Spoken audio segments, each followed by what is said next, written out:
We advanced again in the ruins in search of the demonic tribe. From the third floor onwards, the people wandering around looked more haggard, and the goods lined up in front of the tents were so strange that you wouldn't see them at a regular shop. I kept looking around to make sure no one was following us. Ziggy 1/2 Z, this place scares the hell out of me, and unlike you, these things affect me. Yeah, I guess, but we have to be vigilant. Did something happen when you were lost? Don't worry about trivial things, eh? Who are they? A dwarf and a dark elf came out of the alley. People in this place come out from everywhere. For a moment I thought they were chasing me. I don't have to be afraid, I'm supposed to be the hero. But I've never seen such intimidating people. I'm a noble by birth, so I've never been in contact with this race. Where are the demons? If you can't find them, you'll be in trouble. No problem. Luckily I have this guy. My seal glows and a beast appears. It's a large lizard, about 3 feet long. Its skin is metallic green, as hard as metal, and its glassy eyes glow a faint red. Find the demons. Yazuma crawls along the wall, pausing from time to look around. This thing is able to assess and identify anyone or anything within a 50-meter radius. If there's a demon within range, it's sure to catch it. 3 of my family's most beloved beasts, Silkbeard, Yazumo and Gwail, that have been passed down from generation to generation. A power worthy of my noble birth. The ancient race really left us some good things. Zig, I'm hungry, let's get something to eat. Huh? This is no time for that. At the food stall she pointed out, there were 2 people who looked familiar to me. Both of them are so engrossed in their food that they haven't noticed our presence, and are face down spooning something into their mouths. I'll get out of here while I still can. Hey, isn't that the guy we're looking for? Yeah, that looks like him. Yes it is. It's that damn kid. Ah, shit. They found me. The 3 of us started running through the crowd. Why are we running? You should take them down, Ziga. It's better not to. Even if they're level 300, we don't know what they're capable of. Also, we're in their territory. If we mess with them and anger everyone here, the quest will be more difficult. Damn it, Yazumo, who was running along the wall, turns back and spits mucus out of his mouth. The 2 men slip on the highly viscous mucus and fall together. Well done, Yazumo. I'm a hero. I don't have to deal with commoners. The priority is to search for the demon tribe. It's not like I'm scared or anything. Are they gone yet? I peek out from the alley into the street to see if the 2 guys are still there. Zig, there was no need to run away. You could have easily taken care of Thema. Are you stupid? They are just henchmen. I'm more worried about the other guy commanding them. He had killer eyes. Maybe we shouldn't stay here too long. Aid is right. The longer we stay, the higher the probability that we will be captured. One of the reasons why Galbaran soldiers can't find the demon tribe is undoubtedly the people living here. Yazi 1/2 Z, have you found them? Yazumo points me in the direction. We start running as we head to the bottom of the ruins. Everywhere we go, everything feels so different. I don't feel any brightness in this place here. Is this the right place? Yaz. We moved away from the rest of the crowd and down a dusty, dimly lit path, going down some stairs. Suddenly we felt someone's presence and hid by the wall. That's him. The guy from before. What? You think you're the only one with problems? If you don't like the way I do things, then find someone else. Sorry, just wait a minute. I'm sorry. I'll give you what you want. Just take me to the palace. Then pay me now, arsehole. Hey guy. The tiger tribesman suddenly punched the demon tribesman. As the demon man rolled on the ground, without stopping, he kicked him several times in the stomach. I'm scared. Who the heck is that guy? I knew that guy wasn't normal. Wow, this guy is scarier. I need time. With the demon so weak that he can't speak, the tiger man puts a cigar in his mouth and lights it. Make sure you have it ready for the day after tomorrow. You wouldn't want to be fed to the monsters, would you? Why yes. The tiger man walked out of the place while smoking his cigar. That guy, he seems to have a pretty high level. What do you want to do, Zig? Shall we keep exploring? Of course not. I've already found what we're looking for. After a while, the demon man gets up. He stands up like the dead and starts walking in the opposite direction of the tiger tribesman, angry. If we follow him, We can find the rest of them." But suddenly a voice shouted behind me, and my body stiffened. "We meet again, boy?" I turned and saw the Tiger Man. "When did he come back?" "Did you already know we were here?" "Why so surprised?" "I'm a beast man. I have a good nose. I guess I have no choice but to face you." We each drew our weapons. But the Tiger Man smiles fearlessly and exhales a puff of purple smoke. "Don't be silly. I have no intention of fighting. I just want you to tell me a little story. A story?" Taking advantage of my momentary confusion, the Tiger Man tossed 2 balls into the air. "Those are smoke balls." "This is bad." The smoke ball rolled under my feet, and expelled a large amount of smoke. The hallway filled with smoke and a metallic sound echoed from nearby. "Aid is fighting him? Then so am I." "Gaha." "Agu." "Aid. Keltina." "You're the last one." Something hit me on the head and I lost consciousness. When I woke up, I found myself in a small room. Nearby are Keltina and Aid, who are tied to a chair with a rope. "Are you all right, Zig?" "Yes." "I was worried you were dead because you didn't wake up at all." Keltina had tears in her eyes. I could see that she was really worried about me. However, that feeling is very hard for me to handle. "What is the situation?" 2 men came in, looked at Zig and Keltina with a smile, then left. But the Tiger Man didn't show up. Suddenly, I felt a pressure around my waist. Come to think of it, my back was aimed outward. This situation is dangerous in a whole other sense. "What are we going to do?" "They're going to kill all 3 of you, sir." "Use your tools."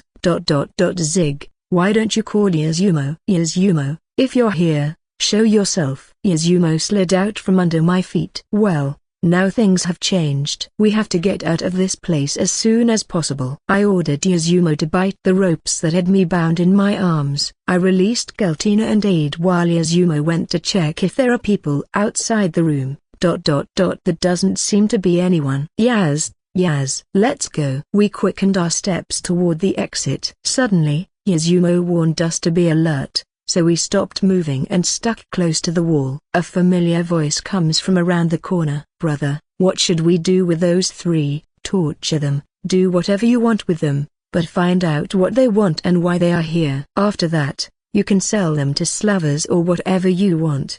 But for now we have to deal with that damn customer." "Who are those guys?" "I don't know, arsehole. I just want to make sure not to provoke those monsters." "What if they're one of them?" The deal with the demon tribe is off the table. "We'll do the usual, and then we'll get rid of all of them. In the meantime we'll pretend we have nothing to do with it, so don't let any of them escape." The men hurried up and ran into a ditch. The Tiger Man also seems to have left the place. "This is bad. We won't be able to fulfill the king's request if we don't attack the demons first. We'll have to defeat them somehow." "Let's go." "We have to go after them." "Are we still going?" "I want to take a bather." It's the leader's order. We had just exited the building when a voice echoed from behind. "Those 3 got away. Whoever finds them, hurry up and bring them back." We were spotted. We ran out like rabbits. We arrived in the royal capital of Galbaran. I was amazed at the number of people passing through the magnificent boulevards. It is probably the most developed city I have ever seen. Splendid buildings line the roads,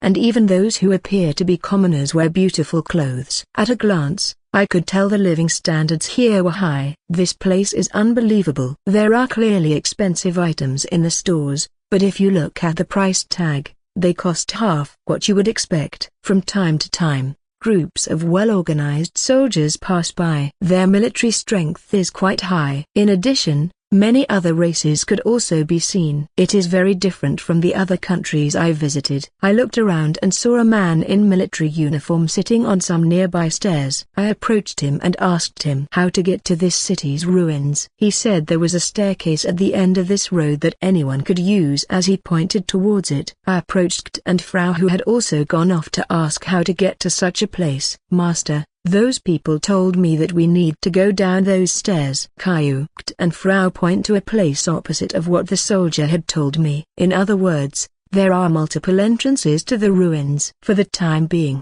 I decided to use the stairs Kid showed me, which are probably the closest. As I descended the old stairs, I took in the chaotic landscape. Oh, the situation down here is very different from upstairs. Huge pillars lined the ceiling, and the surroundings were littered with countless tents that exhaled white smoke. In addition, on the road that ran like a vein, there was a river of people. I could feel firsthand that the place was prosperous, where other races intermingled. The atmosphere is very different. It leaves you with a strange feeling, but is exciting as well. I think I like the dirt down here better than how tidy everything is up top. It smells really bad. There's garbage everywhere. Caillou. Ugh. This strong fermented smell reminds me of a village I once visited with Master. Are you feeling well? If you don't like it, we can rest. It's okay, I can go on. I'm sure it won't be a problem once I get used to it, so I'll ease the pain with this for now. She pulled out a small cloth and buried her face in it. It had an ecstatic expression on her face. I'm curious as to what it smells like. This isn't an ordinary chair,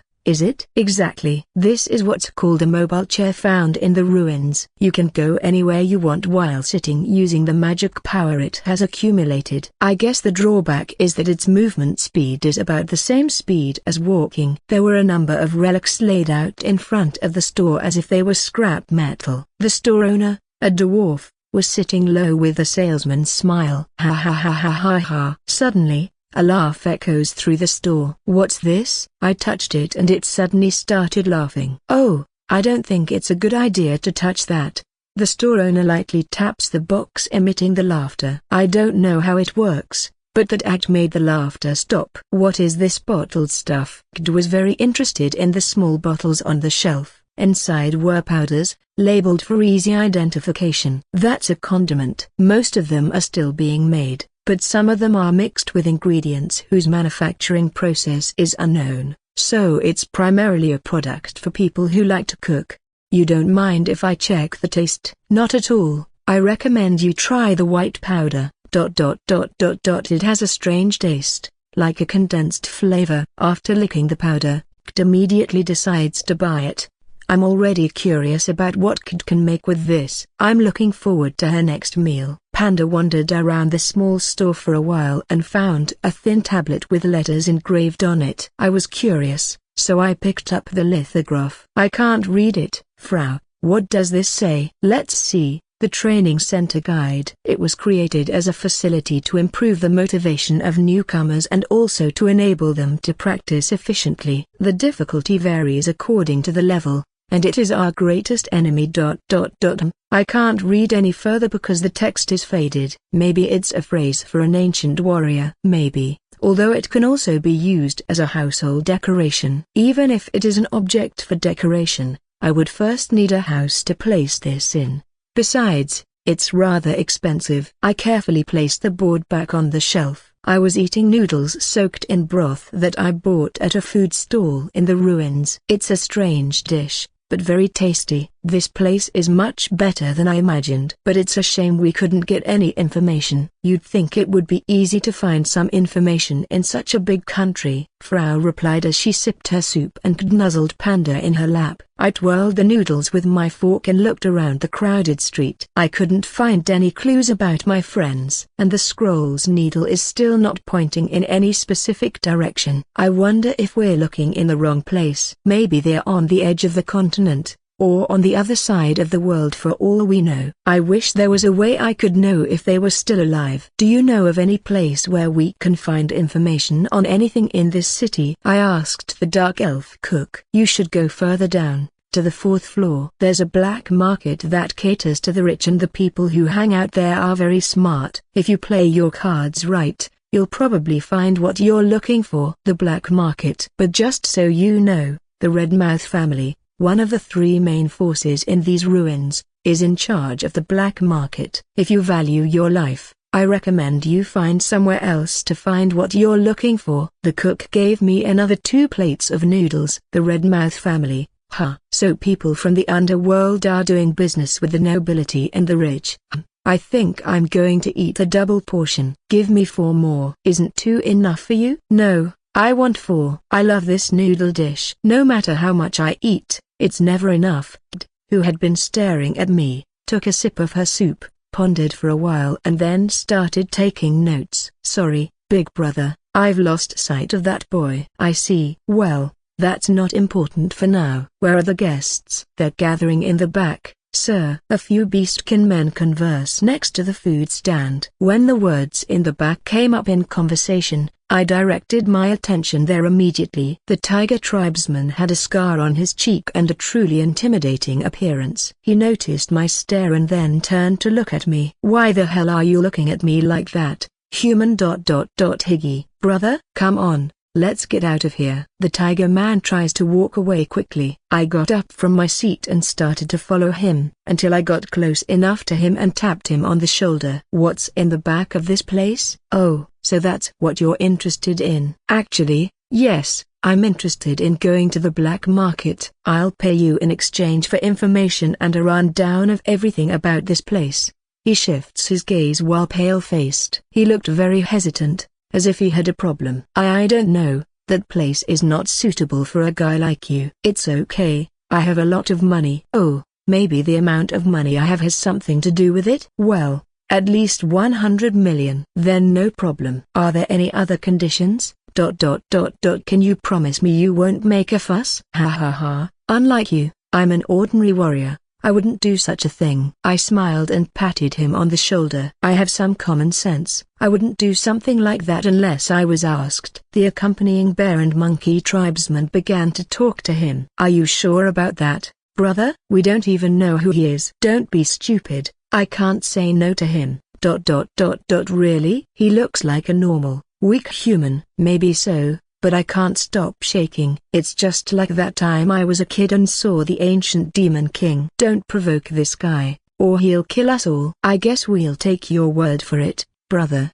In that case, let's go back and warn the others. The beastmen talk amongst themselves. I want to get an answer as soon as possible. I still have food waiting for me, and I'm hungry. I'll take you up on your offer. I'll tell you what you want to know in the back. Thank you. Say, are you hungry? I'll buy you something to eat. Oh, yes, it would be my pleasure. The tiger man sat down at one of the tables with us with a strained smile on his face. And when he looked at Kt and Frau, his expression got even worse. The hand he was clutching his glass with kept shaking. Master, who is this? This is the person who will lead us to the black market. Amazing, my lord, you have already found a guide so quickly. Nice to meet you, stranger. Kaiyui, Panda and Frau greet him with a smile, and the tiger man replies, oh, yes. Are you okay? Are you having some monster trouble, or are you just having a bad day? The black market is a secret place for aristocrats and others of wealth alike, run by the Red Mouse family, one of the 3 most powerful families inhabiting the ruins. The place is cleverly hidden and quite difficult to get to without a guide. The black market is divided into 3 sections. The first level, which bears the same name and can be entered by anyone, the backdoor market, which can only be accessed by some of the wealthier people, and finally the dark market, which is the deepest and the most dangerous.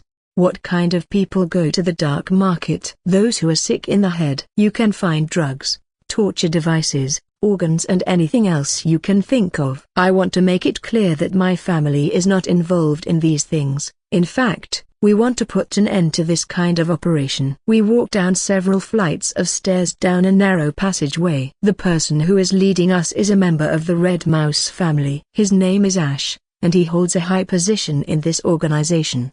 But even in the backdoor market, dangerous things are sold, right? It's not as comparable. As much as they're scum, the nastiest things they can sell are organs and slaves. Plus, they have some ethics. Like if you're someone who mistreats slaves, they can go so far as to snatch them up. So those involved in the dark market are worse than scum. Yeah. Thanks to that, I get a lot of looks of contempt and intimidation on the floors above, which is really annoying. At the end of the stairs was the 4th floor. On this floor is the Red Mouse family's headquarters. At what appears to be the entrance, a group of drab-looking men gather around a bonfire. They straighten their backs when they see Ash. Has our guest arrived? No, my lord. All right, keep working. We re-enter the narrow passageway. Who are those men? They are my soldiers. Unlike upstairs, there's a lot of trouble down here and you never know when other families might attack. Better to be safe than sorry. At the end of the hallway, we came upon a very spacious area. It was surprisingly clean, however, with many tidy stores and houses. Still, if you looked down the alleys, you'd see litter strewn about and drunks asleep with bottles in hand. Welcome to the Red Mouse Estate. Don't you think it's magnificent? At the end of the main street was a large mansion, an emblem the shape of a red mouse engraved on its huge door. Perhaps their chief is a tribe of mice. The dark market is this way, follow me. Ash headed down a narrow alley and knocked on the metal door of a building. An eye slit opened and a sharp pair of eyes appeared. What do you think of breasts? It's not how big they are that counts, it's how they feel. The door opened after that answer. The person behind was a man from the rabbit tribe with an intimidating appearance. Without saying a word, Ash led us through the door and into the back. What was that? The password. We can't let just anyone in, so it's used as a bit of a safeguard. 8. They're very cautious. The goods and people gathered here must be too bad to be seen. Going down a long flight of stairs, we came to a hallway separated by a wire fence. On the other side of the wire fence was a member of the organization, guarding the closed gate. Let him through. He's a guest.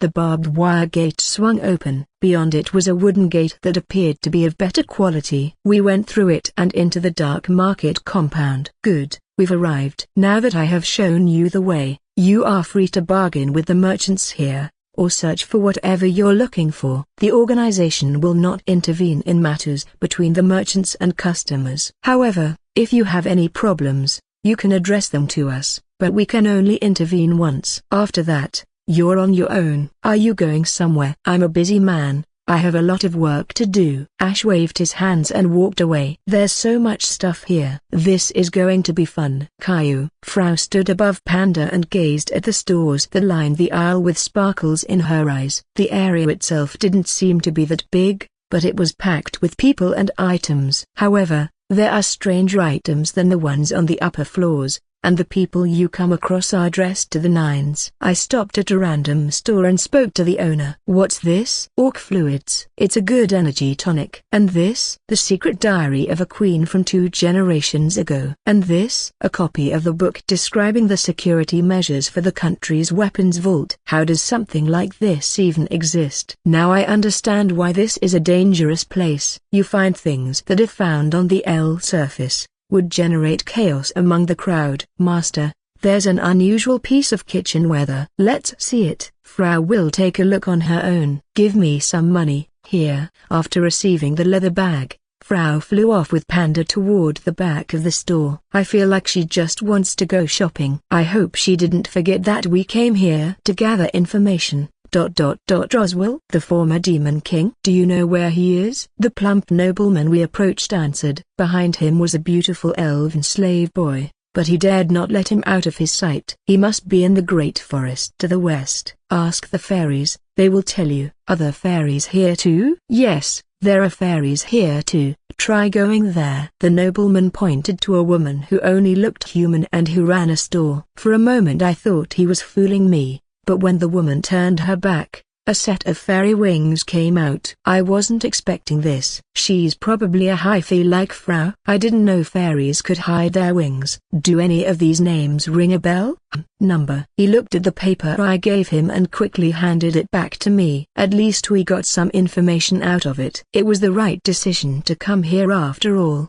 And I headed to the tent with the fairy. Oh, welcome. Hello. I have some questions I hope you can answer. That depends. You'll have to pay depending on the subject. She was a woman with straight blonde hair. Her pretty frilly outfit was designed to expose her back so she could easily pull out her wings.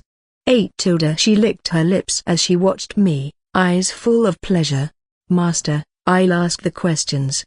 Yes. Stood in the middle between her and me. Judging by the way the fur on her tail is standing on end, she seems to be wary of the merchant. I'd like to ask you some questions about the former Demon King Roswell. TCH, how boring. It's been a long time since I've met someone I like, so I'd rather talk to him. What do you mean by talk? Oh, I don't know. A simple negotiation between a man and a woman. Its face turned too red. Tears welled up in her eyes and she covered her face with her hands. Her tail, however, was wagging vigorously. Perhaps something was unsettling her. I'm sorry, Please wait a moment. Stepped outside the tent, took out a cloth and sniffed it. With a look of ecstasy, she scrunched up her face and returned. That cloth looks familiar. Let's keep talking. Hey, that cloth is. Where can we find Roswell? He interrupted the question about the cloth and pushed the woman to answer her questions. I know where he is, but it won't be free. She knew better than to just talk. He's not that hard to find. If you go to the country of Noah, which is where we live, you'll find Roswell easily. So Noah? Huh? Thanks for the information. Well, you'll probably find it in a second. After all, it's... Oops, I shouldn't say any more. You'll find out when you get there. I paid the woman for the information. Oh right, I should ask her about my companions. I handed her the list of names. I don't know them. By the way, are you adventurers? Yes. We are a party called the Manu Brigade. That rings a bell. I'm pretty sure you're that new party that's been active in the West. But you don't look like the rumors describe you. Wait a minute. West? We're coming from the East. Is someone impersonating us? The only thing I know about it is that it's a party of 3 incredibly strong women. But it looks like there are some fakes out there trying to pass themselves off as real ones. Master, those 3. I nodded my head. Indeed. Looks like the world is such a big place that there are 3 other people out there who came up with the same name we did. Master? No, someone is taking it upon themselves to spread our name. Why would they do that? I think they're doing it hoping to draw our attention. Those 3 could be some of the girls. Oh, I see. I hadn't thought of that possibility. If we follow the rumors of this other Manu Brigade,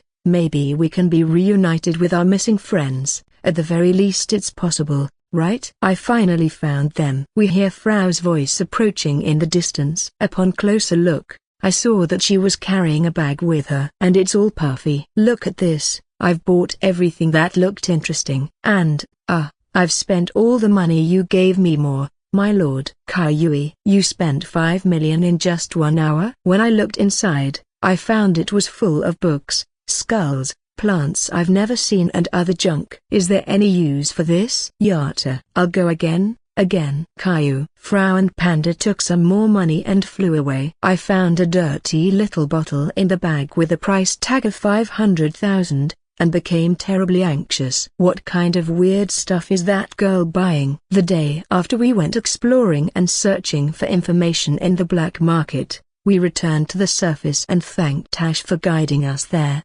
This is my reward. Please accept it. No, I can't take money for something like this. It's okay, it's not much. I at least want to thank you for what you've done. I grabbed his arm and put a bag of gold coins in his hand. He finally accepted it, looking slightly embarrassed. He then smiled bitterly. All right, I'll accept it. I'll have a beer on behalf of my little brother. Sure thing, take care of your brother, ... brother, I don't think you get it. ?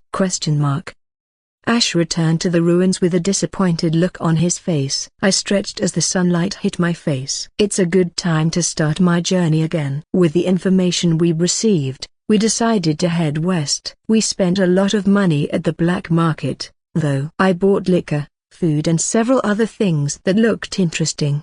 Having done so, I think it would be unwise to scold Frau anymore. I would have liked to continue exploring the ruins some more were it possible. I heard there were unexplored areas where there might be treasure. Yes, but for now I want to focus on finding out if the girls are alive and well. Speaking of treasure, there were some purchases that I haven't confirmed yet. That's true, we haven't seen all of Frau's purchases yet. Most of it is junk, though. Frau and Panda stand in front of me and pull out an object. Here it is. A guitar? It's very small and pretty. The object Frau pulled out was a fairy-sized guitar, the same instrument we use in the Wolf Village. Frau strums the strings with her fingers, playing a small tune as she starts singing. I tried drinking milk, thought it would make my dreams real. ATM superscript A, but this washboard chest is still far from ideal. ATM superscript A, they're so small, they give me the blues. ATM superscript, it feels so painful to even call them boobs. ATM superscript A, but I believe I'm still growing. I'll do my best. ATM superscript A, someday I'll have the fat of my dreams on my chest. ATM superscript A. She has a nice voice. This will make the trip more fun. We walked out the west gate of town while listening to Frau's songs. We took a break on the side of the road. We found ourselves sitting in the meadow as the warm breeze blew over us. What is this? A gift for the Lord. Frau's purchase included a guitar with an elegant design. It appeared to be a relic that comes with a black box. Now I can play with the Lord, said Frau. What is this stick-shaped thing? It's a relic that amplifies sound when you pass magic through it. Wow, so Frau Sand's voice can grow louder. Yes, and now more people will be able to hear Frau And's beautiful voices. Well, it seems that Frau wants to re-experience that nice feeling she had in the Wolf Tribe's village. It was really nice to see people going crazy about my playing. Truth be told, I've wanted to play the guitar from time to time. Maybe it was because of my job, illusionist, but the music kept playing back in my head. Try singing. But no matter the lyrics, it can be any. Then I played the gula for Frau and as they brought their mouths close to the relic. I want you to take me. I want to give my everything to you at ATM superscript A. I may look innocent, but my dark desires are true. ATM superscript A. This chest is small, like a midsummer orange. ATM superscript A. But I know you like big ones the best. ATM superscript A. You can do as you wish. You don't even need to pay. ATM superscript A. I'll be there to fulfill your every request.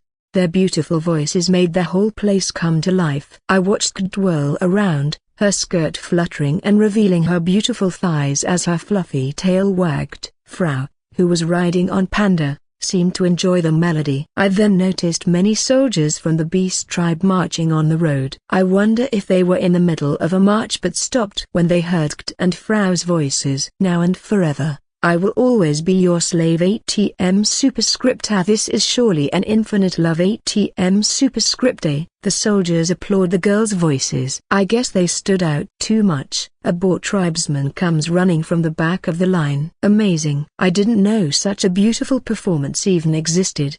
Who are you? Excuse my boldness. I'm Nuck, the head of a newly created musical band. Music band? Everyone nodded in agreement. Still, this man looks familiar for some reason. Oh, that's right. He's the soldier from the royal capital. The same one who gave me directions to the ruins. I was ordered to create a unit to inspire the soldiers with music, but there wasn't much time before the mission began. I didn't feel like living until I heard your performance. You mean you want us to sing songs for military men? Yes. You can't be officially recruited with how late it is, but you could still serve as emergency support troops. Hey, don't get ahead of yourself. Frau and her friends are busy traveling. We don't have time to get involved in any war. Frau steps forward and puts her finger in front of Nuck's eyes. That's exactly what I was going to say. I'm sorry to hear that. But if you're willing to be temporary members of our team for a short period of time, we'd pay you well for your services. So it would be a kind of solicitation? If we're just singing and playing instruments without having to fight, it could be a pretty good job. That is, of course, depending on how much the reward is. The core of this operation is to storm one of Rudra, the Demon King's, bases and free the kidnapped people. I hate to admit it, but morale is at an all-time low as we are going up against high-level demons. So you want a song that will boost morale? Yes, I want a song that will give us courage for this mission. According to the intel, Rudra is building a base in the Great Forest ahead. Also, the manpower there is a large number of people who were kidnapped from all over the country. Innocent people continued to be abused in difficult conditions. Master, I accept. It's impossible not to accept when I hear something as sad as that. In fact, I would be more than happy to take them up on their offer if our performance can help set people free. Besides, it's possible that some of the girls are there. I look at Frau and she nods. What exactly do we need to do? Sing, dance and cheer on the soldiers. We'll even write the lyrics for you. If you tell us what equipment you and your companions need, we will prepare them immediately. Oh, I haven't asked your names yet. We are Toru, Frau and Panda, also known as the Maniou Brigade. Nuck and I shook hands. It has been 3 days since we went along with the army. We were halfway to the enemy's base, and already our popularity was at its peak. The White Fox's heart burns like a fireball. ATM superscript A. Touch it if you want, My big fluffy tail ATM superscript A. I just want to die in my special someone's sweet embrace ATM superscript A. That song's a one-way ticket to a heart-wringing death. Sweet and sour fox sugar ATM superscript A. Wow wow wow. The way she swings that fan is so mo. We'll watch over and support you forever. Chan. We'll toast with some delicious steak in your honor tonight. Hundreds of soldiers cheered, who sings and dances on stage. The drummer then changes the tempo. Frau goes up front. You can call me a washboard, but I've still got two little mounds ATM superscript A. Ignore them if you want to, but they're perfect even if they're not big and Rwendy ATM superscript A. Frau Chan. I'm the twin-tail maiden ATM superscript Ha. The fairy-sized sea of A love ATM superscript A. I strum the guitar violently. A tone is generated by the black box connected to it shakes the air. Keep going, my musical relic. The soldiers at the venue are fascinated by my performance in an instant. At the end of the performance, an explosive cheer echoed. After finishing the song, all the soldiers present give a standing ovation to our performance. Today's performance was pretty good. Here, have a towel. Thank you. I went backstage and wiped the sweat from my face. Outside, voices demanding an encore could be heard. Where is Nuck? I looked around several times. I saw him looking straight ahead from the side of the stage with an anxious expression on his face. Something's wrong. It's not supposed to be like this. Something feels different. Yes. As a matter of fact, I'm feeling the same way too. A week had passed. The army was approaching Rudra's base. I was deep in thought as I gazed at the large egg before me. Who should I choose? I have to decide soon. In front of me was the strengthening egg that old man Yatsufusa had given me. I can only evolve one of my beasts, though. I'm torn between Rosyuk and Shark Boy. I've been worrying about it for a while now, but I've already put it off for too long. So it's time to make a decision. This is a very valuable egg. I can't let it go to waste. Kyuku. Panda says he's against strengthening Rosyuk. Panda asked Frau to speak for him.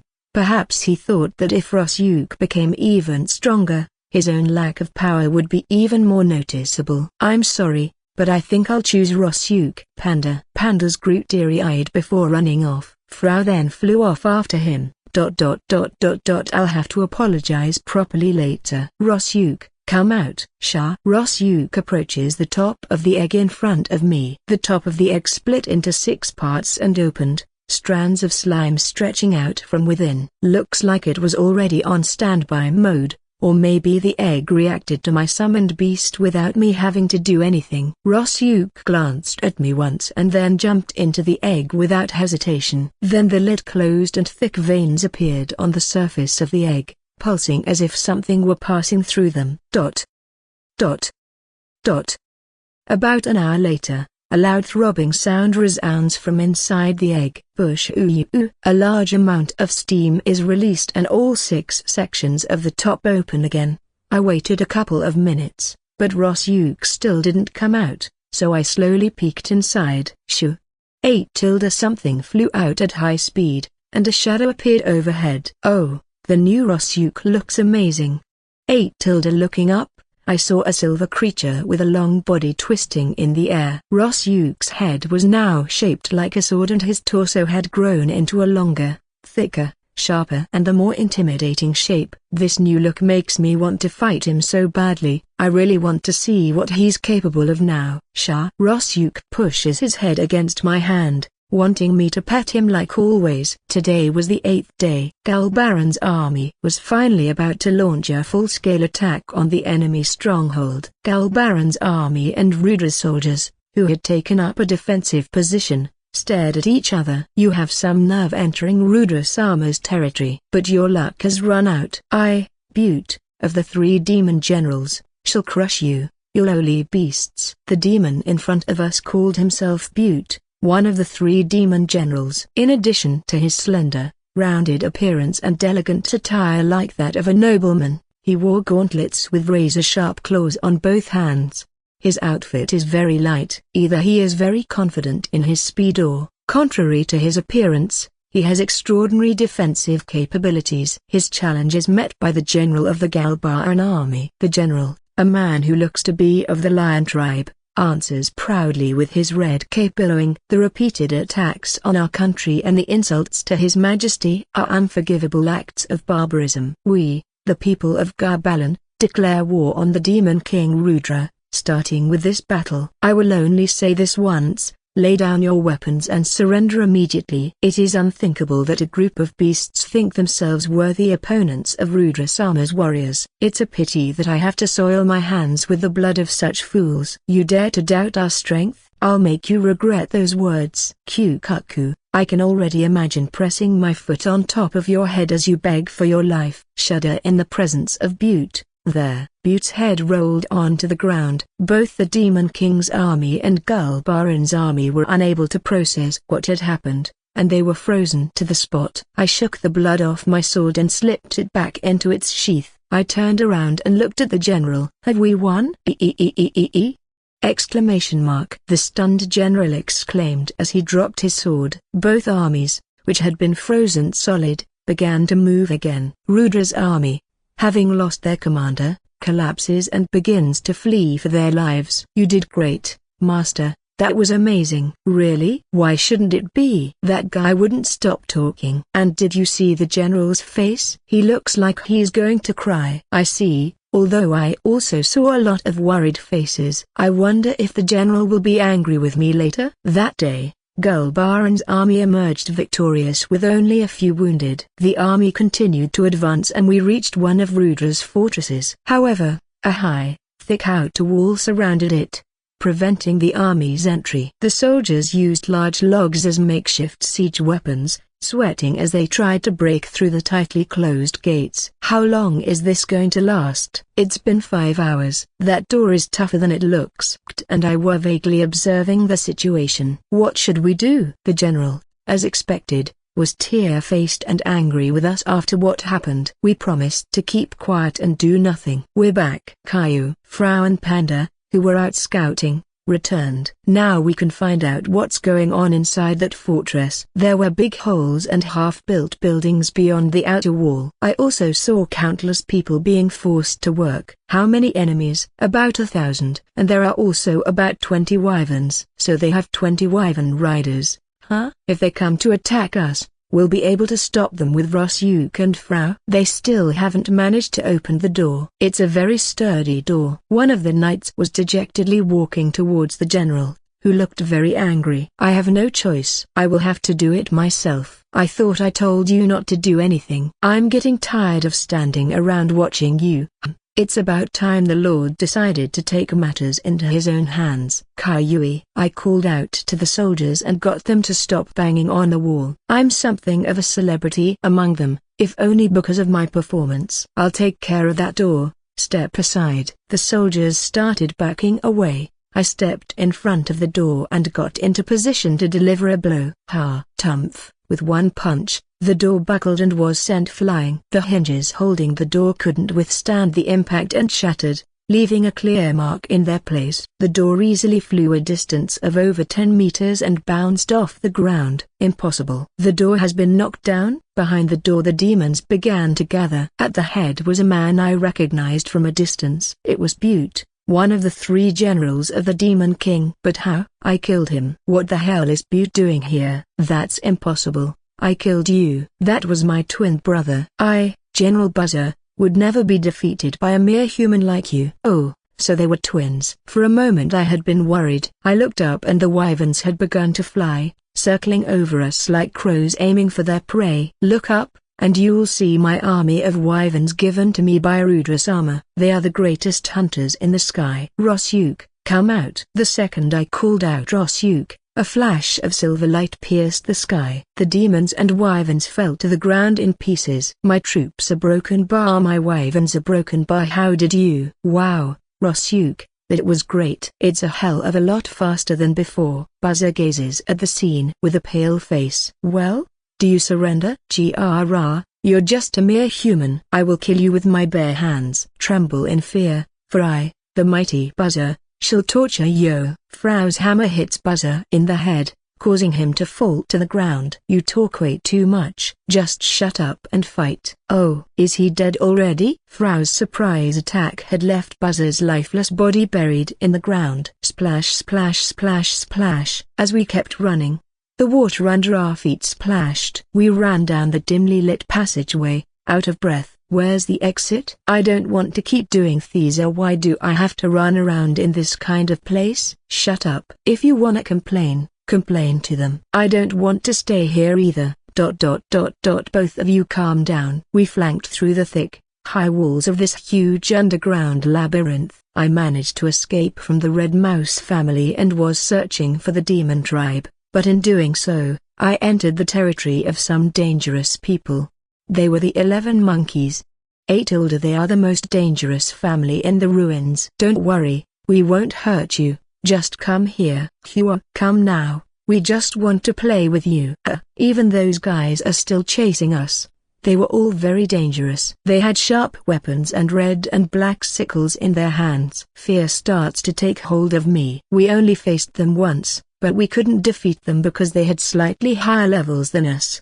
Besides, they were so good at irregular attacks that they almost killed us. "What the heck is this place?" "Are they gone?" "Looks like it are." I peeked out from the back of the hallway from the wall to make sure no one was following us. We were finally able to get away from those creepy beasts. It was a very bad idea to come here. Also, I've had a string of bad luck lately. It all started ever since I met the Maniou Brigade. They're like the god of pestilence. If I had defeated the evil dragon, I would be living like a king in the capital by now. I never wanted this. I just wanted to live in luxury and be someone who was worshipped. Damn, damn, damn, damn, damn. I feel like I'm going crazy just thinking about it. Cheer up, Ziga, you're the hero after all. Shut up, I've had enough of your good mood. I'm not interested in you. You're only here because I can use you. I slapped Keltina's hand hard. I just saved her once in the past and she's wanted to follow me ever since. I never asked her to come with me. I never asked her to be here. She is here because she wants to be here. If I allow her to always touch me and cuddle with me,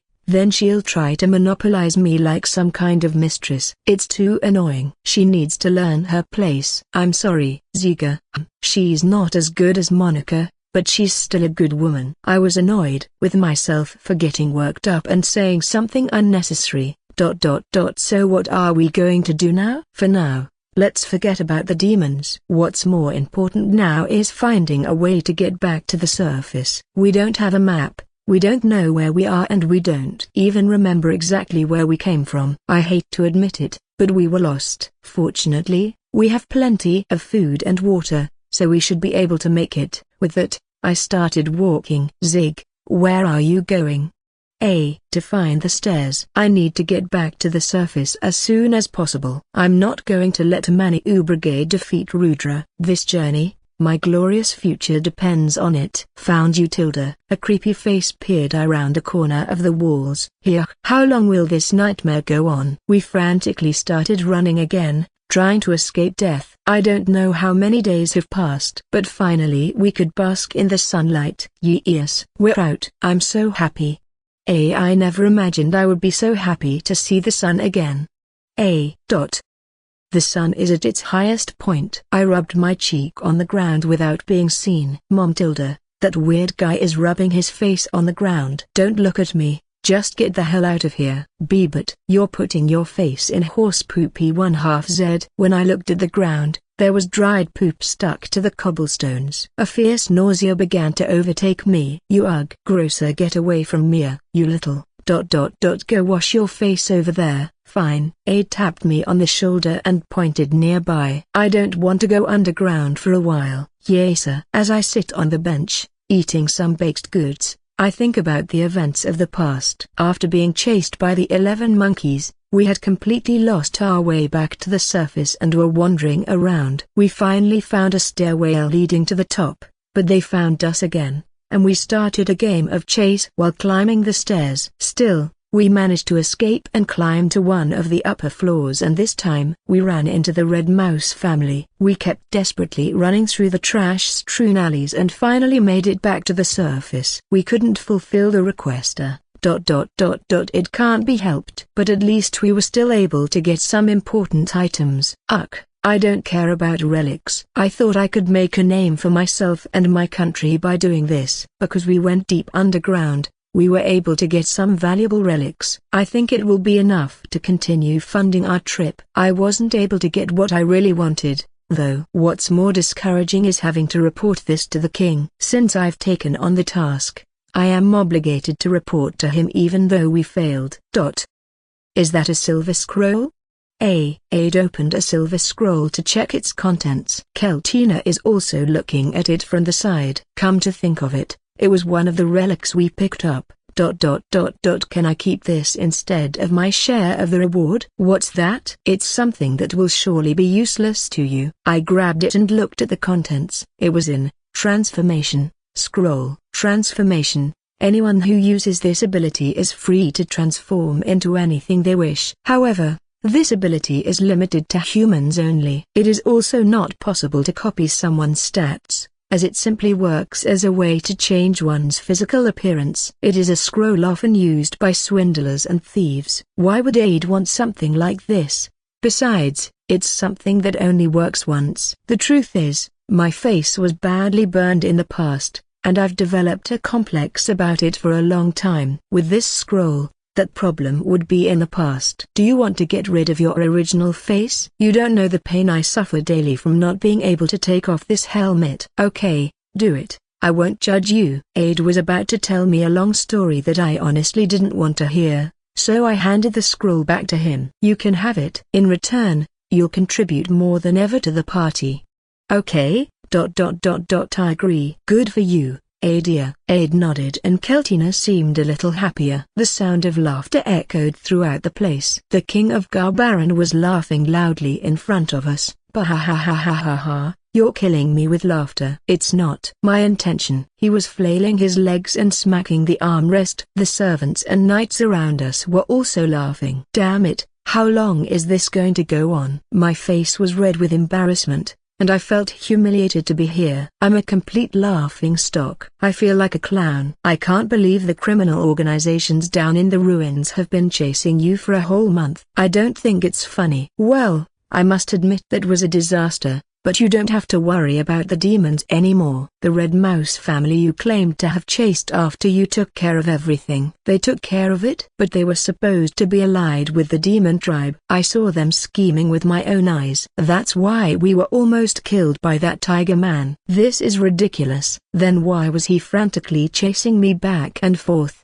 He made me look like a clown in front of the king. That bastard. Your Majesty, regarding your participation in the large-scale operation. Oh, you still haven't heard? The king raises an eyebrow as he picks at his nose with his little finger. One of Rudra's bases was destroyed by a group of adventurers called the Mani'u Brigade. I heard that they're a very talented bunch. They can sing, dance, and they even killed 2 demon generals in the blink of an eye. It's a pity we couldn't make them heroes of our country. I froze when I heard their names. It is heartbreaking that after crawling underground for a month, I end up learning of their exploits as I just did. I am a noble and proud elven hero. I cannot be inferior to a mere human. Something is wrong. They must be cheating. If it's Rudra you seek, head west. Rumor has it that he has taken over a country and is amassing his army for the next attack. Your Majesty, you turned out to be a great disappointment, but you are still a hero after all, and a hero's duty is to finish off the Demon King. Go and fulfill your destiny. The king clapped his hands and a woman came up and handed me a bulging leather pouch. It's 100 gold coins. Take it. Thank you for your generosity. He's clearly doing it out of compassion, not respect. My eyes filled with tears. You are you crying? Don't look at me. Look everyone, the elf hero is crying. I grabbed the leather bag and ran out of the palace. Mani'u Brigade, I'm going to kill you all. After leaving the nation of Galbaran, we set out to cross the great forest with the beast Silkbeard. After all the trouble we've been through, getting all this gold makes me feel a little richer. Don't forget it's all thanks to me. Yes, Zig is a handsome and nice hero. QQ. Is something wrong, Aid?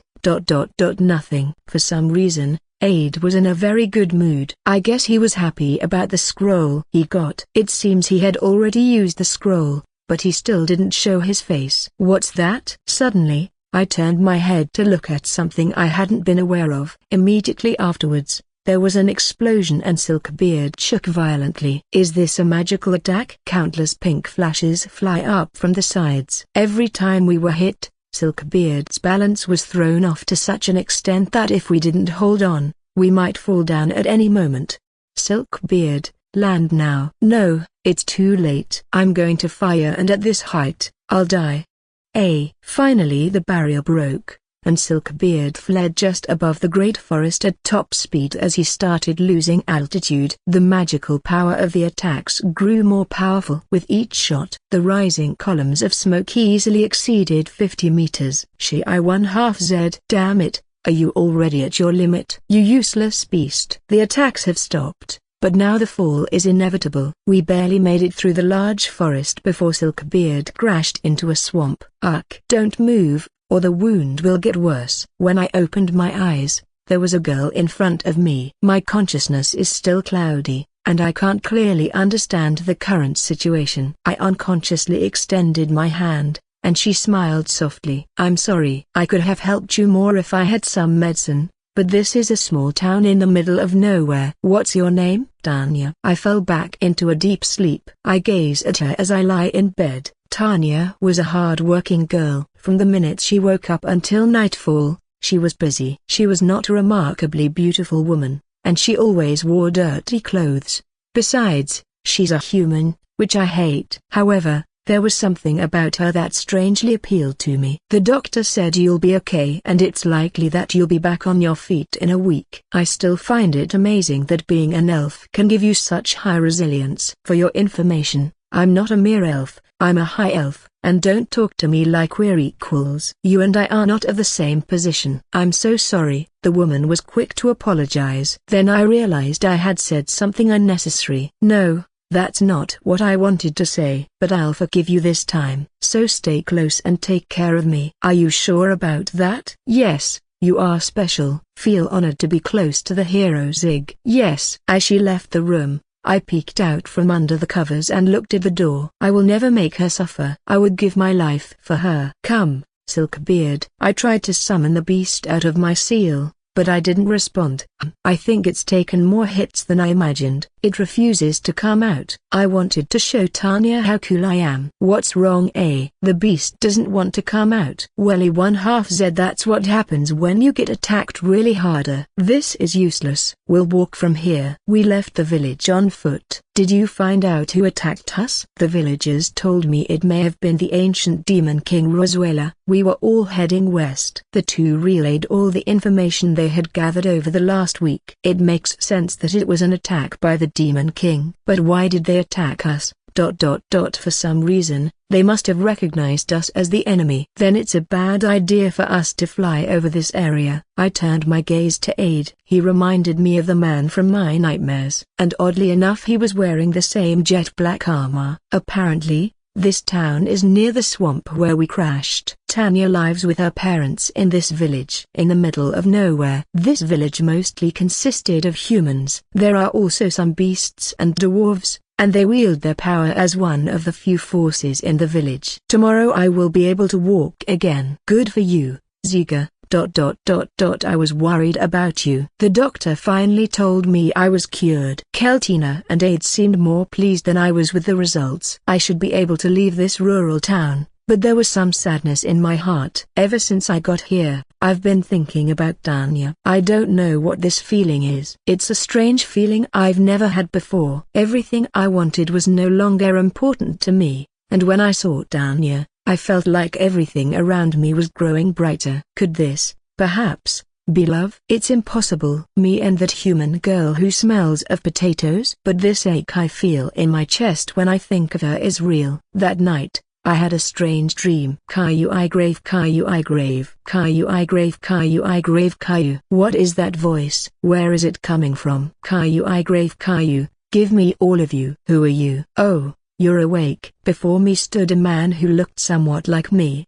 He was shrouded in darkness, and was wearing jet black armor. But his face was different. It was hideous, distorted and evil-looking, looking nothing like my own. The corners of his mouth turn up sharply and he looks at me in my sleep, his eyes glazed with pleasure. Caillou, I grave Caillou, what a delicious feast. What does that mean? Countless black tubes came out of his armor and pierced two needle-like tips into my arms. The tubes were moving rapidly as if they were sucking my body. Caillou, I grave Caillou, I'm going to suck the life out of you. No, get away from me. Sorry, don't worry, I don't plan to kill you yet. I'm going to do it little by little. Your life is mine. I vigorously got up from the bed. My heart was pounding wildly in fear. I looked around and found no one. I looked at my arm and there were no puncture marks either. Was it really just a dream? No, that was too real to be real. Suddenly, I heard a creaking sound coming from nearby. Someone was entering the house. I got back into the futon again. I shook the blood off my sword and slipped it into its sheath. Tanya and the rest of the villagers screamed with excitement at the pile of dead monsters. As thanks for protecting me and taking care of me when I was injured, I offered to finish off all the monsters of the night. Thank you very much, Zig-san. It's nothing, it's a hero's job. Still, thank you very much for all you've done, and thanks to Aide-san and Keltina-san too. You don't have to thank me, I didn't do it for you. 8 Tanya just bowed to me, but shook hands with Keltina and Aide. I couldn't help but feel jealous. I was the one who proposed doing this. Tanya should be more grateful to me. Tanya, you should thank Zig more for what we have done. If he hadn't suggested it, none of this would have happened. Well, that's true. Thank you so much, Zig-san. Tanya gives me a hug. That was enough to make me feel like I was in heaven. Well said, Aide. You're a good man. On the day of our departure, Tanya comes over to say goodbye. You must come back to visit. Promise. After I defeat Rudra I will return. It is a promise. I had fallen in love with Tanya during the week I spent there. I don't know what exactly attracted me to her. However, she shattered my sense of worth. How could I, a noble high elf, fall in love with a lowly human girl? When this journey is over, I will ask her to marry. It's time you showed me your face. I guess so. Aide paused and removed his helmet. That's not it. What do you mean? No, I mean you chose a more normal face than I thought. Aide's face was that of a young man I didn't recognize. He may have encountered this person Galbaran, but I think he could have chosen a better one. And it was obvious that Aide was an elf, judging by his ears. I had a feeling you were human, but apparently I was wrong. Well, I haven't cared for races lately, though. I really like your face, Aide. It looks a lot like Zigza. Where? We don't have any resemblance. I'm more handsome. Hey, I'm still right here. Aide puts his helmet back on. There's nothing to worry about. After all, it was just a dream. Aide didn't steal my face, and there's no change in his stats either. But still, I can't get that voice out of my head. Caillou, I grave Caillou. We continued running through the forest. My tiredness had already reached its peak, and I fell at the slightest bump. Wait, you 1/2 Z, don't leave 1/2 Z. Isabella, stop. Yes, Mom. Isabella-san stops at Sora-san's command. Approaching me, Sora-san, who is riding on Isabella's back, looks at me with a dumbfounded expression. Are you sure you're a demon? You lack stamina. I don't want to hear that from you, Sora-san. Well, let's take a little break. We're out of danger now. Sora-san slid off Isabella-san's back and put her feet on the ground. I'm really tired. E1/2 Z. Are we going in the right direction? E1/2 Z. I turned over and went from being on my stomach to lying on my back. After escaping, we made it this far without being able to rest satisfactorily. It was the first time in my life that I had to escape from an army of demons, as well as fight ferocious beasts, and escape from a prison with hardly any food or water. And still the misfortunes continued to add up. I want to cry. I don't care if anyone sees me anymore. I'm so looking forward to meeting all the girls and getting my fill of good food. Please, God, help me. Help me get back home. Don't worry. God will make your wish come true. Sorry, But the god I pray to is not an evil god. Are you saying I'm the follower of an evil god? Sora-san pinched my cheek. That hurts. Stop doing that. No sane priest would do something like this. I won't forgive you for this. Take it as a love whip. I'm a priestess, so I'm punishing you in the name of God. You clearly think anything with the word love in it is acceptable, isn't it? No, that's not how it works. I recognize Sora-san less and less. When I first met her, she seemed like such a nice and kind person. But the reality is that she is a very violent and horrible priestess. A priestess shouldn't behave this way. But strangely, I don't hate her for that. Let's keep going to Isabella's hometown. We'll be safe there for the time being, right? Yes. It's the land where the ancient demon king rules. Once inside, Rudra will never be able to find you, but my family is rather poor, so we won't be able to afford to keep you both. We'll talk about it later. For now we have to get out of here alive. Matilda, they leave me out of their conversations. Are they forgetting that I am a noble of the demon race? I puffed out my cheeks to show my dissent. Break time's over. Let's continue. I can't keep running 1/2 Z. Then we'll leave you behind. Wait. I stood up and chased after Isabella-san and Sora-san. A few months later. Gatsun, Gatsun, Gatsun. I drive my pickaxe into the dimly lit hole. I wipe the sweat from my face with my arm and let out a sigh. Why do we have to dig again? No time for questions. Keep digging. I don't want people who would rather talk than work. Sorry. I don't dare say anything when I see my partner's eyes shine so brightly. We are in a town called Yellowhawks, in Esperina. There are several mines in this place, and mostly rare stones are dug up. Sometimes relics are found, but they don't seem to attract much attention, and I often see them discarded as scrap on the corner of the mine road. It's time to take a break. Thank you, Isabella-san. Isabella-san appears with a bottle of water and a basket. I was thirsty, so I took the water bottle and soothed my aching throat. Sora-sama, come rest and have some water. Not yet. Something is about to appear. God has ordered me to dig. Sora-san tapped the pickaxe against the wall relentlessly. She has great persistence, but at the same time a fierce and greedy hunger for wealth. She had a creepy grin on her face, and with a pickaxe in her hands, she looked even scarier. There it is. Something shot out of the rock wall. It was a rectangular box. The surface was light brown and grainy like wood, but when touched, it was cold like metal, and when you hit it, it made a hard sound that was distinctly different from wood.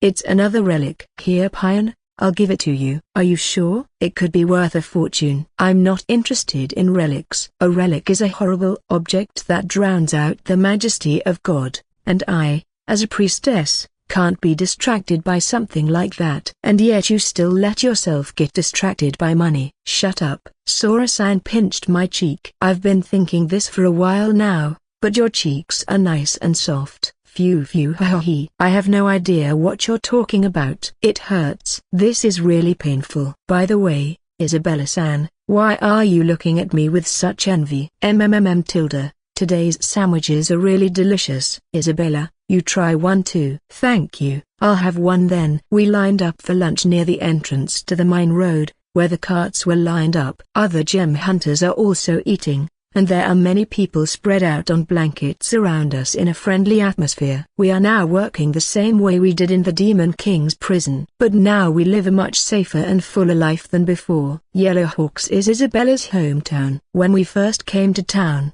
we didn't have much money, so we lived at Isabella's parents' house, trying to make ends meet. It was Sora-san's suggestion that we become gem hunters. She said we had to make a living too, then she found us the job we have now, threatened us to dig till we drop, and here we are. In short, Sora-san's decisions were all correct. But for some reason I'm still not fully convinced. How can I open this? Are you still struggling with that? There must be something useless in there anyway. You don't know that. Maybe there's something really nice in there. Hey, Isabella-san, have you found any rare relics in here? I've heard that things like that used to happen many years ago, but like Sora-sama said, it's best not to get your hopes up. Me 1/2 Z. I won't mistrust my intuition. Even if there's something really weird in here, I won't let them see it. But how do I open it? There's someone in the city with a great thief skill. Shall we ask him to help us? He has a special key that can open any lock. Following Isabella-san's recommendation,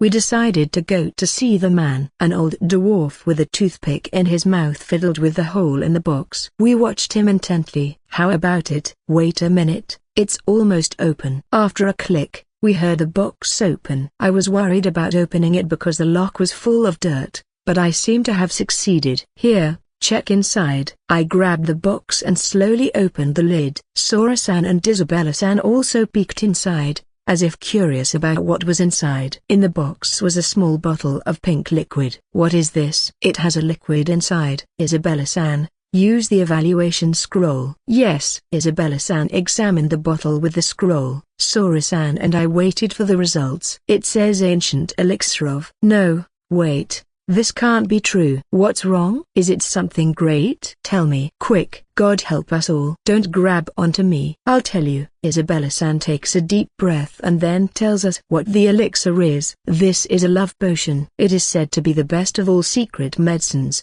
created by an ancient alchemist, and will last until death. A love potion? At that moment Doru crossed my mind. If I use that potion, I can make Doru fall in love with me. He'll hug me every day, hold my hand, we'll sleep together, and he'll bring me breakfast in bed. Give me that. No, I was the one who dug it up, but you gave it to me. Sora-san and I started fighting over the jar. I'll make Doru fall in love with me with this, and I'll love him so much too. I want to have breakfast with him every day. As we struggled, our hands slipped and the small bottle fell to the ground. The bottle shattered and the love potion inside was seeped into the ground. All that was left were fragments of the container and a stain. No. My love potion. No, it wasn't. It was my love potion. Sora-sama, are you okay? Did you want to brainwash someone with that? Not exactly. It's frowned upon for others to do that, but I have God's permission, so it's no problem. That's a lie. You too. Isabella-san let out a big sigh. Welcome home. Yes, we're home. I'm very tired. Well, today wasn't that productive. We only got 10 million. We'll take care of your luggage. 8 tilde. When we got back to the mansion, the butler greeted us. He bowed his head and picked up our luggage. As we walked down a long hallway, I passed several maids. This is our mansion in Yellowhawk's aristocratic district. Sora-san and I went straight to the shower, then Isabella-san helped us put on our dresses. We sat at the dining room table and a sumptuous meal was prepared for us. Our gem hunting had made us millionaires. Hey guys, I've written a post about upcoming changes in the publication of this web novel, and the next project I will translate. Check it out. People freed from the demon fortress lined up to get out of the hole. Regardless of age or gender, they all looked worn out and exhausted. Do you recognize any of these names? No, I don't. Do you? I don't remember them. I go around showing my friends names on a piece of paper. Kt and Frau were also asking the rest of the people. 8 tilde. I knew they were not going to be here. There was no response to the guide needle either. I hoped I had a clue at least. Master, please come quickly. What's wrong? It called out to me and I ran out. Could it be that she found them? There was a woman from the rat tribe with her. Are you the man who knows Sora-sama and Payan-sama? Yes. Then your name is Doru? You know me? The woman stared at me as if she was analyzing me. I'm surprised you came here. Sora-sama used to say that someone called Doru would come to her rescue. And where are they now? They probably managed to escape safely. I'm not sure where they went, but if Isabella is still with them, they should be in the west. That's where her hometown is. She then told me in detail what had happened so far. She told me that the two of them had organized a great escape plan a while back.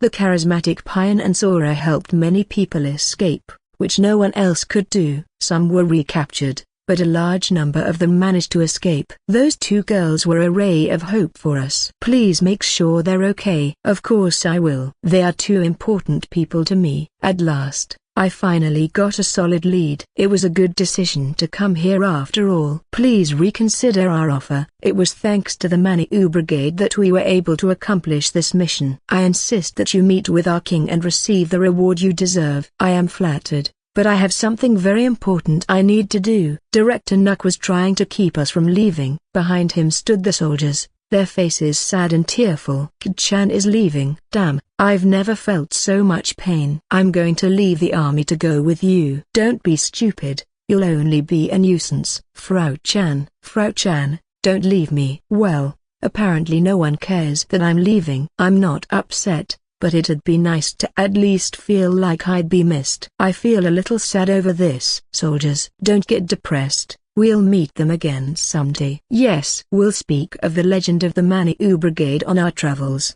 After hearing the soldiers' responses, one of the soldiers waved a banner that said Kt, the goddess of music. These boys were enchanted with Kt. We separated from Galbaran's army and headed west through the great forest. We took a break waiting for Kt to finish scanning the area with her keen sense of smell for Sora and Pine scent. I was pensive as I looked at my fishing line dangling in the river. We found Luna, and now we know that Sora and Pine are alive. If we're lucky, we'll be able to find them soon. But I'm still worried about Marianne, Alashua and Lin. I wish I knew where they are. Mastery 1/2 Z comes back with her arms full of fruits. She seems to be much happier now. She was less cheerful before when we traveled with the army. She said she wished to have some time alone with me. Where's Frau? She went out with Panda to look for food. She was chasing a deer when I saw her just now. Foo-fa-foo. Is in a great mood today. She put the fruit near her backpack and ran to sit next to me. How's the fishing going? Not so good. I haven't been able to get anything. Is bait a problem? I guess. Maybe it's time to look for bigger worms. The riverbank on a sunny day is warm and balmy. The soothing sounds of the water and birds seem to ease my tired mind. Master,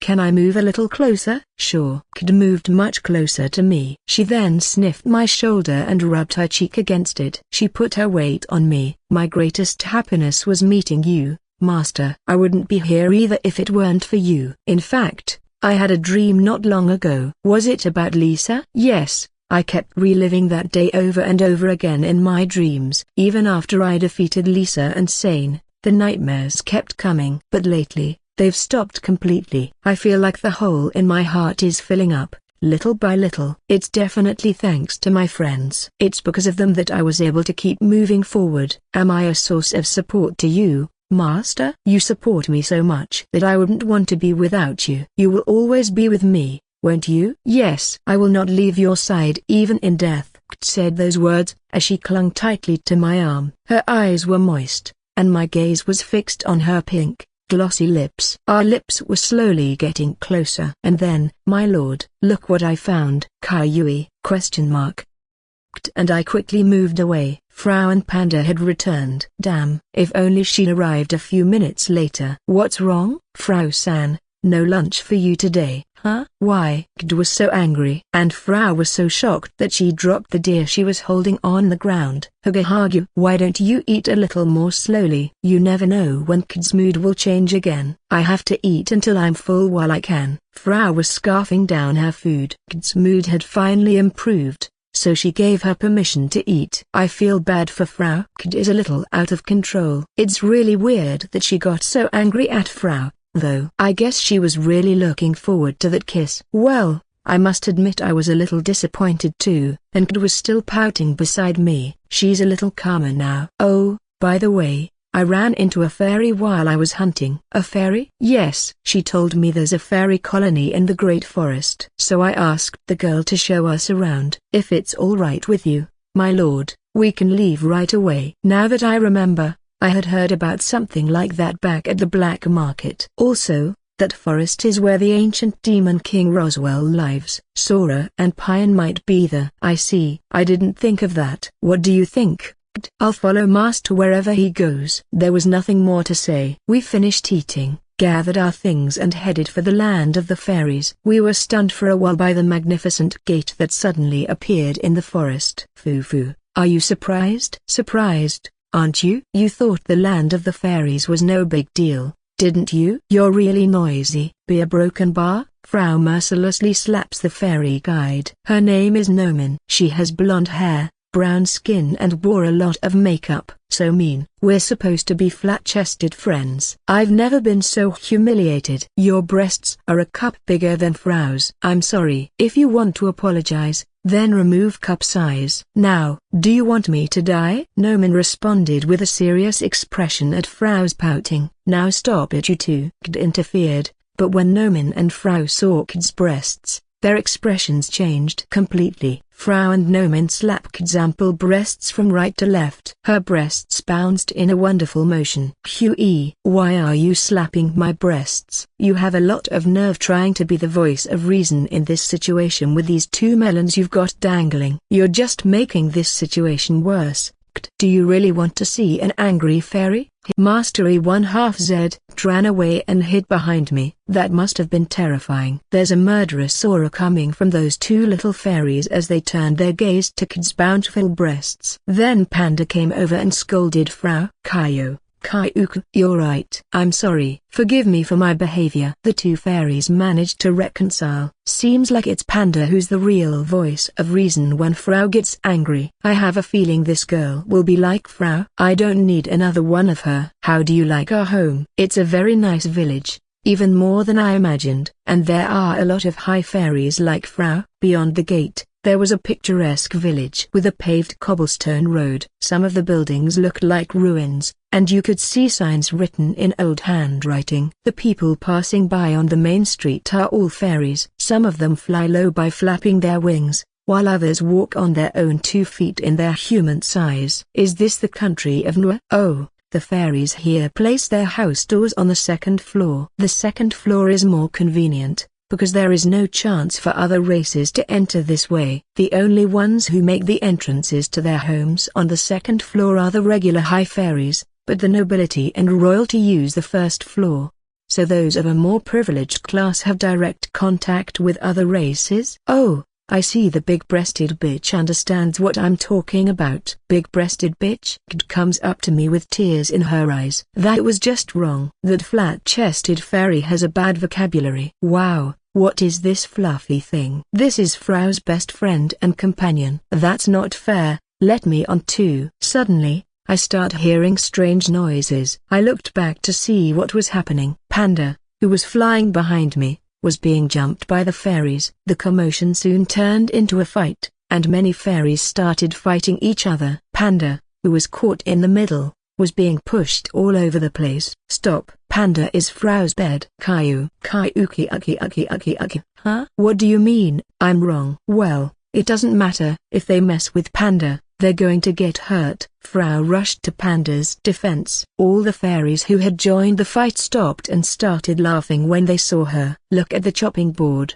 She's trying to bully us. Ha ha, I think she's a fairy, but what's wrong with her breasts? They're so small. Wow, the cutting board just got mad. What kind of country fairy are you? If you plan to bully us, grow a decent track first. I still don't understand this obsession fairies have with bust size. Do they treat you like an outcast depending on how big your boobs are? Frau, who was about to cry, grabbed the handle of her hammer. Quiet, you boob monster. Noman kicked a fairy woman with big boobs. She turns around and gives Frau a thumbs up. Anyone who messes with us will get the crap beaten out of them. You're right. Let's do it. Noman, let's keep growing. I called Panda and put him back in his seal. Cut the crap. We need to get to Roswell. Spread out everyone. Oh, right. We're almost through 1/2 Z.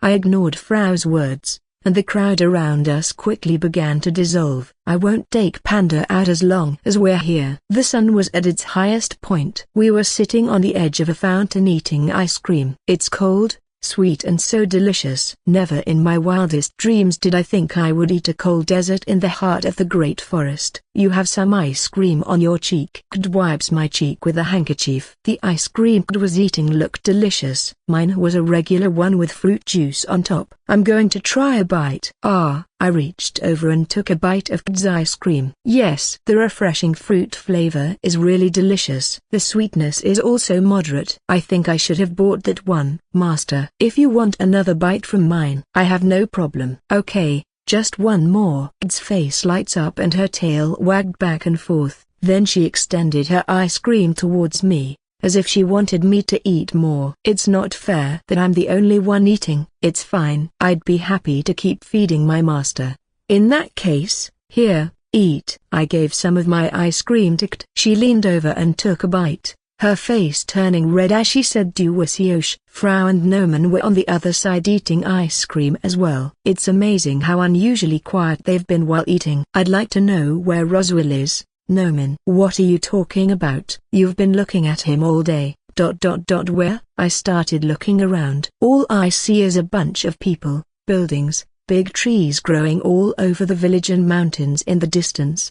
Is it there? You're kidding, right? That's it. Noman pointed to the mountain. What? She's the one who's kidding, right? That's Roswell. Surprised? Are you surprised? It's a surprise. We've used on the visitors here for a long time. Is that really him? Look closely. He looks like a person, doesn't he? He doesn't look anything like a person, but there is some resemblance. The lower half of his body is probably buried in the ground, so from here only the upper half could be seen. Do you have to ask permission to go there? There's no rule. You can go and see him whenever you want. However, Rozuki doesn't like anything but fairies, so he might not respond if you try to talk to him. Aren't you afraid that the ancient demon king is so close to you? I don't think I've ever felt that way about Rozuki because he's so nice. And it's not like he's a real demon king. He's never actually had the job, demon king. According to Noman, Roswell became known as the Demon King because of his tremendous power and presence. It seems that on this continent, the term Demon King doesn't necessarily refer to the holder of the actual position. I'm going to ask Noman if we can go see him now. I can show you around, but can you stay a little longer once we're done? I'd love for you to see more of the village, and I'd also like to talk some more with Frauke. Noman, Frauke. The two fairies hugged. Apparently they became good friends. Though this will make it hard to separate them later. I like standing next to this washboard. Compared to hers, my breasts look big. Frau smacked Noman on the head. It seemed to have a humanoid shape. From a distance it looked like nothing more than a mountain, but the closer you got, the clearer its silhouette became, and by the time you got close enough to look up, you could just barely make out what it was. It was a giant gillam. However, the design was different from the gillams I knew of. I wonder if there was ever a gillam as big as this one. 8. It makes me wonder what the ancient species were thinking when they created this thing. The kingdom of Noah has remained peaceful for many, many years thanks to Rozuki. He is capable of defeating anyone with a dangerous aura who approaches these lands. That is why he has been nicknamed the Demon King. Noman, who showed me around, pats a part of Roswell. The ancient Demon King has a very laid-back attitude. I mean, he's still alive, right? You're not going to suddenly move and crush us, are you? I sense a very powerful and unfathomable magic. It's faint, but I can also hear a sound like a heartbeat. After hearing Kd's words, I decided to touch a part of Roswell. I removed the moss attached to it and found its surface, which was metallic and slightly warm. Someone wants to see you. Say something. Hi, I'm Roswell. Oh, so you feel like talking today? Noman, it's been a long time. How have you been? The voice came from somewhere. Can this massive gillam speak so fluently? However, we've already seen life support gillams that look like people. It would be quite strange if it couldn't speak. My name is Toru. I have come to this place because I have heard that you possess information about my mother. Initiating scan. Status impersonation transmission, gene information confirmation, SS evaluation, administrator authority granted. Son of Administrator Kuan, hello Toru. His attention turns to me. Allow me to answer your question. This machine remembers that Kuan came to visit this land. Also, I have been ordered to teach her son, who would someday come here, how to get to the ancient city. Why does my mother want me to go to the ancient city? The reason was not explained, but she insisted that if you head to said city, you will find the answers to your questions. So he doesn't know anything about my mother either. Instead of knowing my roots and where my mother comes from, the mysteries keep piling up. How do I get to the ancient city? Head to the exit ruins in the center of the continent. I will then send instructions to your memory. Huh? I felt dizzy and knelt on the ground. Suddenly, countless numbers and symbols were being imprinted into my mind. It was a strange experience, as if I was recalling a memory I had forgotten. "Are you all right, master?" "Yes, I'm just a little dizzy." "What have you done to my master?" "I cannot detect anything unusual about him." The dizziness must have been a temporary side effect. I returned to normal, stood up, and then took a deep breath. "The order is complete." "I guess that means you're done with me." "I seek a new directive." "This machine has long since been abandoned, its reason for existing lost. It guards this land and its little race by its own command, but what it desires most is to be commanded by its master." "You want me to give you orders?" "Yes, anything." "Orders? Huh?" "Orders a broken bar." "This is a bit sudden." "May I ask a question?" "Any questions that are within the range of this machine's knowledge will be answered. Do you know why the ancient race disappeared from the face of the earth?" "I remember that we were in a major war, but this machine cannot determine if that was the direct cause." "Many areas of memory in connection with the war have been erased." "And who is the enemy?" "Unknown." "The data has been erased, so he doesn't remember anything. All he has in his memory is that there was a war, but the enemy is unknown." "Could something too terrible to speak of have happened and someone took it upon themselves to erase his memories so the information wouldn't come to light?" "Why are you here?" "I was abandoned after the war. This machine has been wandering aimlessly and purposelessly. I eventually found a small tribe of fairies. They were cute and funny. Instead of being their protector, they asked me to be their friend. As a result, I stayed in this place." Nomin throws up her hands and says, "Right, Tilda, Rozaki is the guardian of this country. This machine and the little tribe are besties." "That's right, besties." "They seem close." "Oh, right." "Hey Roswell, aren't I cuter than that cutting board?" said Nomin, referring to Frau. "You're just as flat as she is." Nomin and Frau get angry and kick Roswell's body. What little respect these girls have. They casually punch the body of an important golem. Defense function activated, magic bullet fired. Huey. Without warning, Roswell unleashes a series of pink flashes from his back. For a moment, I thought Frau and Noman made the golem angry, but the flashes were flying far away. I wonder who it was trying to attack with those things. After a minute, it stopped its attack. I detected an evil presence. I tried to eliminate it, deeming it a threat, but it's gone out of my range. Is it an enemy? Unclear. But it met all the criteria in my system, so I proceeded to attack. Was it part of Rudra's minions? I know the Demon King Rudra is active in the Great Forest, but I don't know if the threat was a part of his forces. He doesn't identify threats based on their race, so anyone can be evil to him so long as they meet the criteria. His defense power surpasses all my expectations, and that flashing light attack is probably the same as the one emitted by Shark Boy, so it's safe to assume that it was very powerful. I know great physical power when I see it, so this is the one they call the Ancient Demon King. I can't believe something like this still exists on this continent. Maybe other demon kings are also golems. At least 3 other ancient demon kings that are still alive are real demons. You should be very careful when heading to the center of the continent, so those 3 are in the center. I definitely won't go to that place. Enter new order. I want you to continue protecting the fairy race as you have been doing so far. Yes,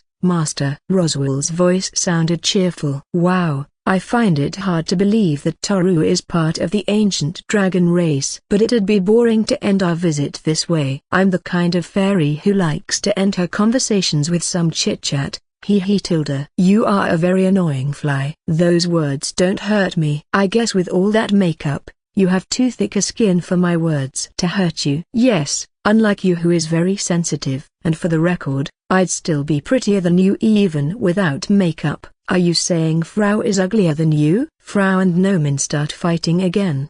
And I look away from that ugly battle. What do you say we go back to the city? I'll go wherever you go, Master. We said goodbye to Roswell and left the country of Noah. Guided by Nomin, we left the great forest. We keep moving along the dirt trail, wading through the tall grass. I wonder where we are. We must have walked a long way. Be careful. The ground is muddy over here. Kaya. No sooner had I said that, it almost fell down. I caught her in my arms as fast as I could. Sorry. It's okay. Just watch where you're going. Why yes. Army 1/2 Z Mastery 1/2 Z. Hey, are you listening to me? Still in my arms, began sniffing me with an ecstatic expression. Her white tail was rapidly wagging and her fox ears were drooping. I don't know why she enjoys sniffing me so much. I smell like sweat, which I think is rather disgusting. I tried putting her down only for her to quickly put her arms around my waist and hold me tightly. Frau, who had gone ahead, came back towards us. "What's wrong? Why aren't you following us?" Noman is getting worried. "Sorry, it almost fell in the mud." Tilda. "My lord, you're flirting too much with Kt. I feel that gets more special treatment than me, even though I'm a lovely fairy who is willing to do anything for you. You should pet and pamper Frau more." "Fine, fine." He. I stroked Frau's head and she smiled tenderly. Then I offered her a cookie to make her more content. "Come on, let's go." "Please wait, master, I want to sniff you more." Me 1/2 Z. This cookie is so delicious. I quickly started chasing after Noman, who was far ahead of us. "You guys are too slow. Kt and I aren't fairies, so we can't fly freely like you." "It was very rude of you to speak to my lord that way." "Apologize, now, from the bottom of your heart." "Oh, is it my fault?" Noman reacts with a questioning face. "In this forest, there is a spectacular sight called the Purple Fall, which can only be seen at this time of the year. Since we're here, let's go see it." "Does it have something to do with those flowers hanging over there?" Frau finds a purple flower hanging nearby. From the tips of the vines wrapped around the trees, there were countless little flowers hanging like tassels. When the flowers swayed in the wind, they emitted a faint bell-like sound. "Yes, that flower is called a jingle flower. When it blooms, it makes a beautiful sound. The best time to hear it is when a gentle wind blows, like today." Guided by Noman, we arrived at the place where the flowers were. It seems to be a field of jingle flowers. The beautiful purple flowers hung in rows like a shelf, and the petals falling to the ground were tinged purple. "This place is so beautiful. It's like I'm in another world. I'm speechless. It's just beautiful. Good job bringing us here, Noman." Frau deftly turns and flies around in the air, and also gently puts her hand on one of the flowers and enjoys its fragrance. "Caillou." "Panda, come over here." Panda heads towards where Frau. I take out my memory box and take a picture of the scenery. I want to preserve this lovely memory forever. Each of these photos will be a precious memory of the Maniou Brigade. Yes, I took a photo of Kd looking back at me as the petals continued to fall. It was a very good photo. I want to take as many pictures as I can. I left the memory box with Noman and called Kd, Frau and Panda. "If I press this thing, a picture will come out?" "Yes." "Oh, wait a minute. It's not fair that Panda is the only one." "I'm going to call Brosyuk, Shark Boy, Chupi and Kuratan." "It's just us this time, but next time I'll be sure to get a picture with all our friends." "That's a promise." There, I think that went well. "Take another picture of me." I came out with my eyes closed. "I don't like the position of my tail. And I'd like it to be a little closer to you, Master." "Caillou. You geese are really annoying." "And Panda, I don't understand anything you're saying, but you sound pretty funny." 1/2 Z. "Caillou.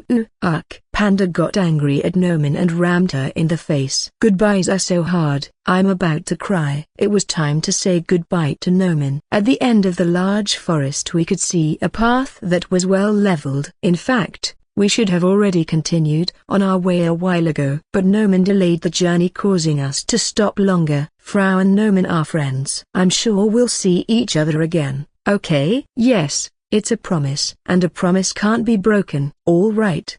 I'm going to ask you to take me to many more restaurants, so don't forget your promise." "I have a better memory than Frau, so I definitely won't forget." They both hugged each other and started crying. It was surely the first time she had a friend with whom she felt this comfortable. It felt like they had known each other for a long time. "See you later, Frau-chan, take care of yourself." Noman was waving her arm goodbye, and Frau kept looking at her until she was out of sight. After crossing the large forest, we came to a very strange terrain. A series of hexagonal pillars composed of red stone formed a rocky mountain. There was a canyon ahead, and the path we followed led us deep into it. It seemed both man-made and natural. I was overwhelmed because of the strange place we'd stumbled upon. "Is it some kind of ruin? It looks like a huge outer wall." "Hey, isn't that some kind of writing?" At the entrance of the valley, There was an inscription that read, "Unauthorized entry is prohibited." In addition, a large monster's bone is displayed at the entrance of the valley as if to intimidate visitors. If they tell me not to enter, I'll just want to do it even more. Kaiyue, Frau, riding on top of Panda, was mesmerized by the sight before us. Her eyes were sparkling with curiosity. To be honest, I pretty much feel the same way. I'm very curious to see what's inside this place. What shall we do? Let's take a look at this place first. Besides, we can't get to the center of the continent without passing through here. So we'd better go on a reconnaissance mission. I understand, Master. Frau-san, I'll go ahead and check the place out for you. Leave the scouting to the ferry. Frau and Panda rush ahead of us. Are you sure about this? Frau's level is high enough to fend for herself, and I'm good at finding my way through these kinds of places, so I'll be back soon. She makes a good point, but I'm a little worried. At times she gets into a lot of trouble. Help me.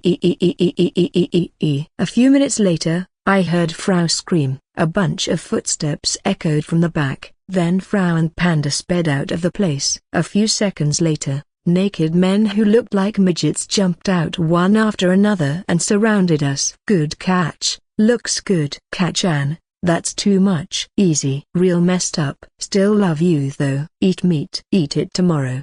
The men utter incomprehensible words and point their spears at us. In addition, they had strange patterns painted on their faces and bodies, and their lower bodies were covered with nothing but a piece of cloth that could fall off at any time. These guys suddenly started yelling at me in a language I don't understand. I started to run away but they just chased after us. My lord, do something. Kaiyue. Yes, please do something. They're wearing almost no clothes, and it's very hard to look at them. This is not the time to worry about something as trivial as their state of dress. Frau covers the blushing kid's eyes. As I stepped off the boat and onto the beach, I looked up at the sun shining down on me. This is an entirely other continent, an unknown land where our common sense does not apply. Marianne I1/2Z. I heard a voice in the distance. I turned in its direction and saw Luna running toward me. I dropped my luggage and hugged her. I thought I'd never see you again. I'm so glad you're safe and sound. I'm so happy I could cry. Toru saved my life. I was lost in some unexplored ruins. I have so much to tell you, Marianne. Yes, I have a lot to talk about with you too. Thank you, God, for letting me see my friend again. I feel as if a weight has been removed from my shoulders. Two more figures standing on the beach approached us. They are probably the ones in charge of this place. Welcome, Miss Marianne. I am Levianontuk, the leader of the research team, and this is the vice captain. I hope your journey across the open sea wasn't too exhausting. It's a pleasure to meet you both. I bowed to the two of them. Lavu is part of a powerful duke's family in Lastoria. I have to be careful how I act in front of these people. She's also a pawn being used by King Lastoria to get close to Toru. By the way, what kind of relationship do you and Toru Dono have? Do you get along very well? Yes. The truth is we are engaged to be married. Ugh. Is this what people call jealousy? It's so frustrating. I didn't expect my love for Toru Dono to grow so much during this trip. Vice Captain, make note in the log that this is my first time feeling jealous. With all due respect, Lavu-sama, don't get carried away with your imagination. Now, we have a lot of work to do. Why don't we go back to base? Vice Captain, how dare you say that I'm delusional? Toru Dono and Ayuk.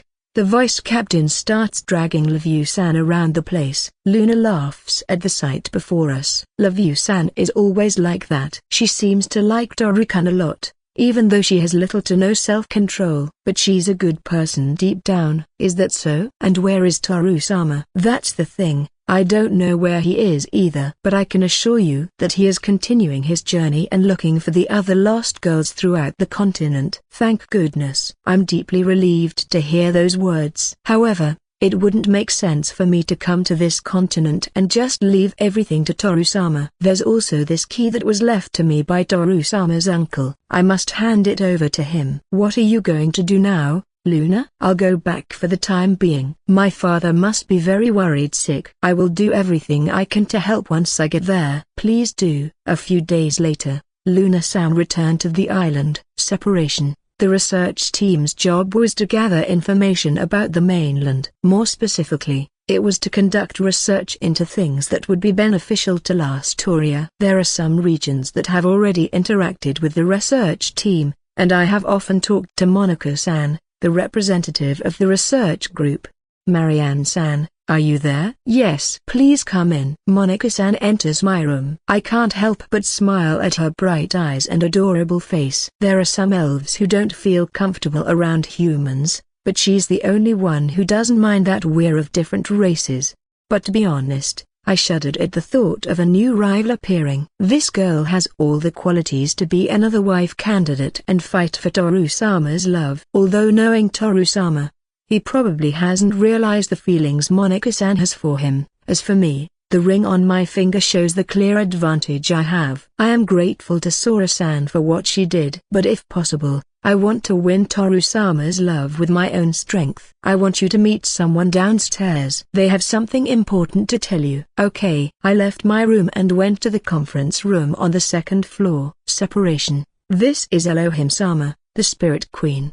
Before me stood a gorgeous woman, radiating beauty from head to toe. The whole place fell silent. The reason I have come here and requested a meeting is to rescue the Maniu Brigade from danger. Toru-sama is in danger? What do you mean by that? Demon King Rudra has embarked on a mission to assassinate the members of the Maniu Brigade. Is there a Demon King here too? There are many, everywhere. However, the problem now is Rudra, the current Demon King. This being has come from afar and rapidly expanded his power. He has finally reached Patados, and at one point, he was even able to contain me, the Wind Spirit Queen. Rudra used the evil dragon and succeeded in sealing the Spirit Queen. If the blessing of the Spirit Queen is completely lost, this land will be dominated by the demon race in the blink of an eye. Elohim continues to speak. Rudra's real goal is to overthrow the ancient Demon King, Roswell. The ancient Demon King has a huge amount of experience points. If defeated,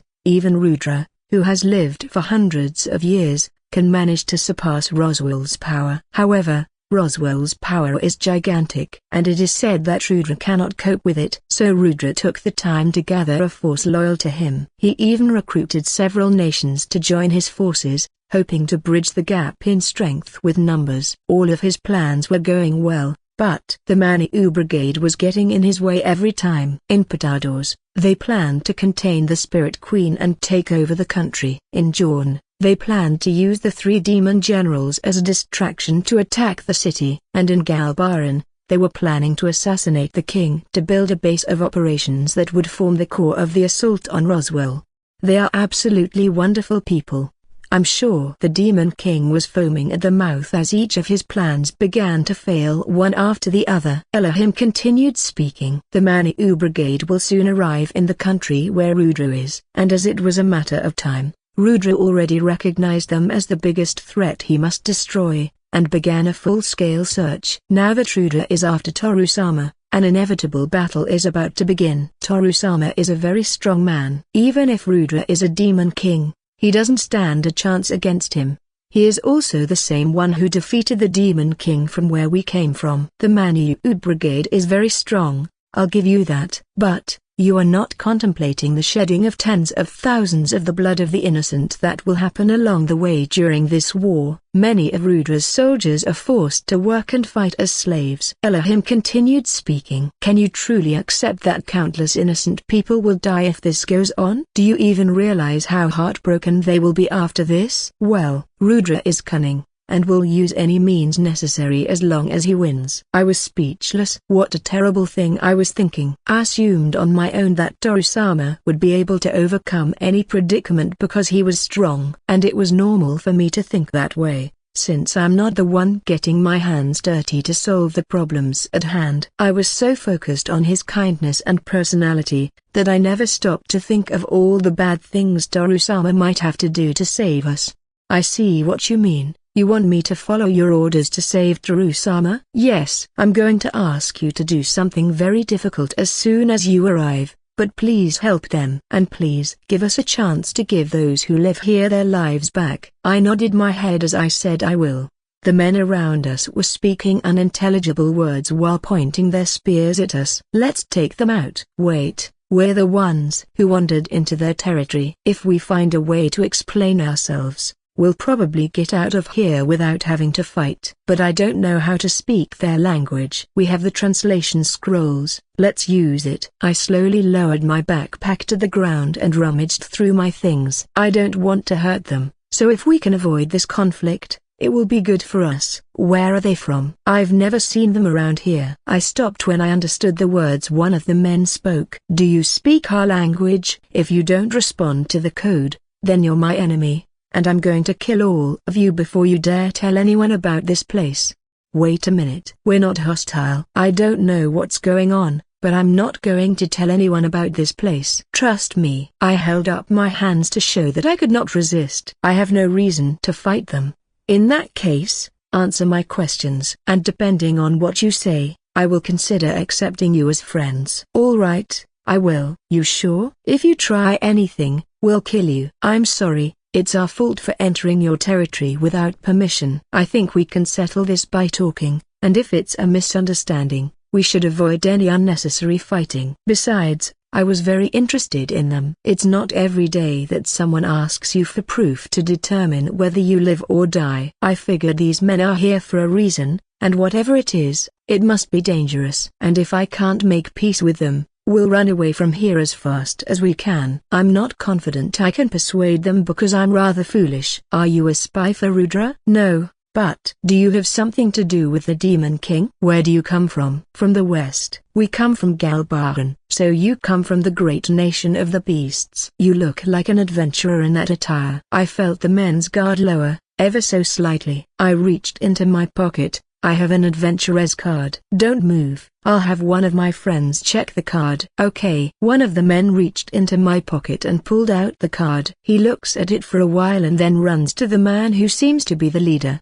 Look, it says it's the Mani'u Brigade. The Mani'u Brigade? Wait. I heard there are some frauds out there posing as them. I need proof. Prove to us that you are the Mani'u Brigade. The leader pointed at me. Since you insist. I already returned the hero bracelet to King Armand, and I don't think the Burfrel family crest will help. And the only proof of our identity is the adventurer's card. When I hesitated, the leader demanded more from me. I've heard rumors that the Mani'u Brigade is a party of incredibly strong people. The leader, in particular, has monstrous strength and can even bite through metal.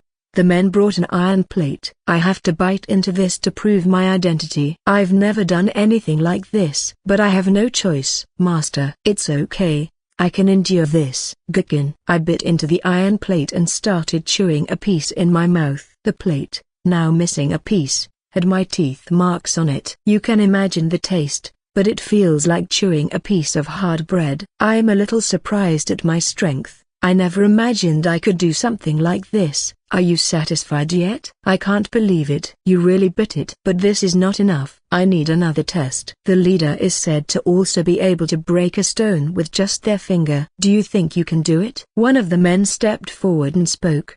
Breaking a rock with my finger. I approached one of the rocks on the wall, and with a tap, the stone cracked and fell apart.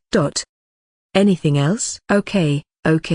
All right. We acknowledge that you are the true Mani'u Brigade. Although they were the ones who asked for proof, their faces showed concern and fear, especially the face of the leader who was looking rather pale. This doesn't make sense. Is there any meaning in me proving that we're the real deal? Of course there's meaning. There's a story behind this. Come into the village. I want to tell you all the details. We were finally able to make peace and engage them in conversation. I was glad to have avoided unnecessary conflict. But I wonder if I can gargle some water before entering? I can't stand the taste of iron in my mouth anymore. Ugh. The valley was deep, and if you looked up, you could see the blue sky between the valley's red walls. I often saw the bones of small animals on the dimly lit path. I called out to the leader ahead. Is this area some kind of ruin?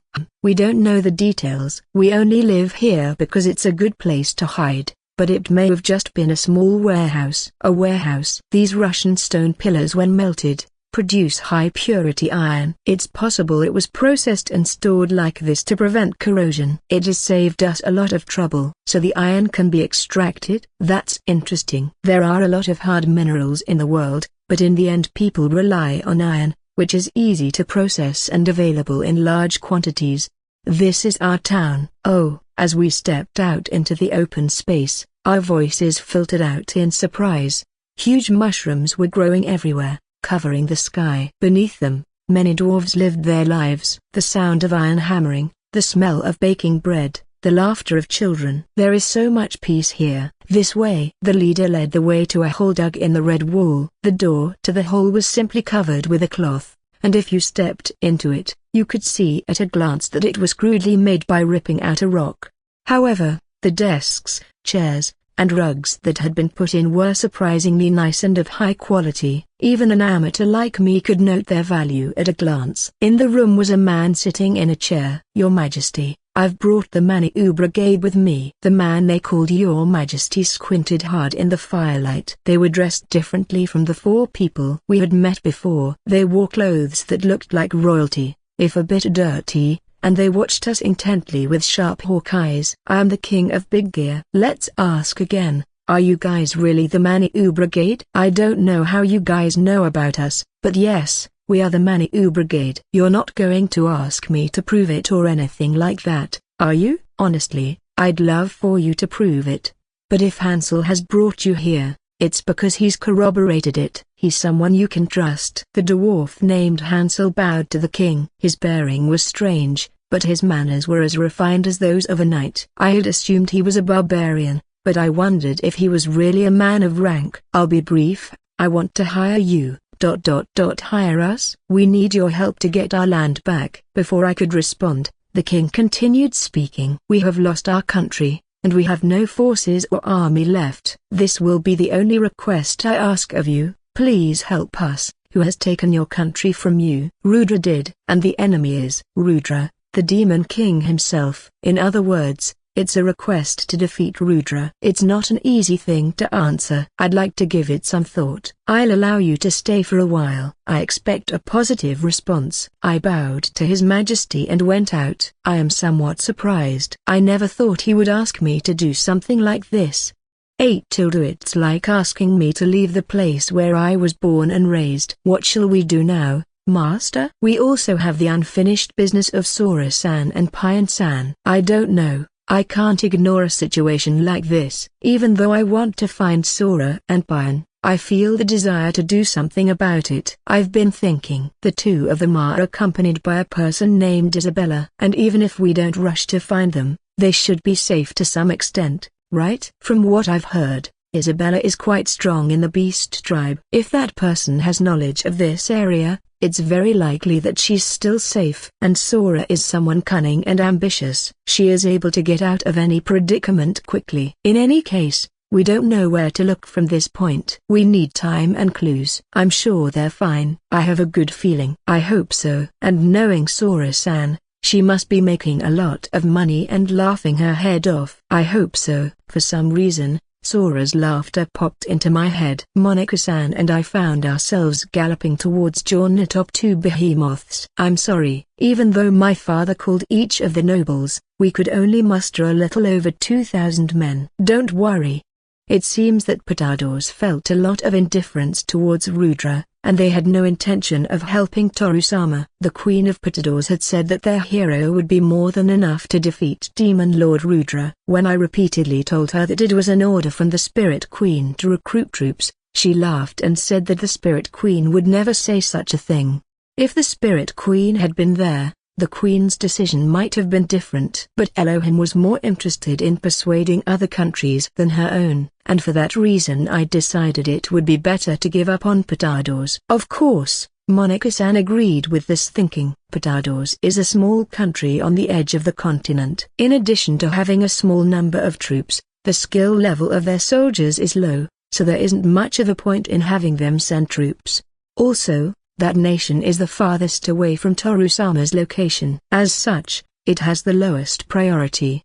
Monica-san, are you sure this is the right place? Don't worry, I've been to the capital of Jorn several times, and Bekjiro is following the trail I had taken before. Do you understand what the monsters are saying? A little. When you take care of them daily, you start to catch on to certain things. 8 Bekjiro roared Gar. As if to answer Monika-san. The behemoth. I heard it was a monster that Toru-sama had tamed. At first, I couldn't help but shiver when I saw it. It has a terrifying appearance, like it's going to attack you at any moment. But now I feel calmer around it. It is also surprisingly comfortable to ride. Here we are. Good. We will soon have an audience with the Queen of the Dark Elves. We had arrived in the capital of Jorn. Elohim-sama told me what happened. I did not know that Rudra had his eyes on Jorn. I had assumed he was only interested in taking over the mountains. The Queen, holding a heart-shaped cushion on her couch-like throne, twisted her face in disgust. Monika-san and I waited silently for her response. When Zig came here, I knew he was useless. He thought he could come to this place, empty-handed, without providing anything of value, and just ask for information. Honestly, how insulting. So, I used him to kill some time and have a little fun at his expense. Now then,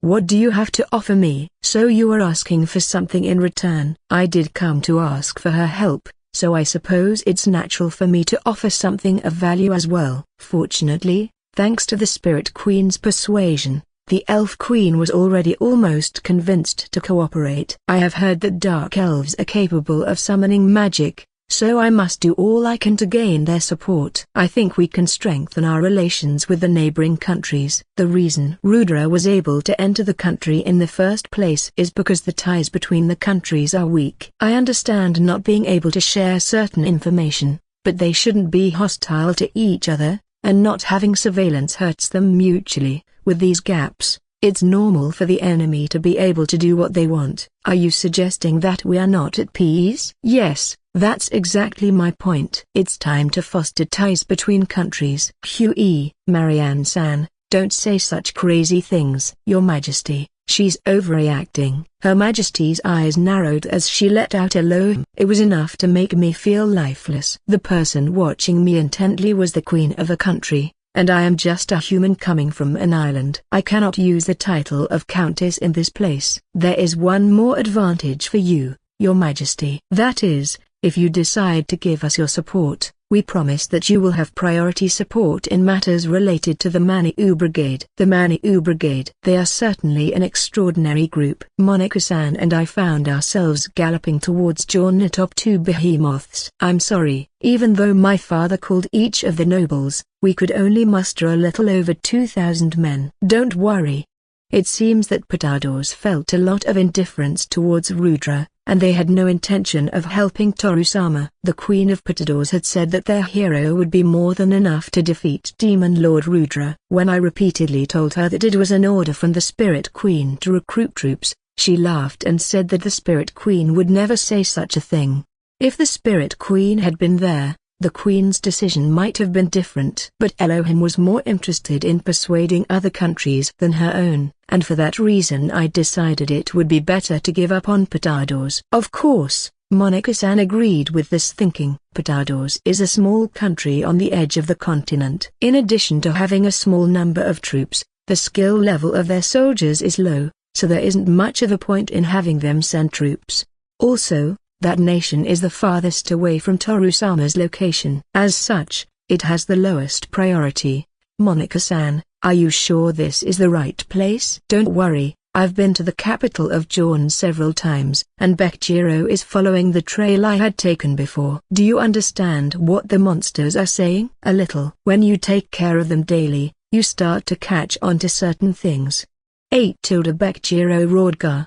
As if to answer Monika-san. The behemoth. I heard it was a monster that Toru-sama had tamed. At first, I couldn't help but shiver when I saw it. It has a terrifying appearance, like it's going to attack you at any moment. But now I feel calmer around it. It is also surprisingly comfortable to ride. Here we are. Good. We will soon have an audience with the Queen of the Dark Elves. We had arrived in the capital of Jorn. Elohim-sama told me what happened. I did not know that Rudra had his eyes on Jorn. I had assumed he was only interested in taking over the mountains. The Queen, holding a heart-shaped cushion on her couch-like throne, twisted her face in disgust. Monica-san and I waited silently for her response. When Zig came here, I knew he was useless. He thought he could come to this place, empty-handed, without providing anything of value, and just ask for information. Honestly, how insulting. So, I used him to kill some time and have a little fun at his expense. Now then, what do you have to offer me? So you are asking for something in return. I did come to ask for her help, so I suppose it's natural for me to offer something of value as well. Fortunately, thanks to the Spirit Queen's persuasion, the Elf Queen was already almost convinced to cooperate. I have heard that Dark Elves are capable of summoning magic, so I must do all I can to gain their support. I think we can strengthen our relations with the neighboring countries. The reason Rudra was able to enter the country in the first place is because the ties between the countries are weak. I understand not being able to share certain information, but they shouldn't be hostile to each other, and not having surveillance hurts them mutually. With these gaps, it's normal for the enemy to be able to do what they want. Are you suggesting that we are not at peace? Yes, that's exactly my point. It's time to foster ties between countries. Huey, Marianne-san, don't say such crazy things. Your Majesty, she's overreacting. Her Majesty's eyes narrowed as she let out a low hum. It was enough to make me feel lifeless. The person watching me intently was the queen of a country, and I am just a human coming from an island. I cannot use the title of countess in this place. There is one more advantage for you, Your Majesty. That is, if you decide to give us your support, we promise that you will have priority support in matters related to the Maniou Brigade. The Maniou Brigade. They are certainly an extraordinary group of people, with outstanding power and ability. I am very interested in having a strong connection with them. Can I trust those words? The Maniou Brigade is made up of the former hero of our homeland. And even though he has given up the title, the devotion and respect that King Armand feels towards Toru-sama remains. I am setting Toru-sama up with a big commitment, but now is not the time to ask for his permission. I must do whatever I can to help him. Besides, I have received information from Levu-sama, actually it was the vice-captain, that if necessary, they can give orders to the Maniou Brigade. Toru-sama's client is Lastoria, and formally speaking, Toru-sama's superior is Levu-sama. The Spirit King told me that Almond's kingdom is on an island far out at sea. That is correct. Is that for real? Monica-san. I am surprised by Monica's perception. I'll accept your offer, if you let me go on that boat. What? I don't think it's something I can promise. The Queen's eyes sparkled like a child's looking at candy. I wonder what it will be like on the other side of the ocean. It has always interested me. I'm also curious about ships crossing the open sea. But, I'm afraid I can't make that promise. Oh, well, that's all right. I'll talk to the man in charge. When this is over, a man who is dressed in armor appears on the scene. He kneels before the Queen. Your Majesty, everything is in order. We will leave as soon as I give the order. In that case, head to Big Gear right now and help the Maniou Brigade defeat Rudra. Never give in to other races, and make Demon King Rudra regret stepping on the coda of a sleeping dark elf. Yes. His Majesty smiled at me. When we arrived at Galbaron's palace, we greeted the king. I have heard all from Elohim. They are working to defeat the Demon King Rudra. That's right. Patados and Jorn have agreed to send troops, and right now there are troops marching towards their destination. Please, we request your assistance. Please, Your Majesty, help us defend the Maniou Brigade. That adventurer. His Majesty casts his gaze at the person next to him. Is it in our best interest to help the Maniou Brigade? Yes. I'm sure he's an SS rank class. Maybe it's even higher than that. In my opinion, Your Majesty. If we don't help him, this could spell the death of this country. General, I never thought you would say something like that. As I looked at the man the king was talking to, I noticed something very curious. On his cloak was embroidered the phrase love, Kt on the inside. Kt-san, what have you done? I don't like the idea of having to fight a race like the elves, but Rudra is even more annoying. He has caused a lot of chaos in my country. He has even planned to assassinate me. And the Spirit King was talking about strengthening the ties between the nations. Yes, Elohim Sama proposes that we strengthen the ties between the nations and share information to better protect our lands, including this country in that framework.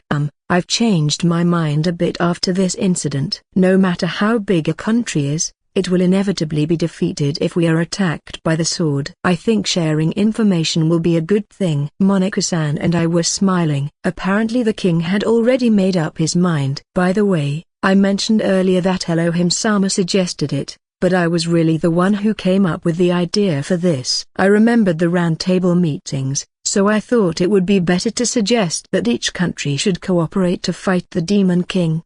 Rather, I can't help but wonder what they were doing so far. Has peace managed to be kept around here on their own? Are you ready to go to war? Yes. Strike with your hammer upon the Demon King, and make victory belong to the beasts. I will. For His Majesty the King and for my country. The general bowed his head to the king. Our next destination was the land of Noah. The Spirit King had said it was the land of the fairies. At this point we had encountered a big problem in meeting Toru-sama, and that was the Great Forest. There were many routes that could divert us from the road, and that represents a big problem. A large shortcut was required to allow the armies of the various countries to pass through. Monaco-san and I arrived at the entrance to the Great Forest. You're too late. I've been waiting here for a long time. You are the guide? Yes, my name is Nomin. Nice to meet you. We were greeted by a lovely fairy. I guess the Spirit King has already told her what is going on. That's why she has been waiting for us here. But could the fairies clear a path for us through the vast Great Forest?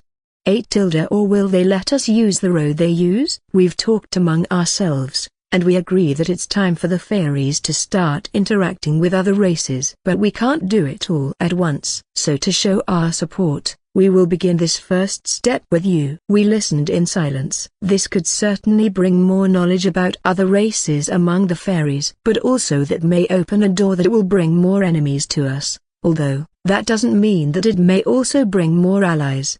Right? For the future of our race, we will seize this opportunity. You've made up your mind, haven't you? On the contrary, we will show the world how dangerous fairies can be. Zuzan Zuzan. The ground begins to shake. A mountain in the distance begins to move. No, wait. It's not a mountain, it's a giant monster.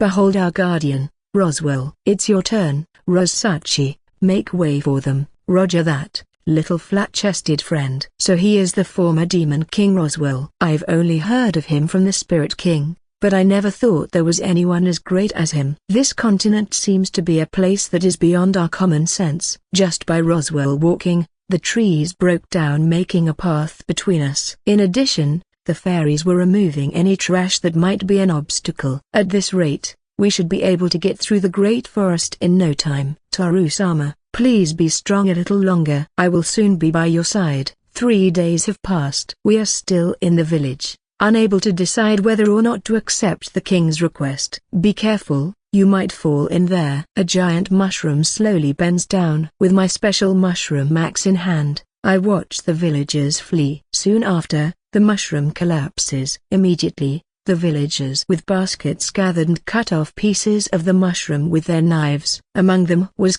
Master Tilda. Tonight I will prepare a delicious mushroom soup for you. I can't wait to eat it. My pretty slave smiled mischievously. All the housewives around me smiled and said things like, "Youth is such a lovely thing," or "They look so cute together." I wonder what's going on with these people. Mushrooms are a very desirable food for them. They grow everywhere and are edible. The taste isn't particularly delicious, but it becomes quite tasty depending on how you cook it, especially if it is crispy. Why are you chasing Frau Ki 1/2 Z? Kayui. It's not because I look delicious. Stop staring and help me. Frau was running through the village. Behind her, a large rock rat was giving chase. Rock rats are kept in this village as beasts of burden, mainly for transportation. They are plump and lovely looking, and watching them eat fruit with both their paws was very endearing. They are very shy animals, but it's a whole nother story when they're with Frau. It seems they enjoy her company very much, and no matter if they're big or small, they are always chasing her, and they also lick her all over, covering her in saliva. Frau, on the other hand, is quite disgusted by this arrangement. Damn it, A wall. Kei 1/2 Z. Hey, stop it. Leave me alone. Kimura. Frau gets backed up against a wall, and the rat starts to lick her. Kaio, Kaio, Kaio, Kaio. Kei 1/2 Z. Kaiui. The rock rat turns around and stares at Panda. By the way, Panda usually gets licked too, just like Frau. I think it would have been better if he had escaped while Frau was being attacked. I see you are settling in nicely here. Ah, old Hansel. The old man casually appears. He had been out hunting a while ago, and had a rabbit in his left hand. Well, they're letting me stay here for free, so I have to help out somehow. That's very considerate. So, do you have some free time later? Sure. But what do you want me to do? The blacksmith wants to see the sword you're carrying. He wants to see my sword? Well, I guess that's okay. I arrived at the weapons store that old Hansel had told me about. In the store are a lot of high-quality weapons. But what is most striking is the group of old men gathered here. It's made of a metal I've never seen. Surely it's not made of a material found in these lands. How was it even processed? I can't even imagine that. It looks like it was cast, but from another aspect, it also looks forged. What kind of weapon is it? Let me take a closer look. What is this? The blacksmiths were gathered together, curiously discussing the sword. In addition, there was a fierce-looking person who lightly tapped it with a hammer, examined it under the light and then licked the blade. I'm not comfortable with a stranger licking my weapon. Don't you know what a sacred weapon is? Sacred weapon? All the elders turned their eyes on me. They don't seem to know what I'm talking about. A sacred weapon is an object that only the chosen ones can obtain. It looks like a sword now, but it can be transformed into whatever its wielder desires. A sacred sword. Ho! And where does one obtain such a thing? In a temple. Anyway, it's a powerful weapon that only heroes can use. In short, this is some kind of relic? Yes. The elders started talking to each other and saying things like, this is a relic? This is nothing like the sacred swords we know of. Are there sacred arms here? I don't know where to find any sacred arms, but I've certainly never seen a relic like this before. You can find many relics that are called sacred swords, but I've never seen nor heard of one obtained from a temple. I see. So sacred arms aren't obtainable in this continent, or perhaps these people have not traveled far enough to know of their existence. The relics here are more varied and have better performance, and the sacred swords might even have better performance than my sacred arms. But still, I like this sword, so I don't plan to change it. Well, it's time for you to give it back to me. Not yet. I just need a little more time. We want to know more. We still haven't figured out the secrets of this oddity. Well, all right. Do as you like. The elders were pleased and went back to examining the sword. I don't know what kind of things they will do with the sword, but I will have to wait and see how things go. Oh right, there was something I wanted to ask old Hansel. 8. I turn my attention back to him as he sits in a chair near the counter. He is still half naked and painted all over, barbarian style. I've been meaning to ask you something. Why are you dressed like that? That way if I'm caught, they'll just think I'm a barbarian. Are you expecting to be captured and tortured? It's to protect this place. Rudra is still searching for His Majesty. He takes out a cup and brings it to his mouth. From the smell, I could tell it was sake. Hansel was a general. Originally, he was the chief of staff, but both the general and the vice-general died in the last battle, so he was left in command of the army. Not to mention that this army has also disappeared. There used to be about 6,000 men. Now, they are less than 100 in total. Can't they go somewhere else and try again? That's what we'll do if our final strategy fails. I won't be alive by then. His Majesty and the people left behind will be banished to Galbaran. Why do they want to go so far? Hansel answers Kid's question by saying, I think it's because I want to reward him. When Rudra appeared, he took everything that belonged to us. We were very helpless and desperate. I couldn't do anything about it.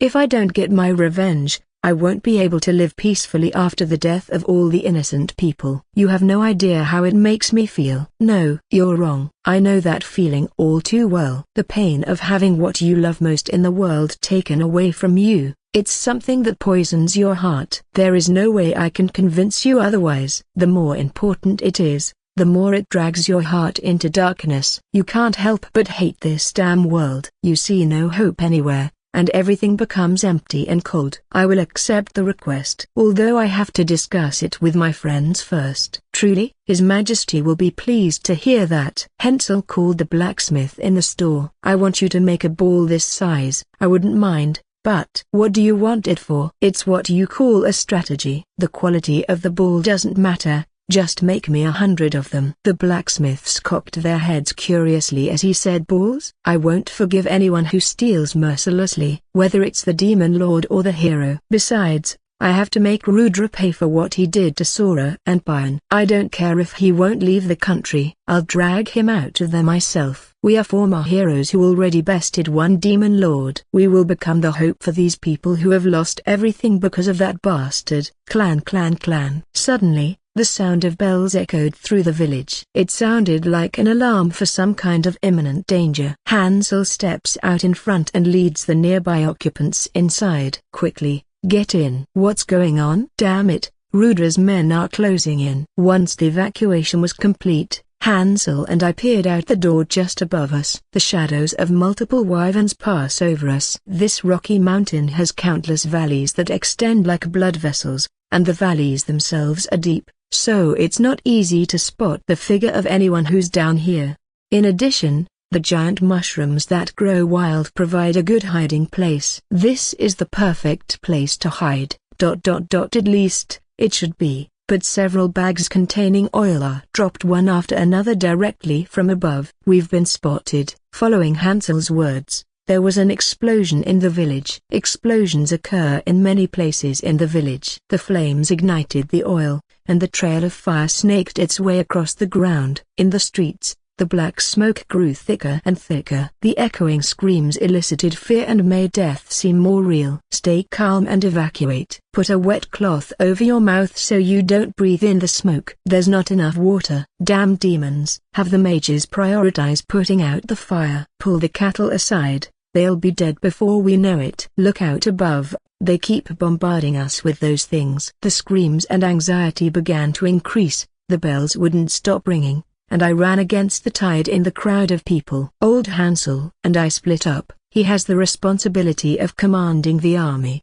Frau Panda, I shouted at the top of my lungs, but I couldn't find my friends. Multiple wyvern shadows were passing overhead. When I looked up, several of them were flying in a circle like birds of prey in search of their next kill. A wyvern swoops down and grabs a boy by the leg, then grabs him in its mouth and flies away.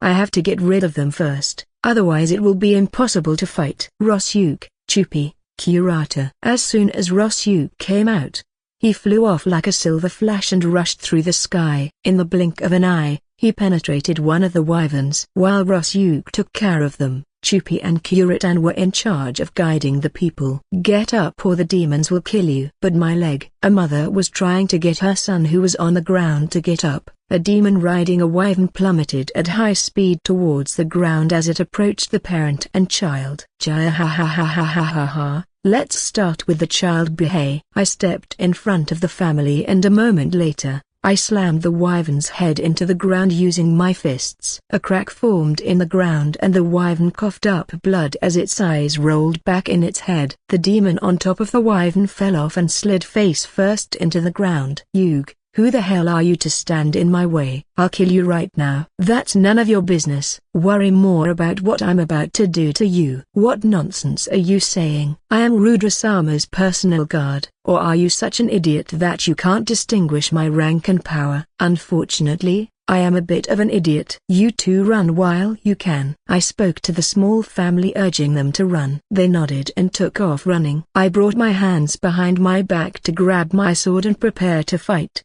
But strangely I felt nothing. A broken bar. Oh right, I left it in the armory. Oh well. It won't be a problem if I face off against these little minnows barehanded. You're going to regret this, human. I'm going to run you clean through. I'm in a hurry. I don't have time for threats. Let's get this started. You fucking scumbag. Just before the man started to move, I immediately closed the distance and flicked his face. Pin. The moment my finger touched his face, pieces of his skull and flesh scattered all over the place. Well, It wasn't a very nice way to win, but it was effective. Mastery 1/2 Z.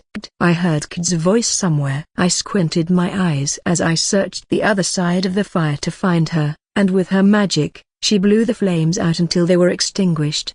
Are you hurt? No, I'm fine. This is the enemy's blood. Kid is relieved to see that I am unharmed. Where's Frau? I was looking for her too. I thought I heard her voice from over here. Suddenly, we both heard Frau's voice coming from somewhere nearby. We looked up and there we saw Frau with Panda. Frau was carrying a rock rat while throwing a tantrum, and right behind her was Panda, stretched out like a disc, carrying several children that he managed to rescue at a considerable altitude. My lord. She dropped the rat to the ground and flew towards me. The rat hit the ground on its butt and squeaked angrily at Frau. I was saving the kids with Panda, and that rat was just an afterthought. Kaiyui. Well done.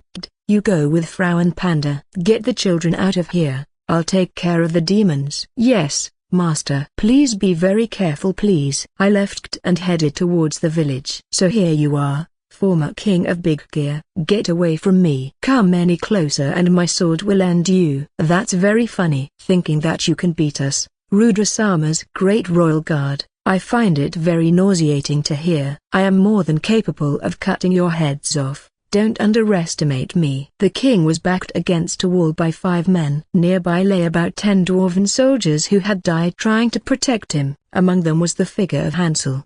The old man's fingers twitched, but only slightly. I was relieved to know he was still alive. Please run away. Hansel, I'm sorry you had to come all this way, only for us to not even get our country back. The important thing is that you live. A young demon stomps on Hansel, who was badly wounded. You are traitors. Big Gear belongs to Rudra-sama now, and even your people recognize that. No matter how much you try to deny it, it's useless. Then why are they after us? Oh, I know. It's because the throne has no legitimacy, right? Since no one wants to recognize Rudra as king. Once I have your head and crown in my hands, that problem will immediately be solved. Where is the crown? Give it to me, and I will set you free. Both swords clash, the king having predicted the demon's attack. I will never give it to you. You refuse to give it to me? Then I will kill you and take it. Wait, I shouted, drawing everyone's attention to myself. Who are you? Just a simple adventurer who was hired by these people. So you're an adventurer. What about your weapon? I don't need a weapon. Or is it that you fear what I can do with my hands? The young man's eyes widened for a few moments, and then he burst out laughing. Ha ha ha. Are you serious? You're funny. Captain,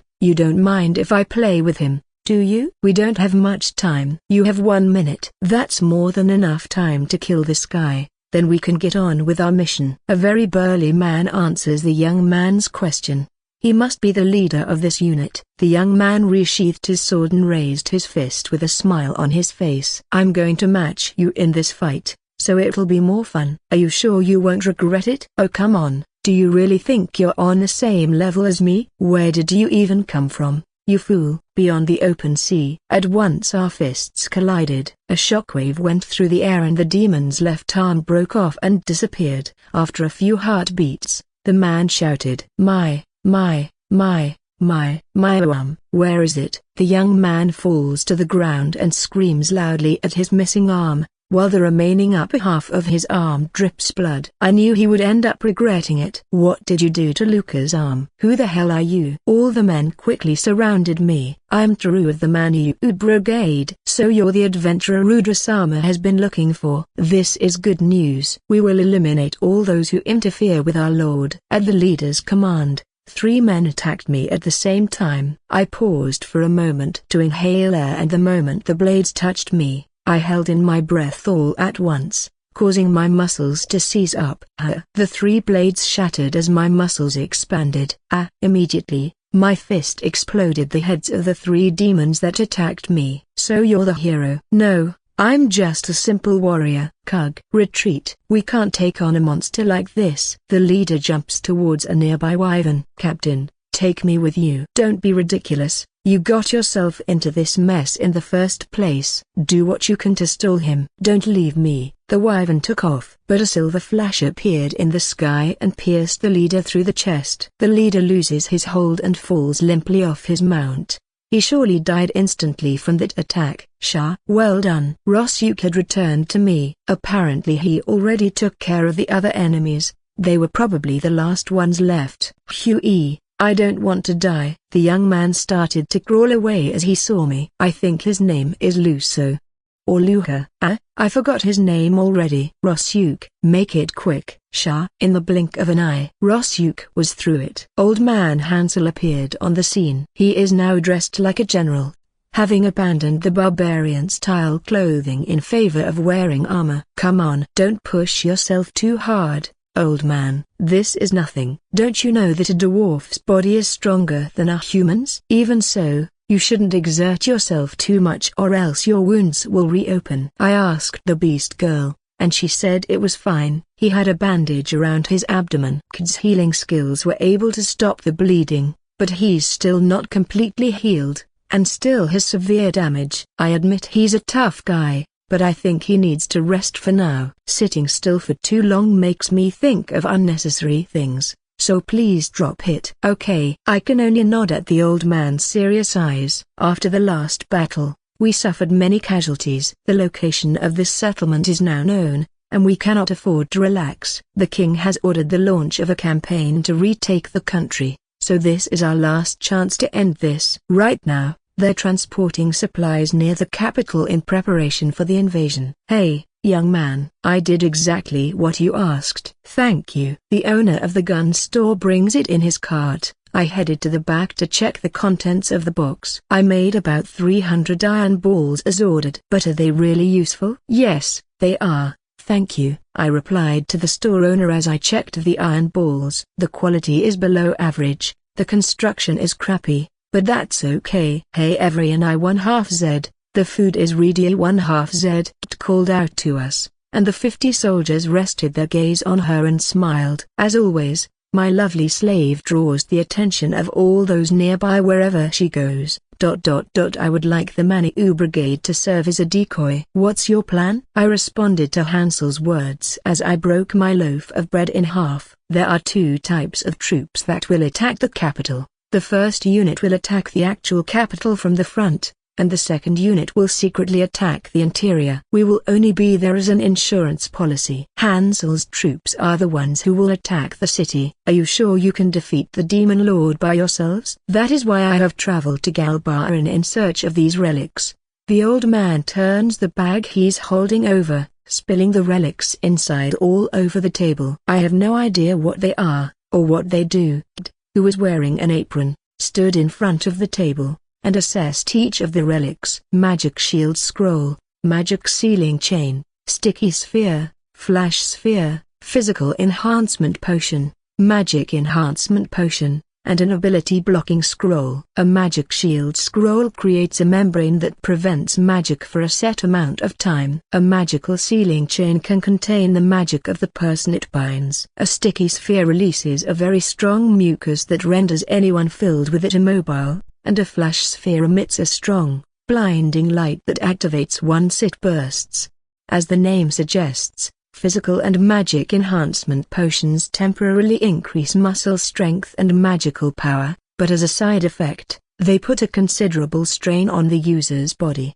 If you use both at the same time, your body will give out completely. The last item is something I already know, so there's no need to explain it. How did you get all this? You didn't have much money. I sold some of my personal items. I even sold my wedding ring. So I have to make sure this mission is a success. Are you serious? Yes, and that's all I'll say. I guess it's time to make my contribution. I emptied my storage and placed the few items I had collected so far on the table. These are things that don't have much value on the market, and aren't of much use to me, but I hope they can help the dwarves. They need all the help they can get, and the more items they have that can help make a difference, the higher the odds of victory will be. Are you sure you want to give us all this? I don't want you to die. I'm giving you these so that you can survive, and so that tomorrow we can enjoy some good steak and food together. Thank you. I owe you a great debt. Just make sure you know your limits. If things get too difficult, remember to use the smoke ball. If Hansel's troops are defeated, they are to signal us with a red smoke ball. After that, they will retreat,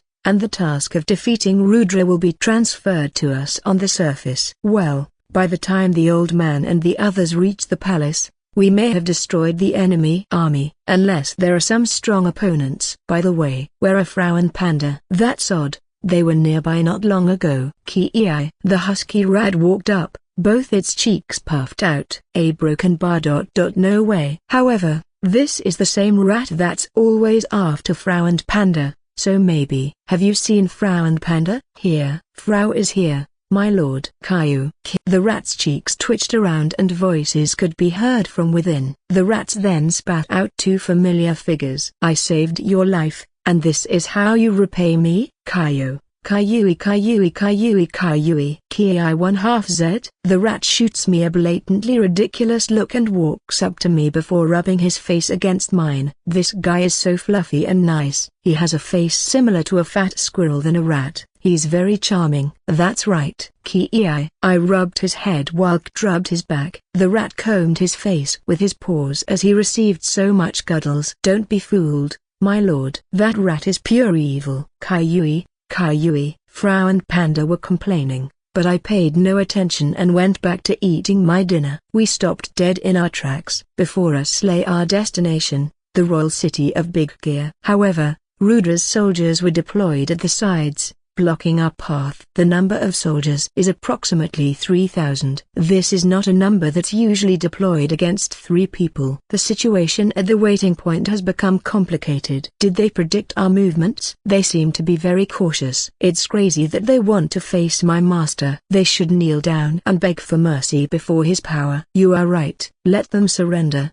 and then they can live. What are you talking about, Frau-san? It is a foolish act worthy of death when you try to confront the master. Even if they pretend to surrender, their fate should still be death. You know, you can be scary sometimes. Both Frau and don't seem the least bit nervous about the battle. In fact, they are very relaxed. Well, it's probably because it's not the first time they are about to fight a demon lord. Caillou. Hey, come back here. Caillou. Caillou. Panda shakes around noisily and calls for a fight. I appreciate the sentiment, but we all have our weaknesses, especially when it comes to an animal as fluffy as you who was created for the purpose of being a helper. Panda. Sorry, you're not ready for combat, you'll just get in the way. I stroked his head and forced him back into the seal. Please understand. Rosyuk, Chupi, Kurotan, come out. Chupi. Cry 1/2 Z. The 3 beasts appeared and immediately got into position for combat. There is still some distance between us and the enemy, but I'm sure they are already aware of us. The wyverns fly out of the capital one after another. That means they are alert. Well, it's time to begin. Yes, I'm ready. I took out a wooden box containing the iron balls from my storage, then held one in each hand. There are 300 balls in total. With this amount, we can reduce the number of soldiers. Here I go. I lightly threw a ball towards the enemy. Poof! A large cloud of smoke appeared in the center of their ranks. I threw an iron ball. In the distance, an explosion was heard and a cloud of dust spread all over the area. I feel pathetic having to fight like this. An object like this thrown by someone who is over level 3000 allows it to reach unimaginable speed with even the slightest toss, causing it to pierce the ground and send the surrounding troops flying. Is this a cowardly tactic on my part? Well, maybe so. But there are only 3 of us against 3,000 of them. I think that's fair enough. I'd like to fight them one-on-one, but it's impossible even for me. The enemy is on the move. They seem to have realized that we're at a disadvantage in numbers. Rudra's army began to run furiously, so much so that they didn't even bother to hold their formation, and came at us wildly. Magic fairy ball. One of the iron balls thrown by Frau hits the enemy troops. So there's a higher chance of hitting my target if I use techniques. Toru's super special straight shot. The moment I threw the ball with all my might, it disintegrated in the air as soon as I let it loose. Really? This material is so poor that it couldn't withstand something as strong as that. So I threw another one again with limited effort. There was a man shouting as he ran in our direction while dodging the balls. At the same time he had tears in his eyes. It was a truly interesting sight. Who is he? He seems to be the general named Chiba. Chiba is a dark-haired man of medium height. Moreover, he's a human. His weapon is a curved sword. A katana, I think. I remember it because it's a type of weapon used back home, on the other side of the island. It's sharp, but it is difficult to use, so there were few people who could use it. But if you do know how to use it, then it can be a very powerful weapon. I'm about to run out of ammunition. I think it's enough with long-range attacks. Yes. Twin Tornado. Ice Age. The two iron fans unfurled and unleashed wind and ice magic. The extremely cold tornado that was generated froze the enemies as they soared through the air. Chiba, who was still running towards us, gnashed his teeth. That guy is quite persistent. It was continuously unleashing Twin Tornado and Ice Age attacks. The battlefield turned into a hellish landscape. Countless tornadoes mercilessly attacked the demon army. Even so, hundreds of soldiers being led by Chiba passed through the middle. To be honest, I'm impressed. Despite being the enemy, I'm sure he's a great guy. Fairy Flash. Jaya. My eyes. What is this? Frow's violent flash of light hits the enemy. Chiba and the others, whose vision has been impaired, run in the opposite direction and run into each other. But only Chiba was heading straight toward us, although his eyes were closed since he couldn't see anything. Well done, my enemy. As a warrior, you thrill me. At last we're face to face. Now let's have a proper fight. When Chiba reached me, he raised his katana with a tearful face. Maybe it's because he's blind, but he's not looking at me, but at No, I'll handle this. You guys continue to get rid of the rest. Chupi, keep giving Rosyuk instructions and get rid of the Wyvern troops. I understand. Sha. Chupi. I unsheathed the large sword on my back. I am Toru, leader of the Maniu Brigade. My name is Chiba, one of the 3 demon generals. I have heard of your brave deeds. I am truly impressed with your spirit of defiance towards my lord despite being only 3 people, but I'm afraid the fun stops here. He glared at me and said, I shall be your opponent. Please tell the other 2 to stand back. Should I tell him that Kt and Frau are already busy beating the crap out of his comrades behind him? Don't you think it would be better for you to wait until you regain your vision? Phew, ha ha ha. I don't need to worry about that. I can read your moves even if I can't see them. I commend your desire for this fight to be on equal footing. The truth is, come on, let's start the battle. Chiba raises his katana at me. If he's as good at reading moves as he says he is, he must have had special training, or maybe he possesses a rare ability. Even in that state, he seems to be aware of my presence. Da, Fu, Jin. Our swords clash. I could feel the force of our blows connecting. His is a long, thin weapon, but it still possesses enough power to break anything that gets in its way. Chiba quickly unleashes his next attack. There are no unnecessary movements, and he chains every attack with his next one, flowing naturally, with no delay in between. He's incredibly fast. In fact, I think I'm pretty slow myself. I can barely perceive when the blade approaches me. Who the hell is this guy? You'll never beat me if you're too slow to perceive my movements. And that's just a small test. Chiba's attacks started to get faster. I can't perceive his attacks. This guy is definitely the strongest of the 3 demon generals. I never thought I'd have to kill you without seeing your face first. Perhaps this is fate. You will die in the name of Rudrasama. I've been learning his moves with mimics while receiving them. This guy has more skills than me. He has a different strength than Pan's grandfather, Mugen. I'm not sure if the skills to handle a katana can be used with a great sword. Oh, my vision is starting to come back. Now you, master. Right after hearing Kid's voice, there's an explosion nearby. Chiba and I are stunned by the impact. What the hell? Chiba and I fell to the ground the moment the explosion came toward us. I stood up and checked the situation from afar, and saw countless explosions on the battlefield. It seems to be some kind of magical attack. The magic that was released from the royal capital was pouring down like rain. Why are they using a large-scale attack even though they have allies mixed in with the enemy? I fixed my gaze towards Chiba to see his reaction, and he was still on the ground. He might have fainted, or he might have died. Either way,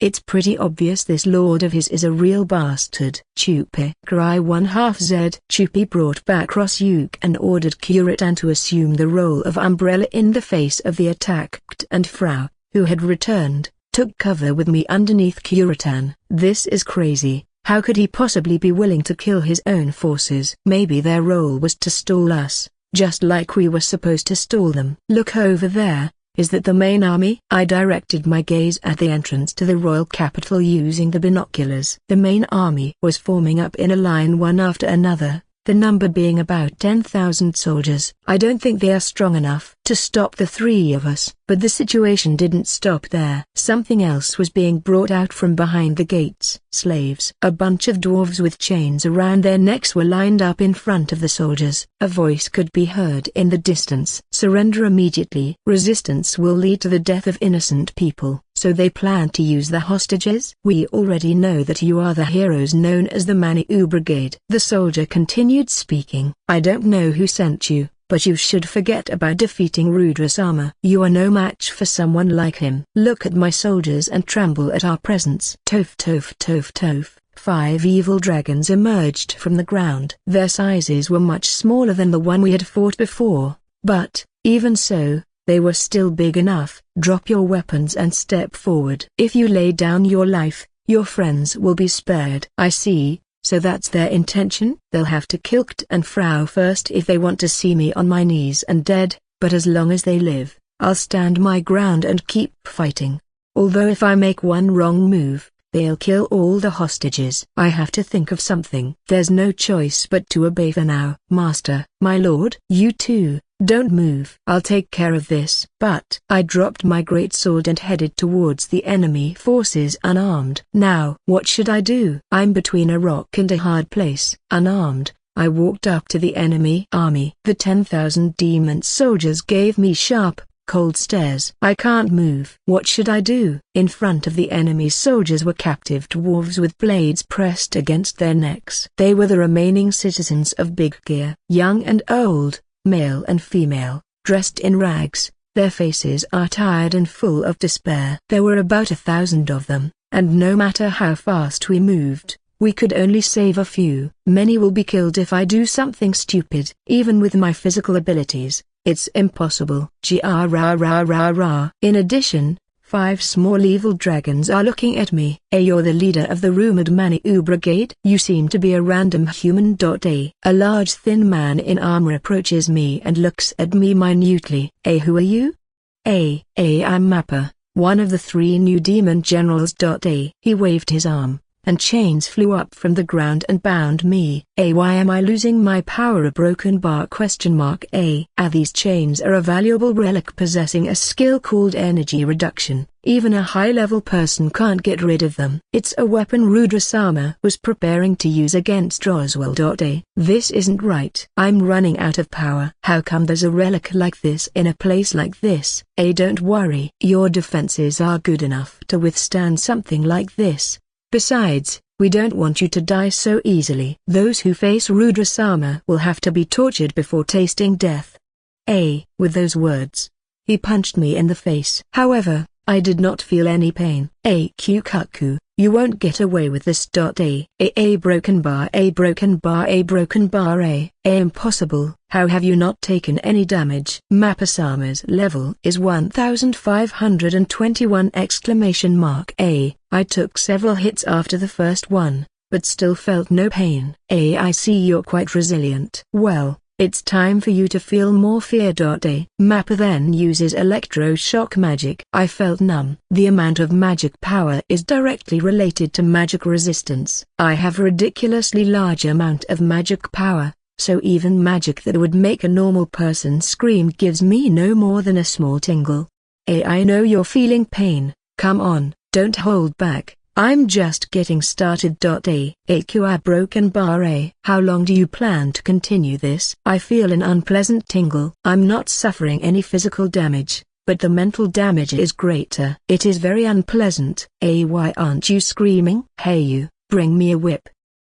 One of the soldiers approaches Mappa, hands him a whip, and he immediately starts hitting me with it. Why hasn't he realized yet that none of his torture techniques are working on me? If this keeps up, I have no doubt that they will find a way to hurt me that will really make me feel pain. But before that happens, we have to free the hostages. Well, I guess physical harm doesn't work on you. But luckily, I have a mental damage ability, for example broken bar pain that I hadn't felt for a long time starts coursing through my body. No way, this is not physical pain. It's mental pain, it's an illusion. I have to be strong. A broken bar not even the best trained man, and with the greatest stamina can resist this ability. It won't be long before you'll be begging me to kill you. I want you to feel pain. Feel it. Feel all that pain coursing through your body. Come on, start crying. I want to laugh at you.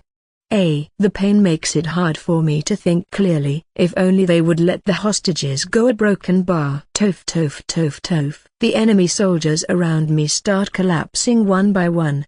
What's going on? But Mappa still doesn't notice what's happening to his allies, and keeps focusing on me. Get ready. I'll make you feel the most intense pain of your entire life. Yug. His whip violently strikes my body. More enemy soldiers continued to collapse. After this, an unusual situation continued happening for a while. The rest of the soldiers noticed and started to move. A strange tail-like object emerges from the shadows of an enemy soldier, and instantly pierces his head. In addition, dog-like creatures emerged from other shadows one after another and mercilessly attacked the necks of the soldiers. In the blink of an eye, the enemy army was in a state of confusion. They could no longer afford to pay attention to the slaves. Don't separate from the slaves. Return to your positions. Mappa-sama. That's it. Our broken bar! One of the soldiers points his finger in the distance. When I looked in that direction, there was something running fiercely from the horizon. It was a man in armor, and he was also accompanied by a large number of people behind him. At the head of the mob worked and Frau, both riding a rock rat. Master Idiasis 1/2 Z. We've come with reinforcements. Idiasis 1/2 Z. Really? Thank you. Broken bar. Thank you very much. Broken bar. But, according to the meeting we had before we made this attack, there weren't going to be any reinforcements. It was then that I looked around clearly, and saw some familiar faces. I can't believe I'm about to save Toru-sama. I must write this in my diary. Love you, who was leading Galbaran's army, attacks the enemy's left wing. By the way, Galbaran's army was hoisting the Akdlovia flag. We got the biggest boost from all the reinforcements. Prepare to attack. Make them tremble before the joint attack of the elves and dark elves. Monica, who was on top of Bekjiro, gives out orders. A black and white snake carrying a dark elf pierces the enemy with its fangs. Likewise, the elves who are riding on the snake's body use spirit magic to attack the demonic race from a distance. Was that giant snake summoned with magic? Hold your position here. Our forces will actively defend in the face of this attack. A large shadow was cast on the ground. Next I looked up, and saw a swarm of fairies who were carrying a huge object, which landed right in front of me. The earth shudders under its weight, with the weight of the creature. A behemoth. A broken bar. Why is it here? Mappa said, trembling. Garuuha. Mappa shuddered at the roar. The person riding Ichiro was someone I was familiar with. Marianne, daughter of Count Roan. We meet again, Toru-sama. It seems I've arrived just in time. She got off Ichiro and untied the chains that bound me. I'll tell you the details later. Sounds good to me. I cracked my neck and turned to look at Mappa, who had managed to get to his feet. Now the roles are reversed. It's not fair to call in reinforcements. Ironic that you should say that. Mappa hit me hard with his whip. After receiving about 30 lashes, he staggered and flinched at my lack of a reaction. Why doesn't it hurt you? Oh, I forgot to tell you, I'm level 3000. I am possibly broken bar. I jabbed Mappa with my index finger, causing his head to explode. And the others approached me after I took care of the general. Master, Master, Master tilde exclamation mark hey, stop crying my lordy 1/2 z don't wipe your nose on my clothes. My two pretty slave girls hugging me while crying made me feel relieved, and my expression, that had been stiff, finally relaxed. I didn't want a guy like that to kill me. However, I wasn't willing to abandon the hostages. If I have a chance to help them, I have to take it. That was what I was thinking at the time. Countless fairies clung to one of the evil mini-dragons and attacked it from all directions. Its body was writhing in pain. The 4 remaining groups of reinforcements continued to attack and made sure that no demons would come near us. Frau, let's end this battle. Yes. As you command. I ordered Chupi. Ross, you can return to help the reinforcements. Handed me my sword, and I climbed on top of Ichiro to head for the main gate. Let's finish off the dragon. Ichiro jumps up, and a flash appears after I wave my sword. The evil dragon's body is cut in half. The evil dragon has an amazing regeneration ability, though if you block it, the fairies will easily be able to take it on. Let's go get the other 2. Ichiro heads towards the direction I pointed out, and this time I took it upon myself to cut them both down. Good job, Ichiro. You and I make a good team. Now there are only 2 left. Ichiro roars with joy, and we head towards the final 2 dragons. In the blink of an eye, I cut them both in half, and they lay dead on the ground. One of the dragons was dripping some kind of mucus, and the other had its snout open. It was about to swallow me. I'm a broken bar. The inside of an evil dragon has a magnificent view in a sense. Well, it's a sight you don't get to see every day, so it's fascinating. As Ichiro and I went inside of the dragon, I wielded my sword and started slashing all over the place to make sure it couldn't regenerate. We came out the other side of the dragon bathed in blood. Chunks of flesh stuck to my clothes and its fur. It's time to face the demon lord. I'll follow you, master. Frau too. Ichiro burst through the city gates with his body and ran vigorously through the city. We arrived at the palace of Big Gear. We were alarmed by the eerie silence. Inside the palace there were several corpses of demons and signs of a violent struggle. It is probably the work of old man Hansel. I can smell Hansel's scent from here, and also the smell of blood. We should hurry. Relying on Kid's sense of smell, we advanced through the palace. The closer we got to our destination, the more intense the smell of blood became and the louder the sound of clashing weapons grew. Let's go into battle, Hansel. It's the Manu Brigade. They've finally arrived. Hansel continues to dodge his enemy's curved sword with a swiftness not expected from his appearance, with his bulging muscles, imposing height and vicious face. He fends off his attacker. The man still attacking him is the demon lord Rudra. In the room lay the soldiers who had accompanied him. Some were dead, and others were badly wounded, unable to move. Hansel defends himself with his spear, but the power of the curved sword swing is tremendous and he is knocked backwards against the wall. Hansel, are you okay? Please defeat him, you're the only one who can do it. Take Hansel away. Yes, master.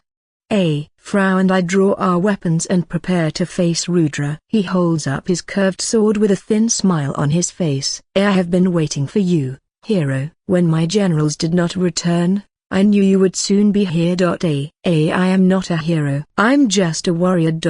You think you have cornered me? I'm Rudra-sama. I am a powerful being. Do not make me laugh. I'm nothing compared to all the weaklings you faced. No matter how strong you are, you can never defeat me. I told you I'm just a simple warrior. But, honestly, you surprised me. I was convinced that no one would dare approach the center of the continent. The only one I thought would possibly do something like that was Roswell. It was a miscalculation not to have thought of someone like you. Broken bar. I told you, I'm a simple warrior.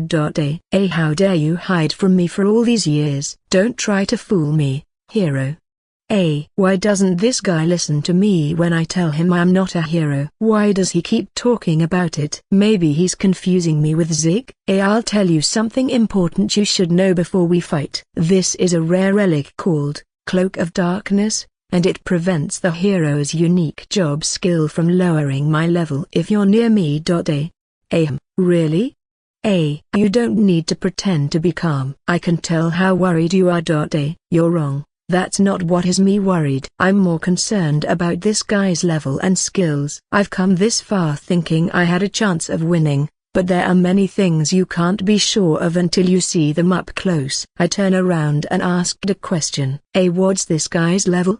2472, Master. He doesn't seem to have any remarkable skills. My lord, look at that. When I looked at Rudra again, I saw a worm-like creature sprout from his body, fall to the ground and begin to swell up. Is this the origin of the evil dragons? Now I get why I could understand what they were saying the first time I saw them. This guy created them. This is my errand boy, created with forbidden magic. Isn't he simply beautiful? He is the alter ego of Rudra, whose soul, flesh and magic are made from my own. It's disgusting. Really disgusting. Frau uses a hammer to smash the 30 centimeters worm. My familiar broken bar. How dare you? My great sword and his curved sword clash. At close range, the Demon King head-butted me, and I immediately responded with a headbutt of my own. Huey, why do you have such a rock-hard head? Sorry, I should have warned you. How? I stomped hard on the hem of his cloak, causing Rudra to fall. He immediately uses fire magic as fast as he can, but I blocked it with one hand. Impossible. How can you counter a demon lord's magic with your bare hand? I'm a broken bar. I think Lisa was stronger than you. Stop. See ya.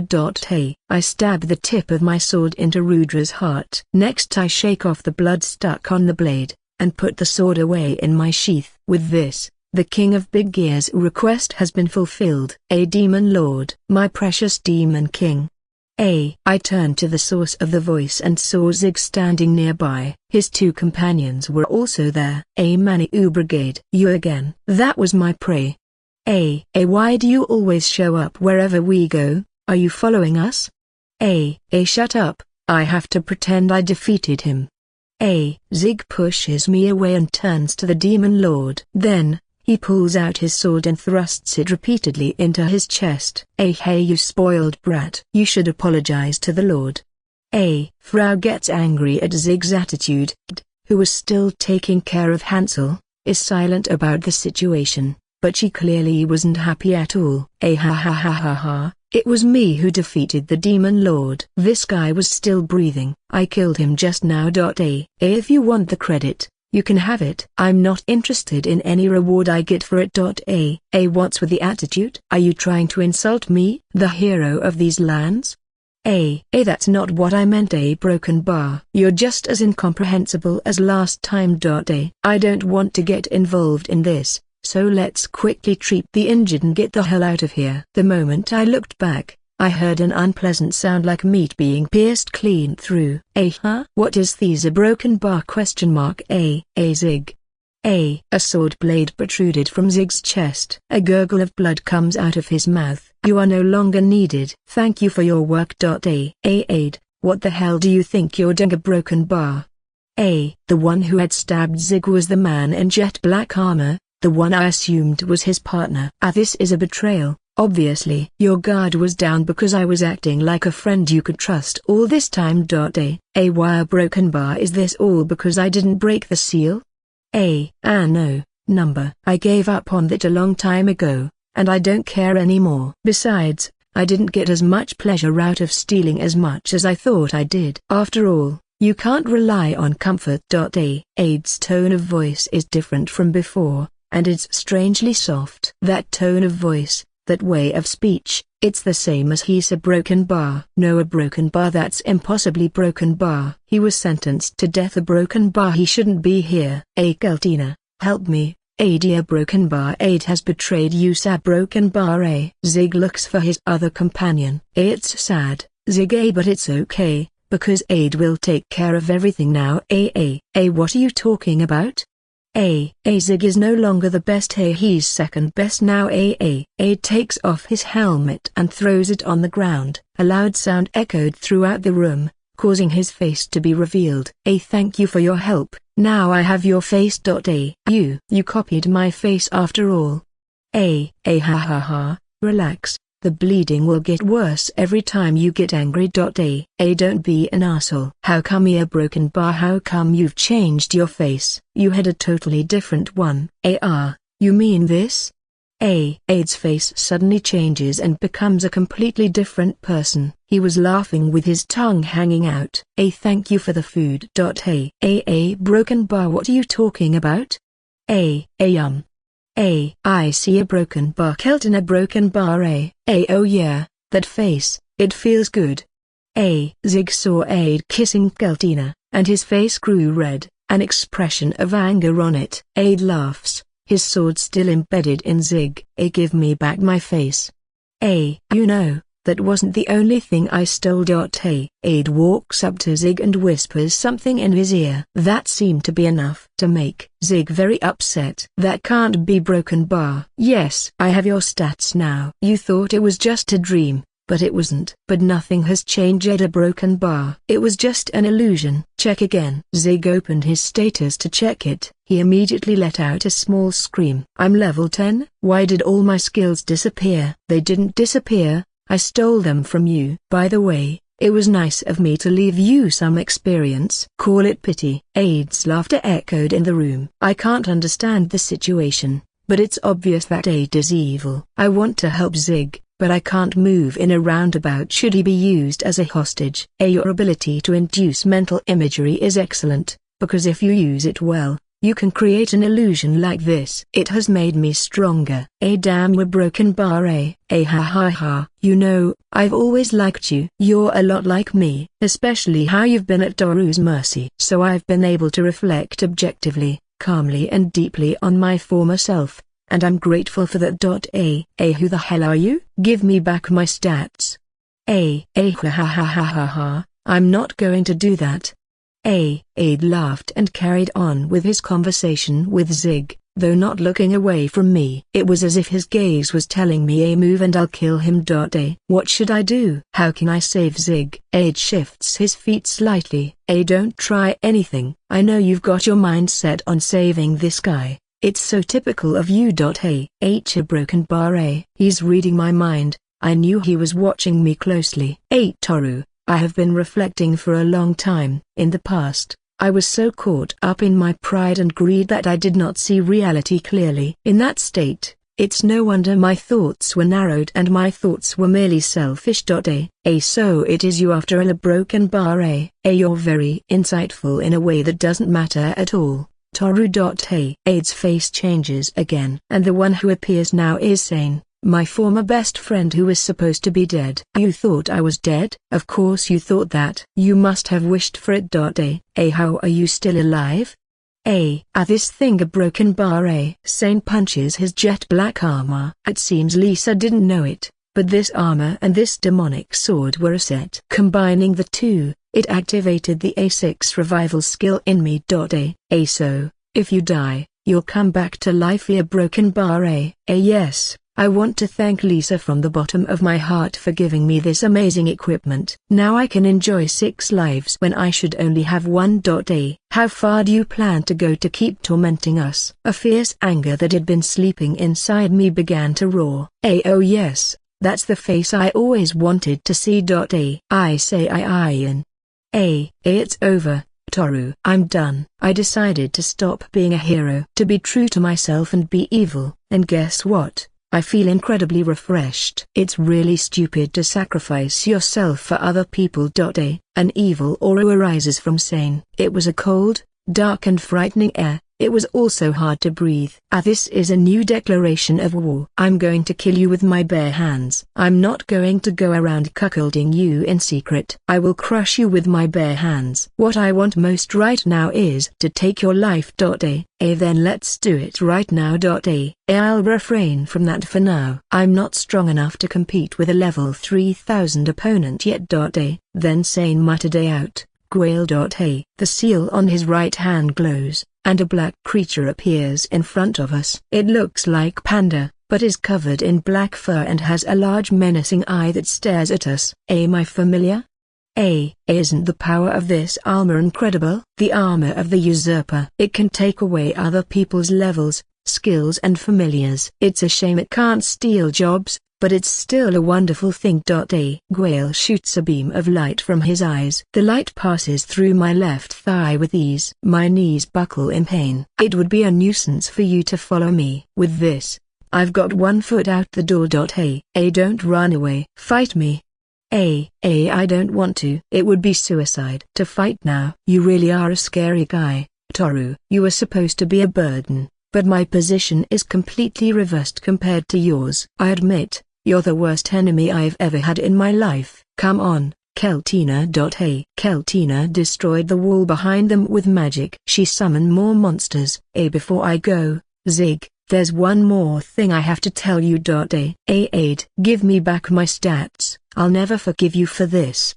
Oops, well, don't be hasty, I have something else you'll like. Broken bar. No way, we're Broken Bar. That's right, your favorite girl, Tanya Broken Bar. She's in love with me.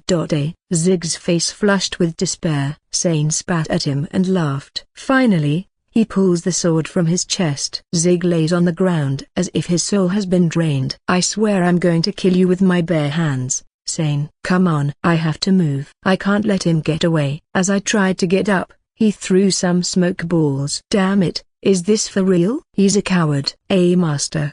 Where is he? Where's Sane? Could disperse the smoke with her magic, but Sane was already gone. I can't believe he's still alive. Are you alright, Master? You need healing immediately. Don't worry about me. It's nothing serious. The one I am most worried about now is Zig. The other wounded were left in the hands of Kt and Frau. While I rushed to help him, I gently held Zig in my arms. This wound cannot be healed with high potions. I will have to use an elixir. I will use a very valuable relic. Please don't die. This will help you. Drink it. No, it's alright. Just let me die. Broken Bar. Come on, man, are you seriously going to let this beat you? Tanya Broken Bar. I'm in love with her. I was planning to go back to her when this trip was over, as the hero who defeated the Demon Lord. He suddenly grabbed me by the chest. Kill him. I hate you, but I beg you, I'll never forgive him for everything he's taken from me. I understood exactly what Zig felt. I have experienced the pain of being robbed. He is like me, a broken bar, like the old me from that fateful day. This time I will kill Sane. I promise. I swear it. Yes, I swear. Zig took a sip of the elixir. This will help the wound close. Still, he should rest for a while, just in case. Can you walk? Who do you think you're talking to? I'm the hero, of course I can. He replied in an overbearing manner, but his eyes were as dark as if there was no life in them. It's clear that his attitude is just exhausted energy. He walked with me, leaning on my shoulder, tears dripping from his face. Thank you. I'm so glad you're here. I was wrong about everything. Zig was crying with a runny nose and a face that didn't look like that of a hero. I entered a room that was guarded by a big gear soldier, who greeted me as soon as he saw me and let me enter without any problems. The interior of the place is simple, just a bed, a table, a chair and a window with blowing white curtains. Zig was on the bed, looking at the sunlight through the window. How do you feel? As good as you can see. Since that battle, he has lost the will to live. He is like a hollow body without a soul. For his treatment, Kt has been throwing healing vibrations at him, but I'm not sure there's any improvement. That's how deep his wound is. Only a few know about this place, so don't worry. Broken bar, it's okay. He won't touch you again. Wherever he goes, I'll find him and kill him. How will you do that? If you kill him, he'll come back to life. Zig was still looking out the window, not looking away. He simply replied, all I have to do is kill him 5 times. It's as simple as that. Easy to say, but Aid can now change his appearance freely. He can run and hide all he wants. No, you're wrong. I know because I was his best friend. He's stubborn, and he hates to lose. He can't stand the idea that someone like me, whom he always saw as baggage, is now better than him. He'll come to me.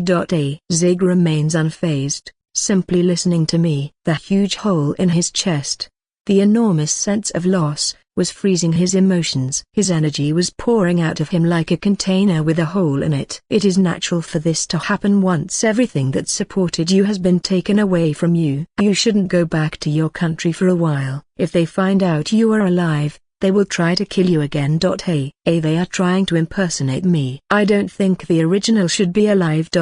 Zig looked at me with hollow eyes, just staring at them, like he was trying to absorb me with his eyes. He's going to take refuge here in Big Gear while he tries to get his body and soul back together. But I don't know how long he will be in this state. If there is anything you need, tell the men outside. They'll bring it to you right away.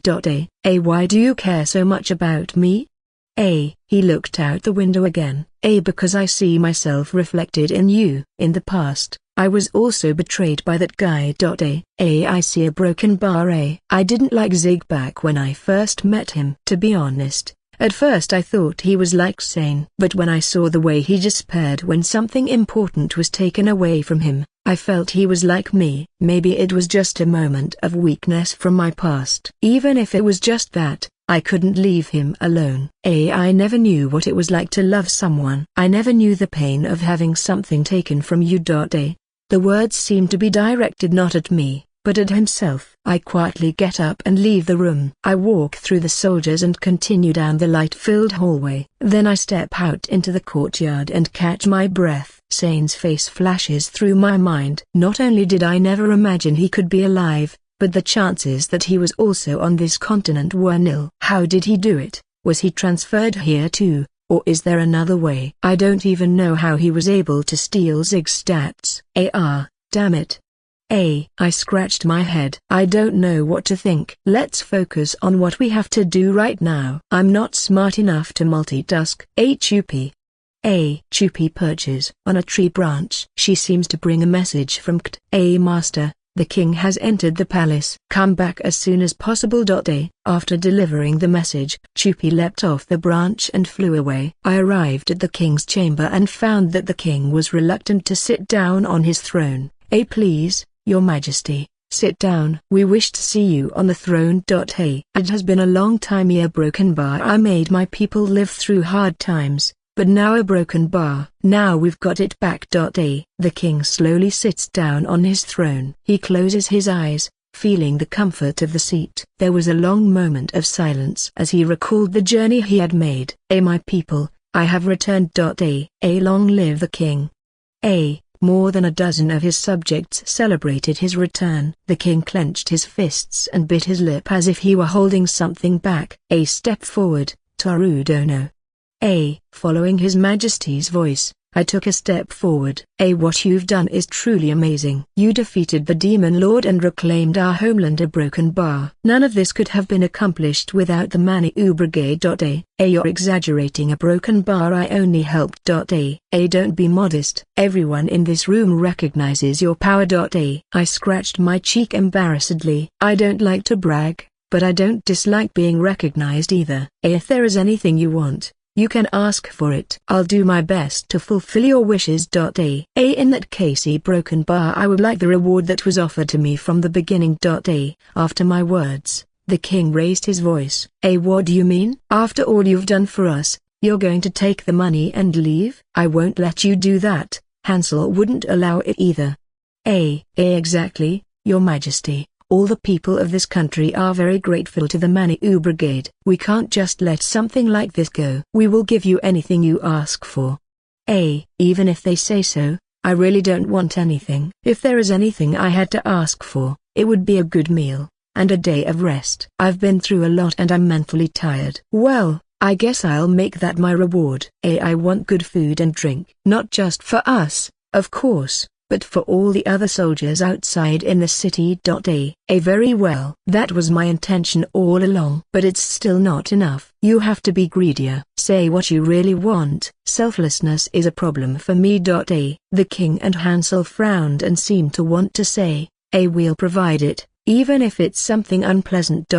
If I were a normal guy, I'd probably ask for a title, Leonard or something like that. But in my case, I'm an adventurer who doesn't care to stand out at all, so I can't think of anything really greedy or extreme I could ask for. This is my offer. Torudona will be made a border knight and you will have enough land to live the rest of your life on. Wait. I'm afraid I can't accept that. Why not? I think it's a good reward. I don't intend to stay here, and even if I did, it will be too much for me, especially since it's too flashy, and I don't like that. Then how about I give you the title of hero? I'll refuse that too. The king and Hansel make a bewildered face, as if to say, who the heck is this guy? I know what they're thinking, but I can't accept it. I don't want to become a nobleman. Since you don't want a title and you don't want land, I'll give you time to think about it. That sounds good. I gave him a perfunctory reply and left the room. Master. Sorry to keep you waiting. When I came out, who was waiting, ran towards me. Most of the fairy army seems to have returned to the forest, but some troops led by Nomin are still in big gear. By the way, Nomin is said to be the princess of Nua. Even now that I know the truth, I suspect it's some kind of joke. Where are Marianne and the others? They are checking out the building that will be the research team's base. It seems they are planning to expand their research into these lands. Can we continue to travel around the continent and use this country as a foothold? That sounds great. It's like I finally have a place to come back to. Suddenly, I hear the voices of Frau and the others approaching. I'm serious. I've seen the black version of Panda. I'd like to have one like that for my bed. In some ways it looked fluffy too, but also overwhelmingly better. Laser beams were coming out of his eye. Panda can't do that. Kayui. Panda's eyes widen and he puts his all into it. But there is no sign of any laser beam coming out of his eye. Completely depressed, Panda shouted and flew towards Kt. Even if you can't use those kinds of powers, you're still really strong, Panda, so don't get depressed. Kayui 1/2 za. That's where you're wronged. Panda does have a great ability, being Frau's bed. Kayui. Angered, Panda rams Frau with his body. Night has fallen on the royal capital. In the streets, people everywhere were drinking and there was so much noise that it was hard to believe it was night. In every tent, lights lit up the place as if it were daytime, and red-faced soldiers could often be seen having a good time. We were also having a simple dinner in a small bar. Those present were Marianne, Lovey, the vice captain, Monica, Frau and me. I invited Nomin to the party, but she refused, saying she had to introduce herself as a princess. She seems to be a very capable princess who does her job well. The whole thing felt like some kind of joke. A broken bar. So, Marianne, you didn't get caught in the transfer circle? Yes, it was a blessing in disguise in all the tragedy. Though it's not a situation I can be happy about, considering that 5 of my friends are missing, except Luna. Cheer up, Marianne. We'll do our best to find them. You are very kind, Ktsan. You make me feel a little relieved.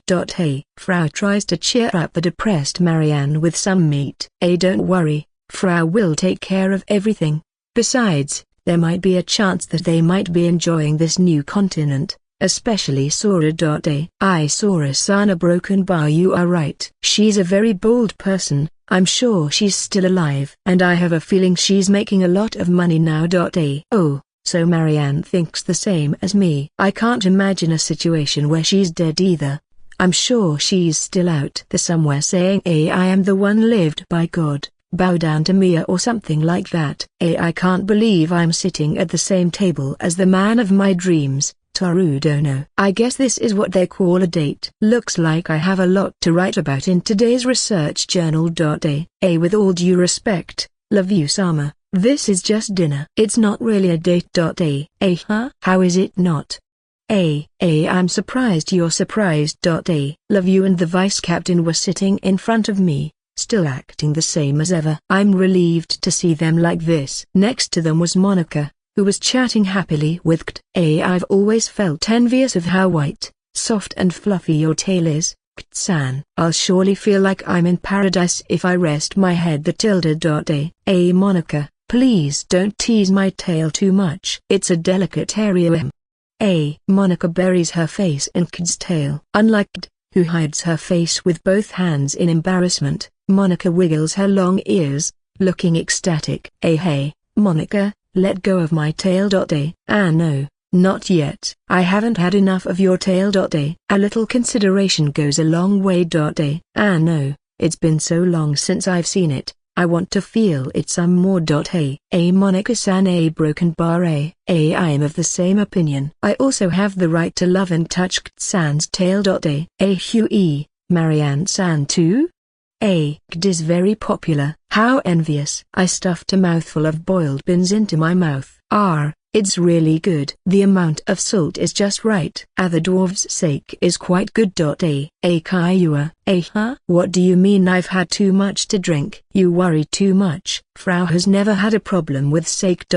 Frau says very confidently. The words please tell me it's a joke. Came out of my mouth, and it seems that Panda thought the same, as he seems to have a worried look on his face. I think she'll be waking up with a hangover tomorrow. Broken Bahua. I sat on the edge of the bed. It had been a long time since I'd had as much to drink as I had today. Normally I tend to control myself, but after Sane, I couldn't help but drown my thoughts in sake. I didn't think he was still alive. This nightmare isn't over yet. The battle between me and him is still raging. Master Broken Bar, are you still awake? Kt opens the door and enters. What's wrong? I was worried, so I came to check on you. She had a pained expression on her face. Apparently, my sensitive slave knew what was going through my mind. I had gone out of my way not to worry her. Do you mind if I sit next to you? Oh, sure. No problem. A broken bar. Kt slowly sat down next to me. Her big golden eyes look closely at me. This is a bit embarrassing. For now, this is the only thing I can do. Broken bar. She releases some healing vibrations that soothe my mind. I guess I was more mentally damaged than I thought. I'm ashamed to say I feel like Kt knows me better than I do. Do you feel responsible for everything that's happened? A broken bar. I thought I was done with him, but he got away with it. Come to think of it, that guy has always had a lot of dumb luck. Luck is one of the most important factors for adventurers. No matter how strong you are, if your luck is bad, you'll quickly get sent straight to heaven. Still, it's pretty unexpected for him to come back from the dead. I feel much better. Thank you. You have nothing to thank me for. I'll always be there for you. I gave Kt a hug. Well, I'll be going now. Kt's face turns red and she runs out of the room. She opened the door, put one foot outside, then said a good night, Master.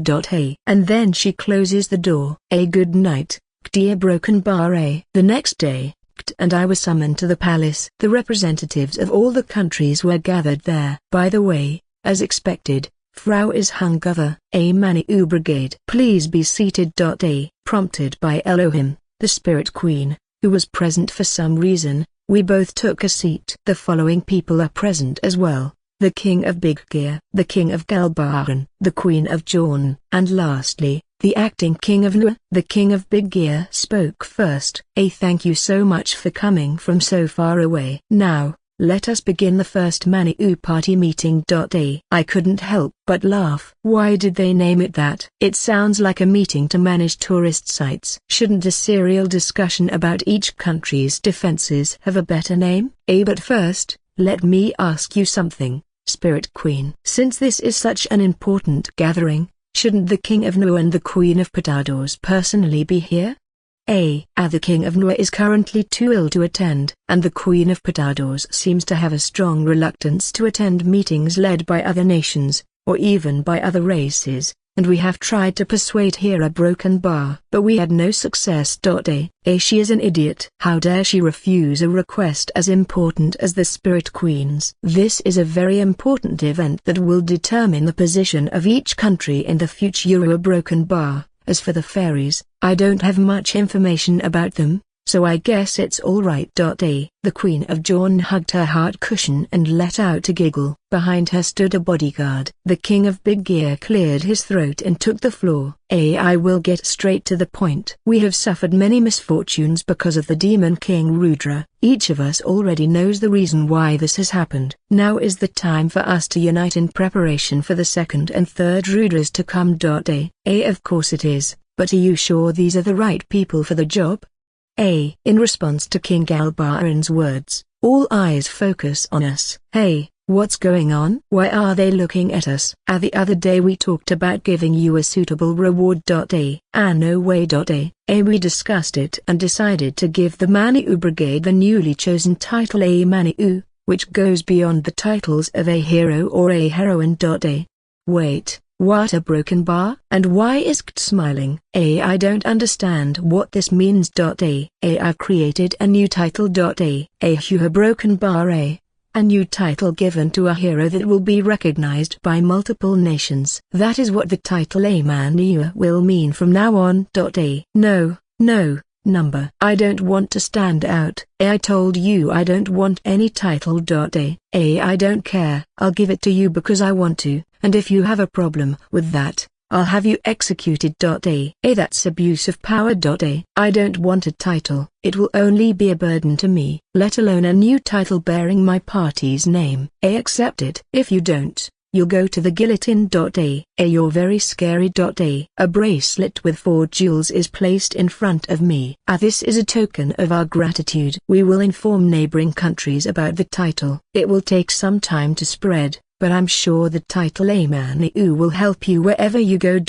In the end, I begrudgingly accepted the title and the bracelet. I have a feeling I'm going to have nightmares tonight. Parky Pecky. A broken bar in a certain mansion located in Big Gear. There hung a sign. The words A research team's headquarters were written on it. Levue, the leader of the group, knocks on the sign and says, look at this. This is the complete research team base I've dreamed of. This is where we will proceed to unravel the mysteries of this vast continent. Vice Captain, be sure to note this momentous day in your diary. It is thanks to the members of the Manu Brigade that I can sit down and work hard on my research in a more suitable environment. I would like to express my deepest gratitude on behalf of the Commander. Hey, Vice Captain, don't ignore me. We'll do everything we can to help in the search for your friends. Of course, we'd appreciate it if you'd keep an eye out for us as well. The Vice Captain fixed his glasses as he spoke. Levue was teary-eyed, begging him not to ignore her as she circled around him. I feel like the hierarchy is gradually changing. Torudono? It's time for me to continue my journey. You guys take care of everything here. Yes. Good luck. I said goodbye to both of them and then left. It had been a long time since we left the capital of Big Gear. We came to a fork in the road with 3 paths branching out and stopped dead in our tracks. Okay, this is where we split up. We'll keep going north. Are you sure you don't want me to go with you? That won't be necessary. We have a letter written from the King of Big Gear, so if we have trouble, we can use it. And we've also leveled up since we got here. Besides, Ichiro is with us, so there's nothing to be afraid of. Both of them are currently level 1500. I took the time to help them accumulate experience just in case, but to be honest, I'm still a bit nervous. But if we want to find the girls, I'll need all the help I can get. This continent is huge. It might take Frau and me forever to find Thema Broken Bar. In that case, we're going to head towards the fake Manu Brigade. Someone pretending to be Toru-sama? That's bad. Yes, The people pretending to be me are more famous than us. The rumors the big gear people heard were not about us, but about the fake ones. It is said that a group of adventurers known as the Maniou Brigade is hunting one famous demon after another in the West. The party is said to consist of 3 or more members. Oh, I almost forgot. Marianne pulls something out of her cleavage. It is like a key. The surface is gold, but it glows rainbow colors depending on how the light hits it. When I held it, it was hot. What is this? It's from Toru-sama's mother. I don't know all the details, but Kaios-sama asked me to give it to you. My mother a broken bar. Thank you, Uncle Kaios. I wish you the best of luck. Frau, please take care of Toru-sama. Yes, I will protect the master, even if it costs me my life. Make sure you come back alive, alright? When you do, I'll make sure you hear Frau's beautiful voice. Ichiro, with Monica riding on his back, lets out a roar, indicating it was time to leave. She and Marianne, who was on a horse, both headed north. Well, we too must resume our journey. Master hey, what's wrong? Why do you look like you're about to cry? Master a broken bar. You looked really happy when you grabbed that key. A broken bar. It can't be helped. The fact that the Lord saw Marianne pull that key out of her cleavage made his perverted instincts kick in when he took it. No, it didn't. A broken bar. Guess I was smiling unconsciously. A broken bar. Forget what you just saw, we need to get going. With that, we resumed our journey. Broken bar. Still no response. I take a bite of the bacon I'm having for lunch, watching the needle on the scroll for any change. Apparently, my friends aren't around here either. I wonder if this scroll really works. Not that I want to criticize old man Yatsufusa, but if I can't find them using this item, I doubt it will be effective. Well, maybe it doesn't work well when used for finding people. I'll try a different search option instead. The needle pointed to then Frau and Panda when I changed the condition to my favorite persona. A broken bar. Well, it seems to be working properly, although it is a bit imprecise. Another one? No need to rush. There's plenty more where that came from. Kayui. Oh, you want some too, Panda? Kia. What's this rat doing here? Before I knew it, there was a rock rat on the table. His face looked rather bewildered.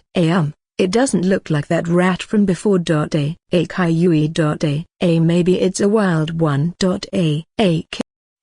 Just when I thought he had bowed his head, he grabs a piece of fruit and starts eating it. It seems to be friendly. I see no trace of hostility. When I touched it, it felt nice. It has fluffy fur. It feels lovely.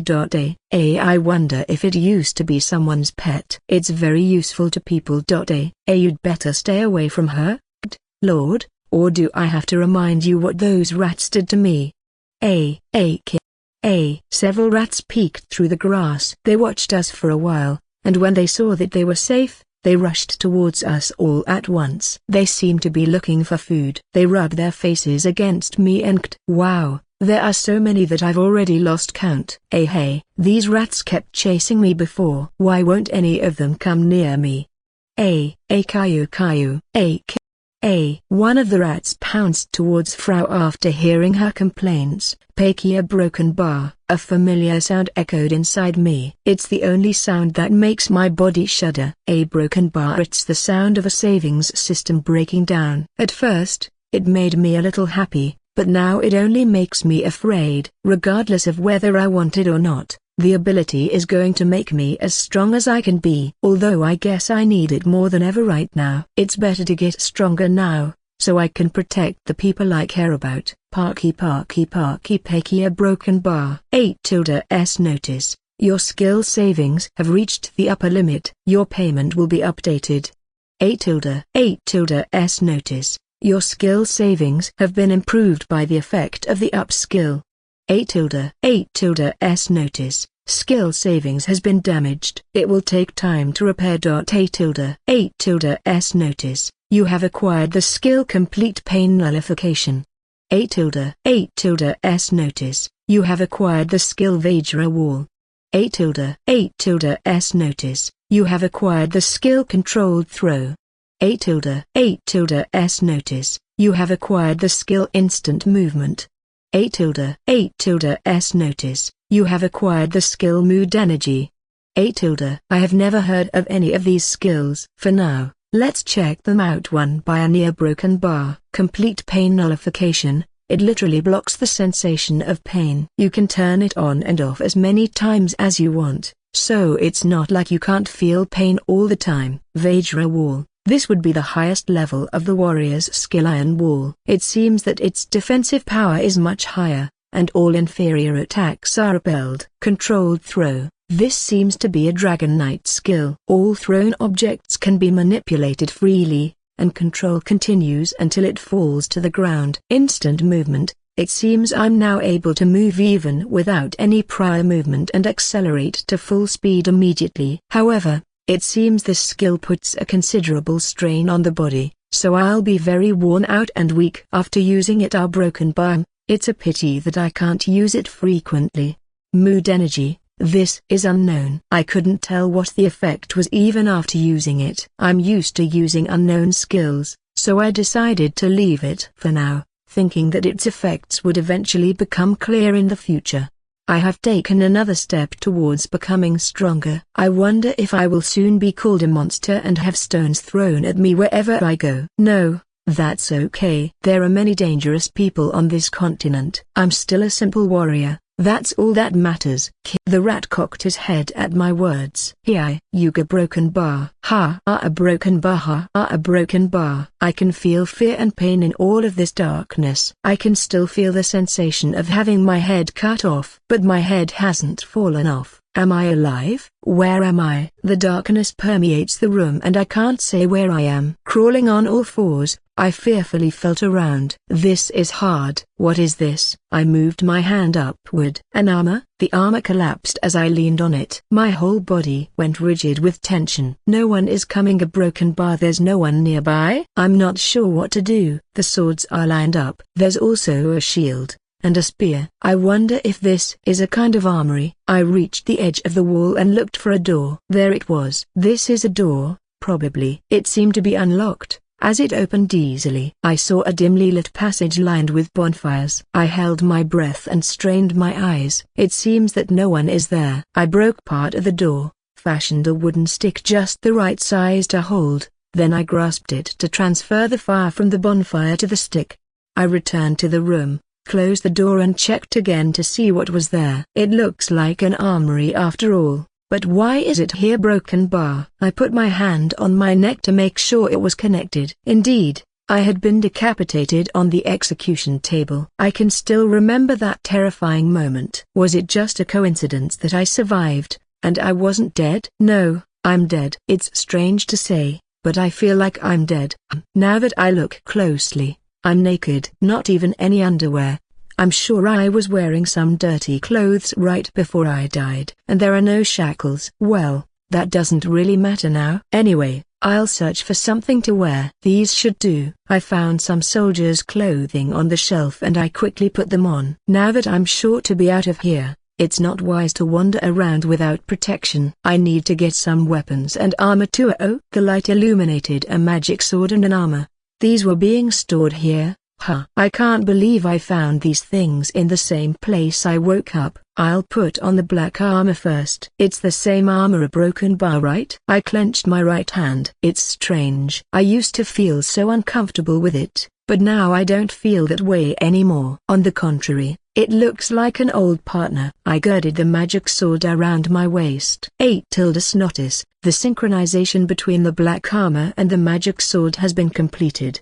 8 notice. Restrictions have been removed. The black armor has evolved to the usurper's armor. 8 notice. 6 petals of resurrection has been activated. 5 petals remaining.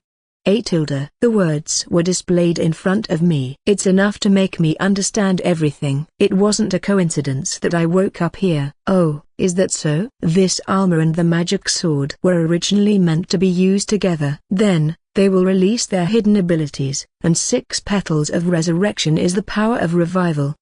You didn't know about this, right Lisa? Otherwise, You wouldn't have given me such a wonderful thing." A loud noise of stomach echoed in the room. "I'm hungry, a broken bar. I need some water too. It's been a while since I've had anything decent to eat." A strong feeling of hunger washed over me. The food served in the jail was horrible. Hard, small, dry bread, rotten meat, muddy water, a broken bar. It was the worst meal I ever had. I left the room and walked down the corridor, trying not to make a sound.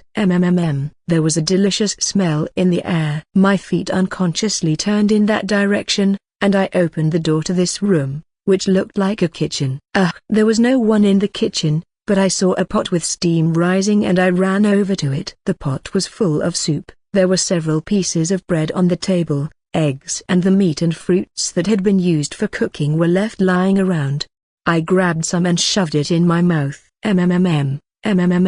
My broken bar. I took a bite of the bread, poured in the soup, and I dug it into the chunks of meat. I've never had a meal that tasted so good. The food fills my stomach and makes the hunger disappear. I should have enjoyed the meal more. From now on, I should pay more attention to food. You can't eat when you're dead after all. I stopped moving for a moment. I heard voices talking from outside. The voices passed by a few moments later. With the load of bread in my mouth, I grab a suitable backpack and throw in all the food I could find. I opened the door slowly, making sure no one was there. Then I ran down the passage to the outside. I walk out of the capital and I look up as I bite into my bread. It was a full moon tonight. There were several clouds hiding the moon. Gulp. Now I have to think about what to do. I'm pretty sure I'm going to get revenge on all the people who made me what I am. But for now, I need to get stronger. The current me is no match for Toru. Thanks to the loss of the great support of the demon's tribe, it is impossible for me to fight against any country. How broken bar, so I really lost everything,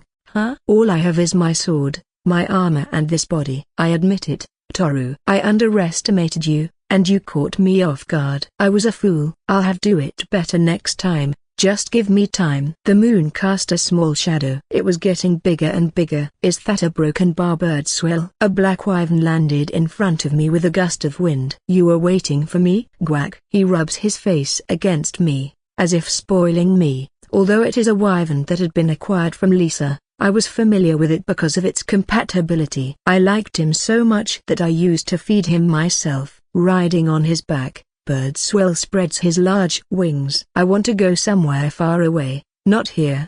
Let's head that way. Quack. The black wyvern flies away. I wonder if it understands what I'm saying. Well, it seems that it is going in a different direction from the dark region, so maybe I can leave it to him. I was awakened by the sound of wind whistling past my ears. I smelled a fishy odor that I was not used to, but it took me a little while to understand what it meant. Partly because I was so tired. The morning sun peeked out from the distance, but it wasn't coming from the land's horizon, but from the waters. What does that mean? We're on the ocean. In front of us, to the left, right, and behind us, there was a horizon line that looked like it was drawn with a ruler. Why are we flying over the ocean? Get back now, quick. Gah! He doesn't listen to me at all. In fact, it sounds as if it wants to say, I did what you said. Is it stupid to go out to the ocean? Yes. It's a suicide. Even if you're flying through the air, the monsters below you won't miss you at all if they attack. Damn, just when I thought I was saved, this happens. Birdswell, at least fly with a little more altitude. Gah. I looked into the backpack I had brought with me. I've only got 2 days worth of food and water. I need to reach land before I starve to death. It's been almost a day out on the open sea. Birdswell was still flying with me on board. I've ordered him to turn around several times since then, but he doesn't listen to me and keeps moving towards somewhere. I look at the sea below. What the hell is that? A green mass is floating in the sea. From here it looks small, but it must be quite large. A projection extends from the lump and points towards us. I get goosebumps from fear. A chill runs through my body. This is bad. Avoid it, Birdswell. Gore. A tremendous rush of water appeared over us. We're up in the air. What the hell is that? A huge crocodile-like monster emerged from the water. Its back was covered with spikes, which it seemed to be using to shoot at the enemy above. The water flowed over us again after a couple of minutes. "We are broken bar, we are going to die. There's no time to use appraisal. We need to run." I managed to get out of its attack range, somehow. "Our broken bar, thanks for saving a broken bar me." In the distance, a pillar of flame rose. In other places, purple electricity runs through swirling black clouds, and in another place, explosions, all at the same time. It's a bizarre sight. It's not a natural phenomenon, is it? I began to cry at the horror of the open sea. This is really bad. Even with all we've been through, there's not enough life in the world to survive this. You're just torturing me by pretending to save me, Gar. Don't try to be cute. Goddamn. I don't want to die. Please go back to land. There's not enough life in the world for this. So, that's it. I put the last piece of bread in my mouth. There's still some water left, but how long will that last? Birdswell has been flying without eating or drinking for a long time. I can see that he's pushing himself. He's clearly weakened. What's with you? A broken bar. There's no point of asking, right? He's a beast. I'm a man. I can't possibly know what a wyvern is thinking. I thought I was going to have a brilliant revenge story. What is this? It's not about revenge anymore. It's about making it through the day. I lay down early to conserve some energy. It wasn't supposed to be like this. Being the hero was all I longed for when I was young. I thought everything would be alright if I became a hero. QE a broken bar. No matter how much I try, there's no use denying it. The result has already been seen. I was the hero, but not a hero. I knew it now. The job title was just a visible form of the hero's qualities, but it required someone with those qualities to be able to use it well. For example, someone like Toru. I was jealous of him from the moment I met him. I didn't like him. He had everything I was looking for, effortlessly. So I did everything I could to deny him. I did everything I could to take everything away from him. In other words, it was Toru who made me who I am today. If I hadn't met him, I probably would have lived a happier life. I'm hungry, a broken bar. I'm not sure if it's because I'm hungry or because I'm just thinking about unnecessary things. Is it finally the end for me? If I die of hunger, will I come back to life? Either way, if Birdswell runs out of energy and falls into the sea, the monsters will eat us and it will be the end. I raised my body a little to look. Land, a broken bar. I can see the silhouette of land in the distance. The more I get closer, the clearer it becomes, and even from here I can see the lush forests and white sandy beaches. We've made it. We're saved. Hey, Birdswell. Gradually we lost altitude. I called out to him, but he didn't reply, and it seemed like he was just gliding along with the wind. I didn't know if he ran out of steam. Please, just a little more. We are getting closer and closer to land. If you don't kill your momentum soon, you'll crash. Even if you are level 150, you can't avoid instant death. If I die, will I come back to life? I can't risk my life like this. 6 petals of resurrection only lets me revive 6 times. The number of lives is my trump card. Birdswell. Kaya, he replied. Birdswell turns in front of the land and slowly descends to the ground in a spiral movement. With a thud, he landed body first on the beach. The impact threw me off and I plunged face first into the sand. Phew, a broken bar. That was Clucy broken bar. I'll have to be hard on him later. For now, I'll have to teach him to listen to orders. I got up and looked around. Have you ever come to this place before? It doesn't feel real. Maybe it's because there's no difference. I looked back at Birdswell. The black wyvern had closed its eyes and did not move.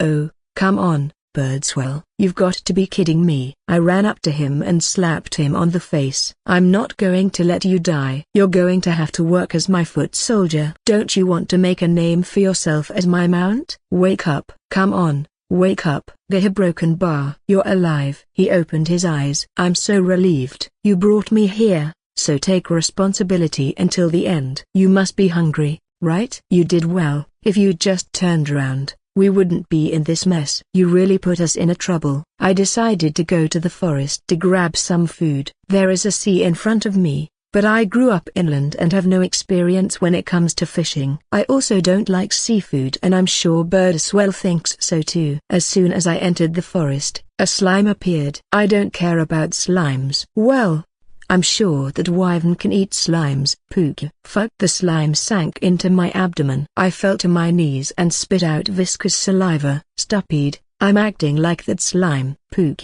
This time, the slime latched onto the side of my face. The monster smashed me in the face, and then returned to the sandy beach. Woha broken bar. I jump up in the dark, remembering the horror of the slime. The little creatures that had been clinging to my body all fled at once. Damn, my body itches. I've been bitten all over. Oh, Birdswell. I stood up and looked at the place where the beast was. Birdswell. You have to be joking. The black wyvern that was supposed to be there had disappeared. Did he leave me here? You've got to be kidding. I'll never forgive you. Birdswell. Where are you? Come back here. I'll be looking for him on the beach at night. Don't leave me. I'm your master. You know, I may have given up on you, but I can't allow you to give up on me. Stay with me. I'll let you off. With a bit of scolding this time. Okay. That's a lie. I'm going to yell at you for making me worry. No matter how many times I called, the wyvern never showed up. I ran like hell through the forest. A group of goblins was chasing me from behind. Jaya,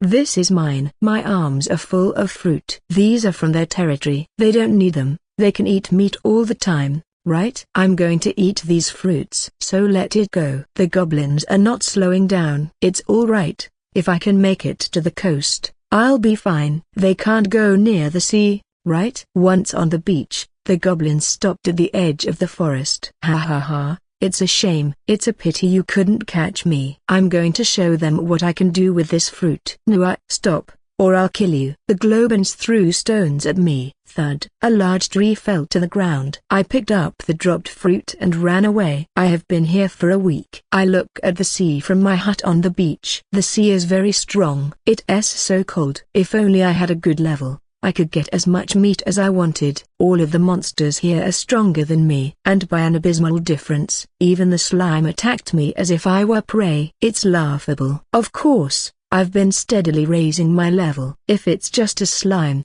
even the current me can defeat it if I try hard enough. Thanks to this, my level is now 170. But it's not enough. I need to get to 200 at least. If I can get to 200, I should be able to handle the goblins. I roll over and over. Suddenly, I notice something unfamiliar in the corner of the room. It's a mushroom. It's light brown and shiny. A quick appraisal tells me that it's edible. I decided to roast it over a fire and eat it. It's good. Isn't it a broken bar? Yeah, the mushroom tasted good, even just roasted. The texture is not bad either. Maybe I'll have some more. There are still a few mushrooms growing. If I look closely, there are numerous small mushrooms. If I can grow and harvest them a broken bar, I can eat them too. I pull 2 of them and roast them over the fire. A broken bar. This is darker than the others. Well, let's just eat it. Crunch. Ugh, my stomach hurts like hell. My bowels are churning and moving. Why? It was an edible mushroom. Or was it the rotten fruit I ate before? When I looked at the mushroom with appraisal, edible mushrooms and poisonous mushrooms grow all together. You've fooled me. You've got to be kidding me. You're just a mushroom. Yuck. It's disgusting. I think I'm going to leak. I stood up and went to the beach,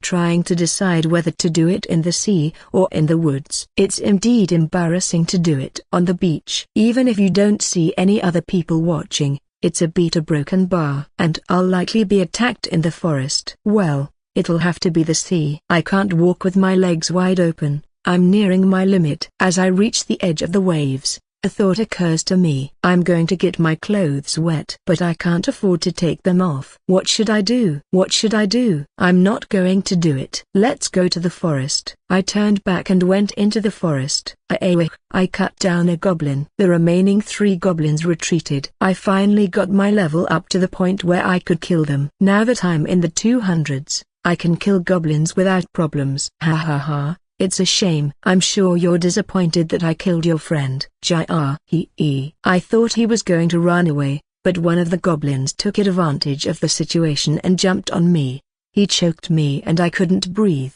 A broken bar is bad. I'll die. A broken bar. A broken bar. A broken bar. A broken bar. A broken bar. A broken bar. A broken bar. A broken bar. A broken bar. What? The distant consciousness returned at once. Ah. Damn, I'm so dizzy. My vision was blurred, and I didn't know what was going on. The blurred outline began to clear up and I could tell there was still a goblin in front of me. But the goblin is pale and twitching, with black tentacles clinging to his body and countless tube-like objects stuck in the end. The tentacles were coming out of the usurper's armor, and seemed to be sucking something. 8 Snotis, 6 petals of resurrection has been activated. 4 petals left.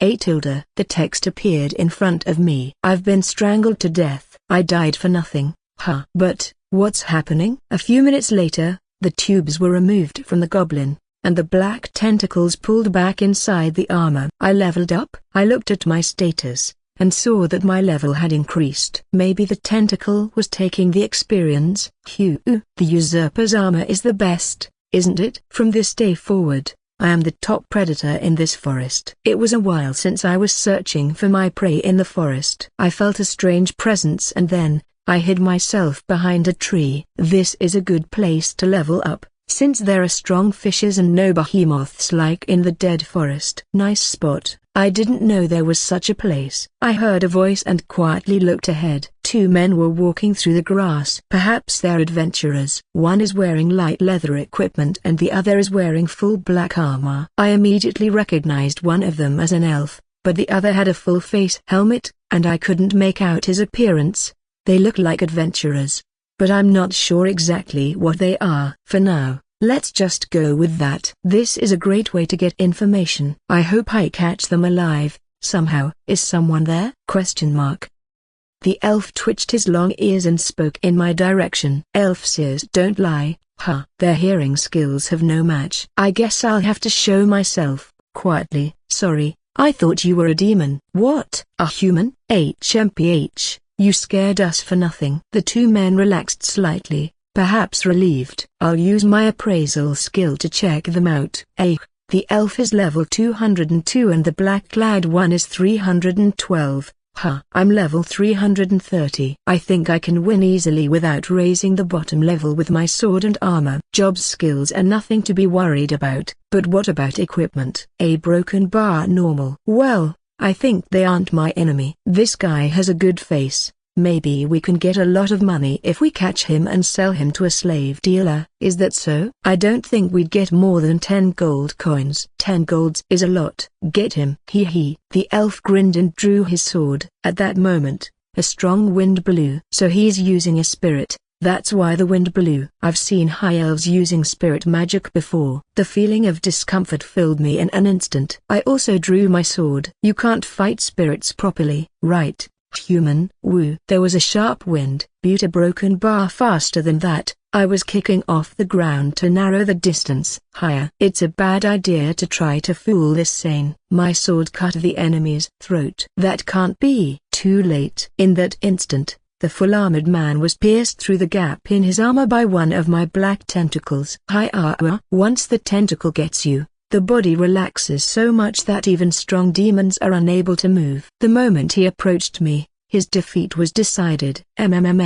Yummy. Your status is delicious. I only know that. I can only absorb experience and skills. The absorption rate of the status varies depending on the number of tubes inserted. If it's just a scratch, it'll heal without a trace during absorption. Of course, there are drawbacks. You can only absorb about half the experience. The maximum number of tentacles you can produce is 10. Absorption takes a lot of energy. If you just move the tentacles, it's fine, and it takes a while to digest and absorb the stats. However, this is a small price to pay for the great benefits you will gain. Thud. The man with that full-face helmet falls to the ground. You are an elf too? Please. Let me go. A broken bar. There is no doubt that this is a different continent, but it seems that it is a difficult place for humans to live. For the time being, I'll have to keep my race hidden. I picked up his full-face helmet and put it on. I guess I should keep the name Sane under wraps too. I'll have to think of an alternative name. Who are you? Ido. I'll call you that. From now on, you'll call me Aid. Okay, elf. Let's have a little chat about your status, shall we? And let's talk about your country, too. I left the forest to find some information. As expected, this is another continent beyond the open sea. The people who live here seem to have high levels, something I can tell with only a small glance. In addition, humans are being treated as slaves is not a good sight as a human, but thinking about it better, it's strange that they aren't dominated by another superior race. In that way, it's kinda relaxing. It was more a matter of mood than anything else, and it didn't matter to me. Hey, you're that aide fellow I heard about, aren't you? I was having a drink in a bar when a stranger called out to me. This is common these days. I was now a bit of a celebrity as a solo adventurer. What is it? Would you like to work for us for a while? A broken bar. How many members? There they are. I turned from the counter and looked at the table. There were 4 men and 4 women. They are at level 200 but they don't seem very skilled. Just some small fry. Well, I would have been stunned a little while ago, but now I'm quite used to it. Although getting used to it is a bit scary. I'm not interested in our broken bar. You better not turn me down like that. I know the secret of your sword, you know. The man looks down at my sword. It's covered in bandages to hide its identity, but it looks like these guys still took interest in it. But I can't let my guard down. I still don't know the implications of the existence of this magic sword. It's an unknown land after all. It's best to be cautious. Well, you have my interest now. Maybe we can chat a little. That sword is a special magic one, isn't it? You've come from the center? I'll keep the magic sword thing a secret. The man seemed to have guessed right from my reaction. Judging by his words, it seems that magicians are admired quite a bit. What a hassle. So, it'll be hard to make a move here. More so now that this guy knows about it. But it's also bad to just disappear. I don't like it. A broken bar. Should I accept? While I was thinking about it, a well-dressed young swordsman cut in. Hey, I know you. You are the one who is always defrauding people with his companions. If you don't want to get dragged off by the guards, just leave. Hero Zeke. A broken bar. A broken bar. I just remember that I need to do something. See ya. The man stops talking and runs away from the bar with his companions. This man, called Zig, sat beside me after the other guy left. I should thank you. A broken bar. Forget about it. I just got rid of him because he was in my way. You are a solitary adventurer, right? And what if I am? I'm thinking about recruiting you. But I'll have to see how good you are. That's a good way to get to know the people in your area. A level 500 hero. His skills stand out. A broken bar. No, actually there are 2 good ones. Awareness induction and a seal breaking. Awareness induction is only an instant ability, but it can change the subject's superficial consciousness. It's basically an illusion. It is generally recognized as a rare skill that can be used reasonably well. On the other hand, seal breaking is a skill that just does that. The thing with it is that it can break skill seals, but it doesn't work on the wielder. It's a very valuable skill and it's very rare to find someone with it. I can remove the seal on my demonic eye of seduction with that skill. Also, is this guy a beast master? I can see the name of 3 beasts with my appraisal skill. Well, that's interesting, isn't it? I'd love to see if I can absorb any of them. I grinned beneath my full face helmet. I'm not cheap, you know. Who do you think I am? I'll pay you what you're worth. That's a lot of confidence. I wonder if he's an aristocrat. He's very well dressed, and although his speech and manners are rude, his every move shows his upbringing. I don't like him, to be honest. He got the looks, he got the ability, and he's a hero. In addition to that, is a nobleman's son allowed to do this? That's the position I'm supposed to be in. That's something I deserve. I don't like things this way. I'll take everything from him. Please treat me well. Yeah. We shook hands. In one moment, I got inside the enemy defenses and ran my blade through them. The enemy was weakened enough, so Zig just hit him and it was over. The demon bear fell. This aid guy is good. It's good to cooperate and sparkle together. That's right. You can understand the party's movements. Were you a part of a famous party in the past or something? I was a broken bar a while ago. Sultina and Zig praised me. I was the leader of an S-ranked party, so I knew exactly what Zig was looking for. Also, I'm older and more experienced. I know how to fight demons better than them. Cheers for a day! Exclamation mark. You're being too loud, Sultina. It's better to be noisy, It's a celebration! Thanks a broken bar. The three of us sat around a table in the tavern. It had been a few days since I joined the Holy Forest Assembly. I laughed at the celebration. You're smiling, Aid. Sultana's words surprised me. Normally, you can't see through me. This woman has a good eye. Huh. Moreover, she's my kind of girl. She reminds me of Lisa, with her shining eyes and deep darkness behind them. I like both her appearance and style. If I can use the demon eye of seduction, I'll make that woman mine. Hey, Zig, is Aid an elf? He's in this country, so I think he is. Is that right, Aid? Damn it, you're asking a lot of questions, you fool. Is that information important? A broken bar? Not really. To be honest, I don't care if you are an elf or a beast. It'll be better if you were an elf, but if you don't want to show your face, I don't care. That's true. Aid is a dear. I'm relieved. It'll be bad if they kick me out now. I need Zig to break the seal on my skills. But I need to be careful with Sultana. She seems to have a lot to say. I pull back my mouthpiece so I can eat my food. The helmet has a mechanism that allows me to open my mouth while covering my eyes, so I don't have to worry about exposing my face. It's a technology we don't have over there. A broken bar. What? It's nothing. They were staring at me, so I shot them a glare. HMPH. Are you that interested in my face? It's a shame then. I won't show you. I put a piece of spiced red meat in my mouth. MNGHH. So Aid is not good with spicy food? That's probably the dish that Sultana ordered. I always tell people not to order without telling me, but you're out of luck. What is this? Is spicy. My tongue and lips are tingling. Zig doesn't like spicy food either. I'm telling you, I'm not good at that level. You don't have to sweat to eat. That's why the lower classes eat so much. The two of them are having an unimportant conversation. Water. I can't believe it. I can't even get rid of the sting. I'm trying to make spicy food more popular! I hope Aid will be the first one to join in! Sultana offered me a dish that is slightly red. It looks good, but I can smell the spices in the air. This is impossible. I think Aid is a good comrade!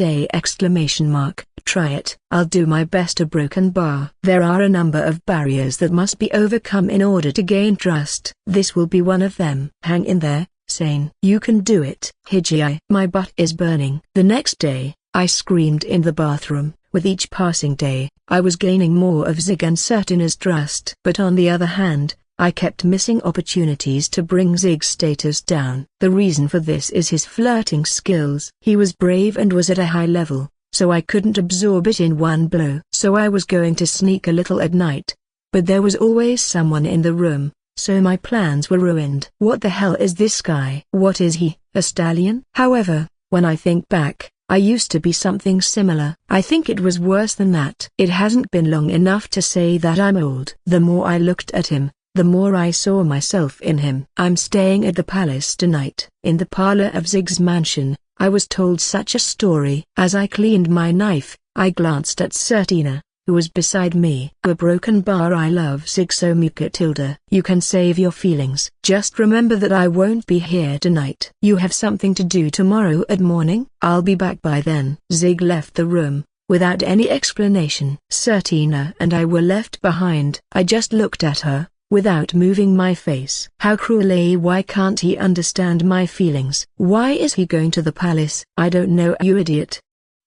Sultana ran out of the room. I was just asking a broken bar. But from the look of it, there's definitely something in the palace. So it's a secret, huh? Interesting. Now I'm intrigued. Let us check it out. I decided to investigate Zig. I jumped from roof to roof of the building. People were coming in and out as if it was daytime, even though it was late at night. Lighting equipment is developed on different continents, so you can get long-lasting lights at any house at a low price. As you approach the palace, you can move and the shadows. Elves have good hearing, so I need to be careful. As I neared the entrance, I ducked down. The walls of the palace aren't that high, but many of these places are protected by relics and magical wards. If you go in there carelessly, The soldiers will catch you. That carriage a broken bar is heading to the palace? I spotted a carriage that is probably heading to the palace. Maybe Jig is on it. I can take advantage of this opportunity. The moment the carriage went near me,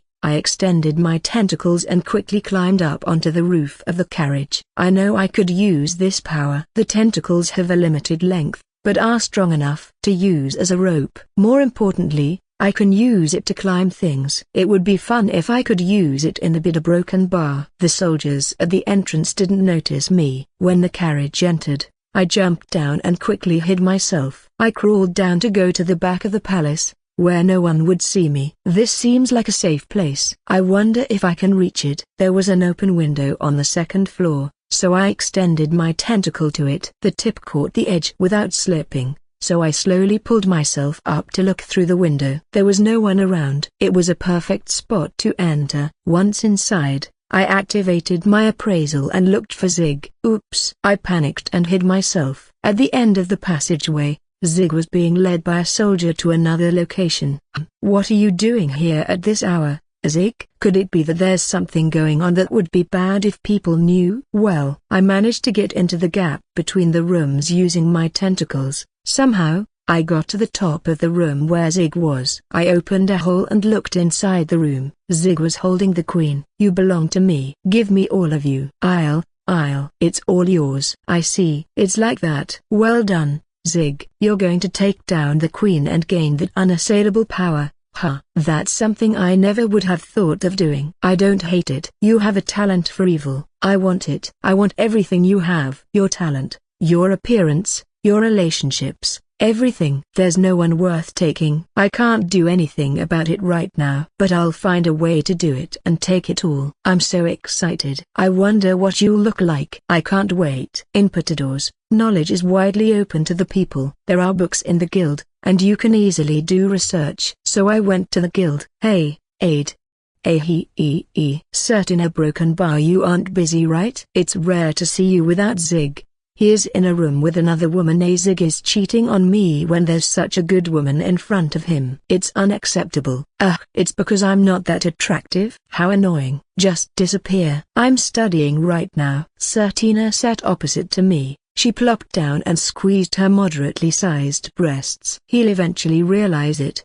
I'm sure of it. I wonder if that's true. Men are usually distant from women's feelings. He may not be aware of your true charm at the moment, but he will come to realize your kindness and beauty eventually. Here, you've got your confidence back. I don't care what you do, just go away. Then, show me proof! A broken bar, a broken bar, a broken bar. I ignored her and looked down at my book. I shouldn't have gotten involved. It's a waste of time. I'd do something. I want to be Zig's wife! She stood up and came to my side. Then she grabbed my arm and shook it violently. I've been observing her up to this point, and I completely recognized her as an easy woman. I guess you could call it love in weakness. From my point of view, it's foolish, but that doesn't mean I'm going to laugh. That's why we ended up in such a situation. Well, a broken bar. I like single-minded women. It's more worthwhile to steal them and less likely to be betrayed later on. I have one question. A broken bar. What do you like about Zig? His face, his status, his money, his bravery, his kindness. He helped me, so I decided to marry him. So, you like the shell of Zig? I was reading the shapeshift section. Shapeshift is a rare skill that allows you to change your appearance, body type, race, although there's a limit to the extent to which you can change. It's a good ability for impersonating others. I never thought about it, but I guess you are right. I see a broken bar. You are a terrible woman. I'm not terrible. I'm just cute. You have the gift of being a bad girl. You can say stuff like that without hesitation. You really have talent at being a bad girl. Certina, you should be mine. Her looks, her style, her abilities are all very good. I'm amazed that Zig doesn't want her. So, how can I make Zig love me? Can you cook a broken bar? A little. A broken bar. That's not good enough. You should learn to be more serious about your skills. If you really want a man, You have to start at his stomach. Make him imagine a comfortable married life. Yeah, broken bar. I see. I'll do my best. Idiot. This is a basic rule of life. Have you ever dated someone other than Zig? I'll start practicing right away. What? Sertina pulled me out of my seat. Fug you. I'm confident about it. I was writhing in agony over the spicy food. Shit. She loves spicy food. I have to teach her from the beginning. But first, I need some water. In this country of potatoes, the existence of evil dragons is rampant and their subordinates are rampaging everywhere. An evil dragon is located in a place called the Holy Land, but it has been ignored because the forces to defeat it aren't ready yet. Zig's mission is to defeat that very dragon. If that happens, the name of Zig will be solidified and engraved in history. Sertina, take control. Okay, flame shoot.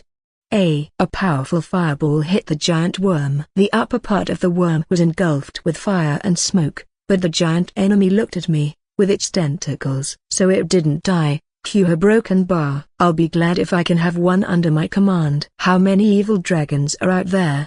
Kaya. Sertina. Yuga broken bar. A subordinate rushed at Sertina, who was weak up close. Immediately, Zig activates his skill, awareness induction, and shows the enemy attack trajectory. In that moment, the subordinates suddenly started spacing out, and stopped their assault. Awareness induction isn't as complicated as manipulation. However, it can be dangerous depending on how you use it. That's probably the reason Zig is that strong. Phew. I stepped in front of her and ran my blade across the torso of the subordinate. A green bodily fluid spurted out of the wound and the enemy twisted in pain. It's always a good thing to keep your blade sharp. Good job, Aide. I'll take care of the rest.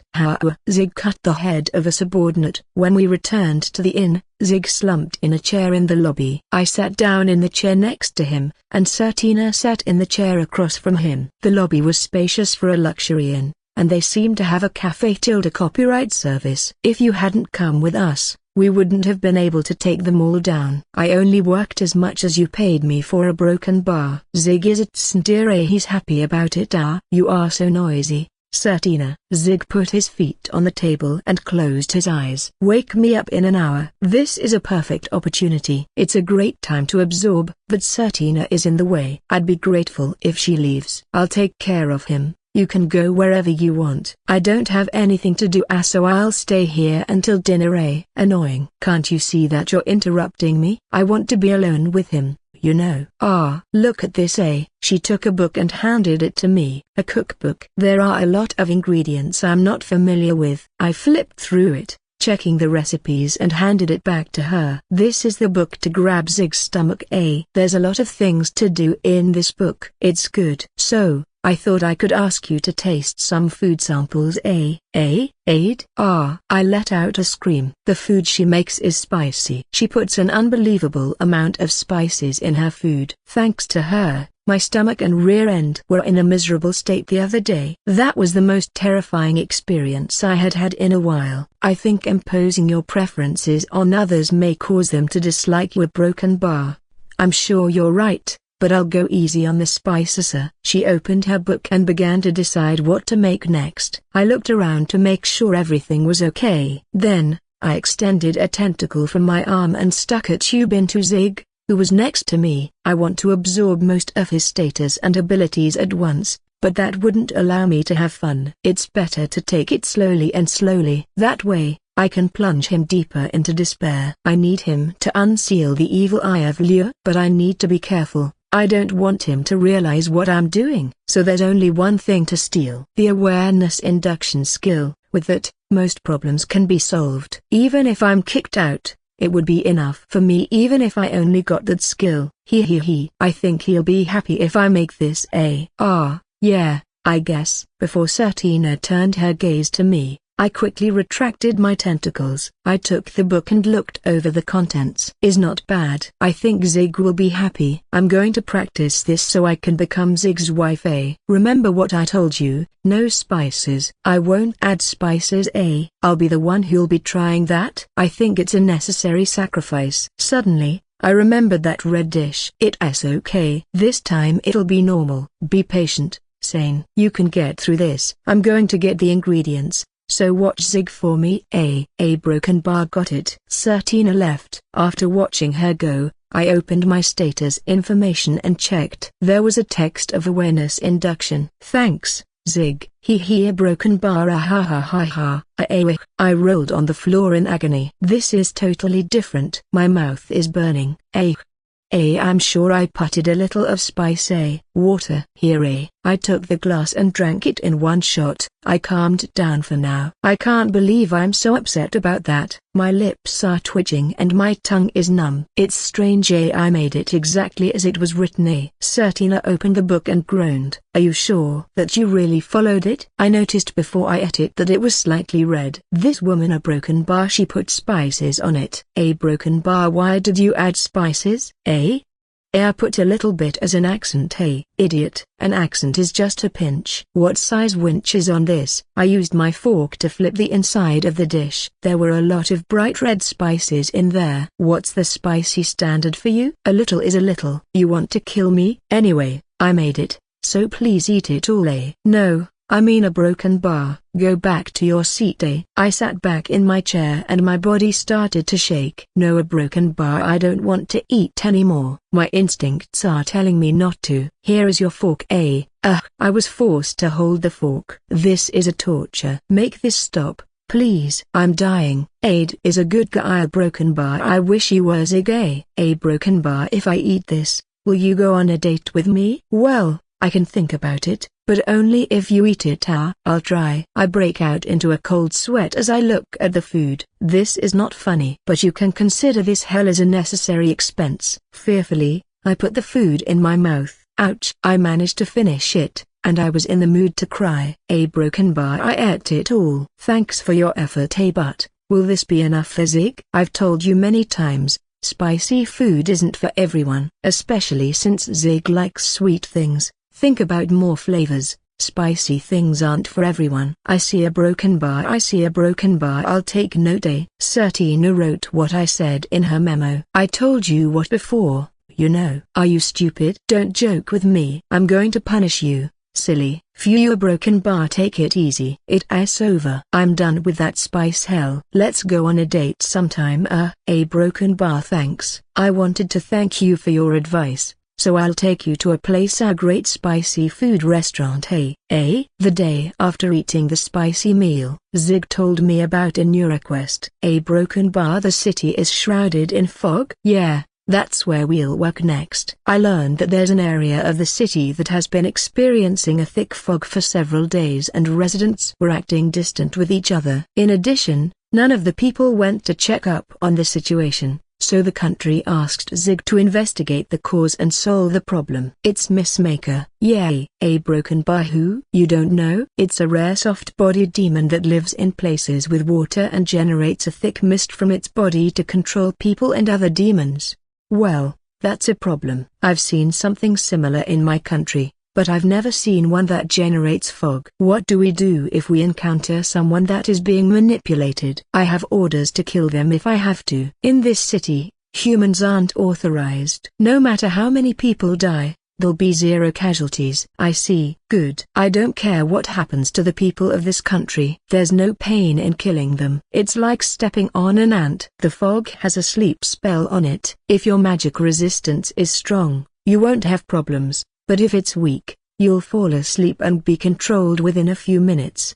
Zig gave me a small object. It was a brooch that I could find anywhere. A broken bar. What is this? A sleep protection brooch. It'll keep you awake. He told me to use it. Thanks. Then, my magic resistance and magic power has increased due to the levels I grew. But the level of the demons could be also higher than mine. There's no guarantee I won't fall asleep. I accepted this quest to raise our level. We aren't ready yet to fight the evil dragon, so take everything you can as experience. Keltina and I nodded. The further we got into the forest, the thicker the fog became. Even though it was daytime, it was really hard to see the road. The horse that Zig was on clicked his tongue impatiently. That's why I hate these demons. The fog is so thick. Everything is whited out. A broken bar. Calm down, Zig. You're not going to lecture me, are you? Then do something about it. If you show me how to get rid of this fog, I'll pay you double. Zig. HMPH. You seem to be quite irritated by the inability to see. You're still a kid. There's no convenient environment for killing monsters. You only feel disadvantaged because the enemy is more skilled than you. I wish he would learn from Toru. That idiot was always ready to take on anything. Well, a broken bar. I need that kind of mental strength too. You're very calm and mature, Ade. I have more experience than you. What are you? An old man? I'm not, but I'm older than you for sure. Suddenly, the horse I was riding slowed down. Soon after, he sat down on the ground and fell asleep. We'll walk from here. Let's fly in Sylvia. If I could find it from above, I would. It's hard to get into the city without following the path. Zig is right. The fog was widespread. It's impossible to find the city from the air. In addition, this demon is also using magic to dull the sense of direction at the same time. If we don't want to get lost, we'll just have to continue. Zig, walk with me. Stop. Stay behind the wizards. Zig is so cold. Right, her broken bar. She's a pain in the ass, so I replied following her game. After walking for about 2 hours, the entrance to the city appeared in the thick fog. But there was no guard, and the gate was left open. That's unnatural. Obviously, even when we passed through the gates into the city, it was quiet. It's creepier! Let's just blow it all up. If we leave a mess, it'll be harder to fool them. Killing humans is a demon's crime. We came here to help, don't forget that. I sensed something with my appraisal. Looks like an enemy. Keltina, clear this up. The inhabitants of the city gathered like zombies. All of them were in a sleepy state and being controlled. While Zig and I were clearing away the enemies in front of us, others were gathering from behind, blocking our escape route. There's no problem with being surrounded, honestly. We've prepared for a long time to manage this kind of problem. The number of inhabitants was greater than expected. There were also demons and monsters mixed in, so dealing with it was troublesome. Get out! Don't touch me with those filthy hands. Zig kicked the inhabitant. He quickly cut off their heads, bathing them in blood. He is taking out all his stress on them. I was covering his back, clearing away the enemies so as not to interfere with his movements. Finishing burst. There was a big explosion. Keltina's magic is awesome as ever. The blast blew up the houses and the residents were blown away. There's a lot of them! It's about time to crush them from the origin. The Mistaker is an aquatic demon, right? Isn't here in the city a watering hole? I don't remember a broken bar. A watering holy broken bar. It's hard to imagine lurking in a well. How about a pond or a lake nearby? There's a lot of them. It's hard to make a move. Die. Zig seems to be busy killing those things. What with these guys? There's no end. Ask Zig. I'm just a hired hand. You're not friendly. A broken bar. That's none of your business. Keltina used her magic again and blew away the enemy. I left her on my back and continued to wield my sword, watching Zig. Even these guys can be a powerful enemy when they come together. Maybe I underestimated them a little too much. The inhabitants' defenses were strong, and there's no way to escape. It seems that this demon is more clever than I expected. It's time to start thinking about retreating. How are you? Get out of my way. Listen, the inhabitants of this place are being manipulated. It's the source of the fog that must be eliminated. I heard a voice and turned to look at Zig. A broken bar. What? Toru's figure stopped Zig's sword. My arms trembled in fear. My back teeth rattled. Why would Toru do that? That's impossible. We're on another continent. Am I hallucinating? No, a broken bar. It's a broken bar. It's the real Toru. Oh, a broken bar. No, a broken bar. And there's even a slave of that fox tribe and slave of fairy. No, a broken bar. No, a broken bar. Oh, a broken bar. Right. I'm hiding my face, right? It's okay. He won't find out. I need to pretend I don't know them. It's my first time seeing them. That's a very nice sword. Okay, I can do it. My legs are shaking a little, but I'm confident I can do it. Oh, Zig was killed by Toru. He can't win. after all. A broken bar, time to quit. I made my voice lower than usual to give Toru the impression that it wasn't me. Zig decided he couldn't continue and sent out Sylvia. I looked down from my ascending beast at my former best friend, whom I've met again. Oh man, a broken bar, seriously, that guy is terrible. I thought I was going to die. Looking at him, he's like level 3000 or something. My hands are still shaking from the broken bar. What's wrong? Aida question mark. It's a broken bar, nothing. What is this pain I'm feeling? For some reason, it seemed like a very ominous pain. I wonder, a broken bar, what is it? We continued onward, past the hills lined with strange stone statues, past the mossy bones of dragons, and past the ruins sinking into the forest.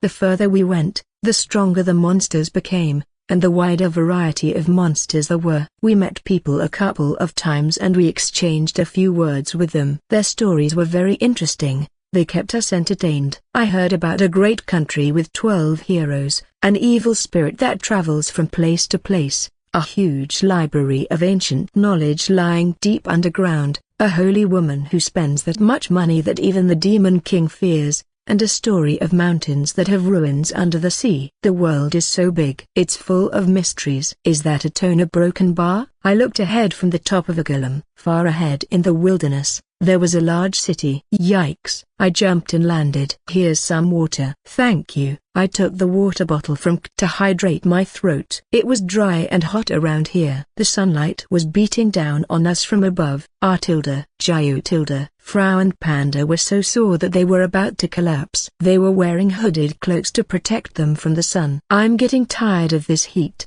Cool us down please. It can't be helped. Kid's magic cools us down. I'm coming back to life. Well, let's keep going. How can you be so calm? Kid 2. You are the only two cooling off in the relic, aren't you? Shall we go into the cloak then? Kaya. When I made room for them, Frau and Panda jumped in. Kaya, but they immediately jumped out with tearful expressions. We don't have such a comfortable thing to be in. Kt and I are just trying to endure the heat. Well, better get going. Don't leave me here, Kaya and I continued on our way. I'm melting. Caillou. This is such a pain in the ass, a broken bar. I went back and picked up Frau. Panta went back to the stamp. There's a town. Floor, who regained his spirits, screamed from far away. This is a remote town in the Nox Hood territory called Beeps. This is the area where the old Demon King Bertino rules. It sounds like a very powerful name. He must be a strong and omnipotent demon. The town was much nicer than I expected, and I couldn't believe it was in the middle of the wilderness. There were waterways everywhere, with clean water flowing through them, probably from the underground. The inhabitants were mainly beasts. I also saw some dwarves and lizardmen. Surprisingly, I didn't see any demons or evil monsters. They're selling roasted lizards. It looks delicious. Master? I approached the old man at the stall and asked for a roasted lizard. The meat was cooked so well, I took a bite. Yes, it's good as I expected. The fat on the meat was just right, and it was delicious. How is it? I lead to a broken bar and also took a bite. It is delicious, right? It's surprisingly good. Frau rejected it with an IIR. I'll never do this if I'm in the same situation. I'm coming back to life. Kaya. Frau's face turned into a big smile as she drank a cold drink. We went to a cafe. Copyright. That seemed to be a good place. The terrace seats had a nice view and the cold coffee was slightly sweet and really tasty. The best thing about it is that it has a roof. A broken bar. I'm all sticky with sweat. Kid is wiping her chest with a wet towel. Two soft and comfortable looking hills and a deep valley between them. The water was dripping down through that valley. A broken bar. This ice a broken bar. Damn it. Stop, Toru. Don't look. It's been a long time since I've seen the Dragon of Desire, so, as a formal warrior, I rub my fingers under my nose. A long time no see. Instinct. I'll win this time. It's your defeat. Reason. You idiot. Is not your turn. AHMPH. You piece of wood. The battle begins. A fierce battle between Instinct and Reason. Reason's arm is broken, but Instinct also gets one of its eyes cut off. Either side could win in this long battle. At the end, the Reason emerged victorious. I'm not giving up. A broken bar. Damn, a broken bar breasts a broken bar. Kid looked at me. Then, She blushed and hid it with her arms. I if possibly broken bar don't look a broken bar. Sorry. I turned my face away. In my mind, the dragon of instinct was in the back, with a big smile. I'm satisfied with that for now. So what do we do from here? We're going to stay for a couple of days, then we'll move on. Our main purpose in this city is to gather information. We need to learn more about the fake Maniou Brigade, that and sightseeing and resupplying. We're going to have a lot of wilderness ahead of us, so we'll want to make sure we have plenty of food and water. I'm walking around the market with a bag. Is in such a good mood that she's wagging her tail. Master, I've never seen these vegetables before. It sure has an interesting shape. She asked the shopkeeper how to prepare them. Then she picked up a few and bought them. My pack grew bigger again. Let me have it. Sorry to make you do this as a slave. It's fine. Buta broken bar. I don't know anything about food. Also, I want to watch you enjoy shopping. When I said that, it got teary-eyed and said, Master, a broken bar. Don't cry for that. You are the cutest slave. Huh? Maniou Brigade? You guys? That voice here, broken bar, Frau? The commotion seems to be happening at the end of the market, and I hurried over to it. In the middle of the street, Frau and several men and women were staring at each other. You've got to be kidding me. You're from the Maniou Brigade? What's with you? Trying to mess with you, sir, broken bar. I caught you. We are the real ones. You, real? Ha ha ha. Don't mess with us, Frau said. Huh? While the man cut immense, I had left Frau to gather information. Buta broken bar. Kaya. Panta-san. Panta flew towards Kt and me, as if he finally found us. He made a sound like an explanation in front of Kt, but I couldn't understand him at all. Well, I can tell what's going on just by looking. What's your name? Toru. Toru from the brigade. What are you pretending to be with that language and appearance? Then, where are Kt and Frau? They have to be here. What? Who is that? That one has to be Toru from the brigade. I don't know the rest. How dare you say you're from the Maniou? Gradually, it became a fight between the man and Frau. The quarrel heated up and people around him stopped to watch. Stopping it is not a good idea. He's going to die. Yes, I understand. Then, let's see who is the real one. I'll take that fight, you cheeky fairy. Frau pulls out her hammer and the man pulls out his sword. The moment the fight began, I quickly stepped in between them. You stopped it too, Kt. I knew that Master would do it. I caught Frau's hammer with my hands, and Kt caught the man's sword with her iron fan. Master? What the hell is wrong with you, guys? Frau shivered, her face pale and wobbly. You don't have to tell me, do you? HMPH. We got to know the fake brigade surprisingly quickly. And now we're in a bar. I thought you were a bunch of jerks, but you guys turned out to be good company. Wow. The leader of the group, Toru, who I'll refer to as Fake Toru for confusion's sake, was in a good mood with a mug in his hand. Fake Toru was carrying a large sword on his back, but he has a one-handed sword on his hip, suggesting that the large sword is just for decoration. It was too brand new and clean to be his favorite weapon. He is also a member of the Beast Tiger tribe. There were 3 of them. A man of the demon tribe who seemed to be a well-built fighter, a dark elf woman with a cloth covering her mouth, looking like an assassin, and an elf woman with a robe, like a wizard. And as Panta, a white pig was walking under the table. You look like that thing. Caillou broken bar. Frau and Panta, both tired, looked down at the pig. I'm feeling the same way. If you're going to call yourself that, you need a more authentic likeness. Will a broken bar they eat that pig when it grows up? I'm really uncomfortable with this. Not only were they calling themselves the Maniou Brigade, but also talk about Master's name and refer to his accomplishments as if they had done them. This is unacceptable. Well, calm down. If they're doing something bad in our name, we've got a big problem, but there's no sign of that at least for now. Obviously it's not good to let them do what they want, but we can wait for a little while to see what happens. If Master says so. Broken bar. The normally mild and quiet Kt is angry. When the smiles disappear, dark intentions were directed to them. It seems she's very upset. I'm sure she's proud of being a member of the Maniou Bridge. Sure is good to drink on other people's dime. Heck yeah. I guess it's good to be in the Maniou Brigade. SHH. The fake party was enjoying their drink. I'm the one who's paying for it. The purpose of the meeting was to apologize for the suspicion of being a fake group, but the actual purpose was to gather information. The leader grinned. Well, I can't believe I'm using the name of the Maniou Brigade. It's a good thing that they were so generous, or we'll be in big trouble. That is scary. You should be grateful. I'm going to miss this a lot. Snap. Kid's glass started to crack. Her smile was the same as always, but I could feel a dark aura. Frau and Panta said when they saw it. Please, bear it. We're actually investigating a fake Maniou Brigade.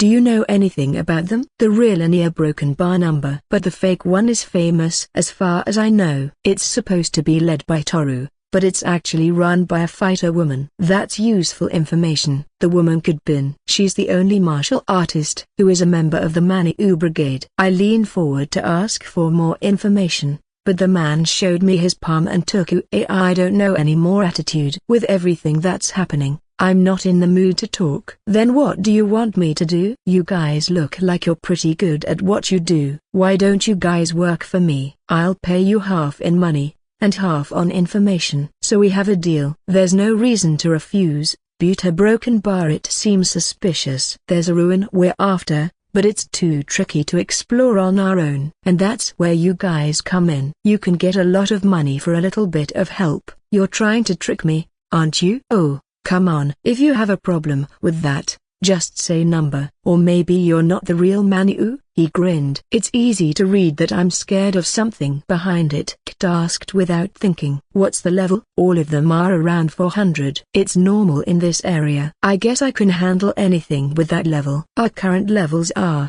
Doro LVL, 3321 KTLVL, 2530 Frau LVL, 2426. As expected from a different continent, the two of us increased our level tremendously. Okay, I'll take that offer. I'm looking forward to it. Little Dog Luto. Yes, that's right. We called ourselves the Little Dog Gang. My name is Luto. Make sure to not be mistaken. A broken bar. We need to end this soon as possible.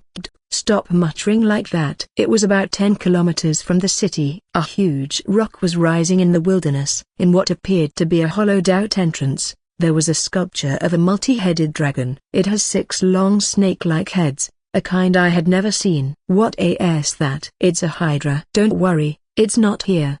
In ancient times, there was a great dynasty in this area. They worshipped the dragon Hydra and they offered sacrifices to him. The Hydra responded to them by protecting the country. But all nations come to an end. The prosperous country was destroyed in a night by a demon king invader from a distant land. This is a ruin from that era. The common belief is that it was a temple, but I suspect it was a huge treasure house. There's a lot of precious metals and valuable things here. That sounds exciting. I believe that there are still areas that haven't been explored. So, it's our job to do it and find the treasure. The leader made a circle with his fingers and then he grinned. He looks more like a low-cost bandit than an adventurer. Kid walked next to me. She's still suspicious of them. Master is being too lenient with them. I don't think it's a good idea. Even if it's just to get information. I don't trust them, but I don't think it's right to be suspicious. Besides, I'm glad that you brought me here. Ruins are such a romantic place. The Lord doesn't care about most things when adventure is involved. You know what I mean, Frau? Compared to the excitement in front of us, our fakes are insignificant. However, I'm glad that Kid is thinking about me. I'll be stroking her a lot here. Musty ear tilde. HMPH. Good, good. She blushed in embarrassment, but her fox ears drooped and her tail wagged. Lord, we are leaving you behind. Kaya. They're going into the ruins. We have to go too. But Kid was standing still and squirming. Well, if you could squeeze me a broken bar I'd be happier. You know, a broken bar. I spread out my hands, and Kid was very happy. I hugged her with a lot of warm energy. I'm happy to see you happy again. The look of happiness on her face made me relax too. My slave seems to be cute today as well. I walked through the passageway, relying on the light. That's so cool. Is it? The two of us walked side by side at the front of the line, followed by the fake Maniou. Frau and Panta are flying around as they please. Inside the ruins, The intruding sand had created countless small piles. Buried in the sand were statues of strong warriors and vases. The walls and floor were made of rock. Bump. Part of the floor sinks, and a blade juts out from the wall, aiming for the neck. I grabbed the blade and crushed it. He prevents it again. Who the hell is this guy? I can hear them whispering behind me, but I ignore them. Another trap. The ruins are full of intruder deterrent. Maybe I'm not that far off the mark where it was the treasure. There's nothing but sand, statues, and jars. Crack. Frau threw a jar against the wall and broke it. That's worth something too, you know. Right. Lord has a grand thief. Maybe there's a hidden room or something. Frau and Panther flew over to me. Then a broken bar? Frau and Panther's eyes sparkled. Grand thief seems to be responding. The treasure seems to be here. Gump pushed a part of the wall, triggering a trap. I'm going to die. Karchan. I don't want to be flattened. A huge iron ball rolls down the hill in front of me with great force. I caught it with one hand and stopped it. Ouch. I got burnt a bit from the frictional heat. The four of them trembled with their mouths open. A broken bar. Amazing. A broken bar. A large amount of sand enters the enclosed room. There's a lot of sand coming in. This is bad. I don't want to die like this. Foo. I guess we'll meet again on the other side. The members of the fake Maniou Brigade hugged each other as they accepted their fate.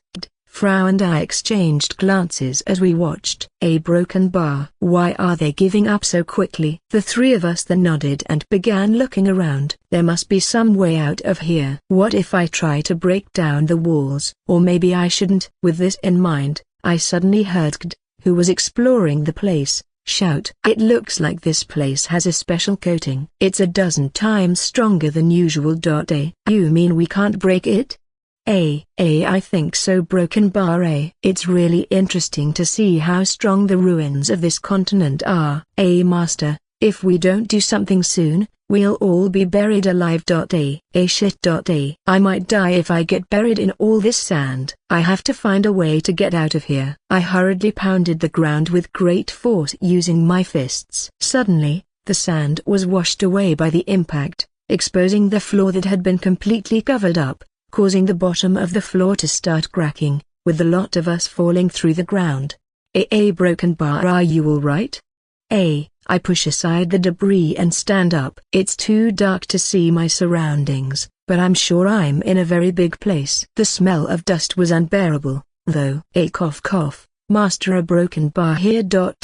Had created an orb of light with her magic. We were in a straight hallway, with large stone statues of warriors placed evenly on either side. The hole we fell through was right above us, sand still falling from it. Where are Frau, Panda, and the fake Maniou Brigade? As soon as I looked around, I saw them lying a few distances away from me. Hey you guys, a broken bar, wake up. Where are we? The fake Drew stands up. The other three also stand up as soon as Kid calls out to them. Where are Frau and Panda? Here. A bright light appeared at the end of the hallway. What could that be? Is it some kind of monster? But I dismissed those thoughts upon seeing up close that it was Frau. She was illuminating the place as she flew over on Panda. I thought we had fallen together in the same place. And we did. But I woke up first and wanted to investigate the surroundings. Good thinking. Thanks. When I stroke her head, her expression relaxes into a smile. Okay, let's keep going. Hey, what do you think you're doing? We're the real Maniou Brigade, we'll be the guides. Yeah, sorry. I played along with the fake Drew and stepped aside. With that, we resumed our exploration of the place again. Further down the hallway lined with stone statues, we were led into a large room. There was a pedestal and a magnificent golden chest at its center. It looked like it could hold a lot of jewels or valuable objects inside. A treasure. Kaiui. Frau and Panda flew towards the chest. When I decided to walk towards them, someone suddenly tapped my shoulder. I turned my head back to see what was happening, and saw fake Toru frozen in place with his sword in his hand. A broken bar? What is he trying to do? Impossibly broken bar. What is that thing? How could you not notice something like that? We can't fight it. It's as strong as a rock. Suddenly, Frau's scream echoed through the place. There was a six-headed hydra in the room. I see a broken bar. Maybe that's why that guy had the sword in his hand. Maybe they weren't as bad as I thought. They wanted me to notice the monster by warning me about it. However, Kt had a look of distrust in her eyes. They are very suspicious people, but I think they are good after all. Do you really think so? Well, if you say so, Master. Kt looked hesitant, but quickly changed her expression to a smile. There are people in this world who judge things based on appearance. It doesn't make me happy that they impersonated us, but perhaps it has deeper reasons than simply stealing our identity. No, not that way. Caillou. Shut up and keep flying. Frau swung a hammer to knock the hydra down, but with a deft swing of its long neck, the monster quickly dodged the attack. Panda, who was supporting her, tries to read its movements, even though they were both elated due to all their attacks missing. Frau-san, you have to aim downwards, at the base, not at their heads. At their base? Right. Frau realized what it was trying to say. Despite being a creature that has 6 heads, it still only has one body. If you want to defeat a monster like this, you must strike it at the base. Frau, draw it here. A fairy hum. Frau swung a hammer at the hydra, sending it flying towards me. I then swung my sword and slashed at its body. As soon as my sword touched its body, I couldn't cut through it completely. So I decided to strengthen my muscles with my physical enhancement skill and instant acceleration. With one strike, the blade pierced through the hydra's scales and I managed to cut its body in half. I shook the blood off my sword and resheathed it. Is anyone hurt? A broken bar. A broken bar. A broken bar. A broken bar. A broken bar. A broken bar. A broken bar. A broken bar. The 4 shook their heads, pale-faced. Let's go to the treasure. Caillou. I 1/2 za. As I focused my attention on the fake Maniou brigade, Frau headed towards the treasure chest. And I also proceeded to approach it to see what surprises would be waiting for use. A broken bar, but we were extremely disappointed after realizing that it was actually empty. What a waste of time. Master, wouldn't this chest be of some value? Maybe the chest itself is the treasure. Caillou.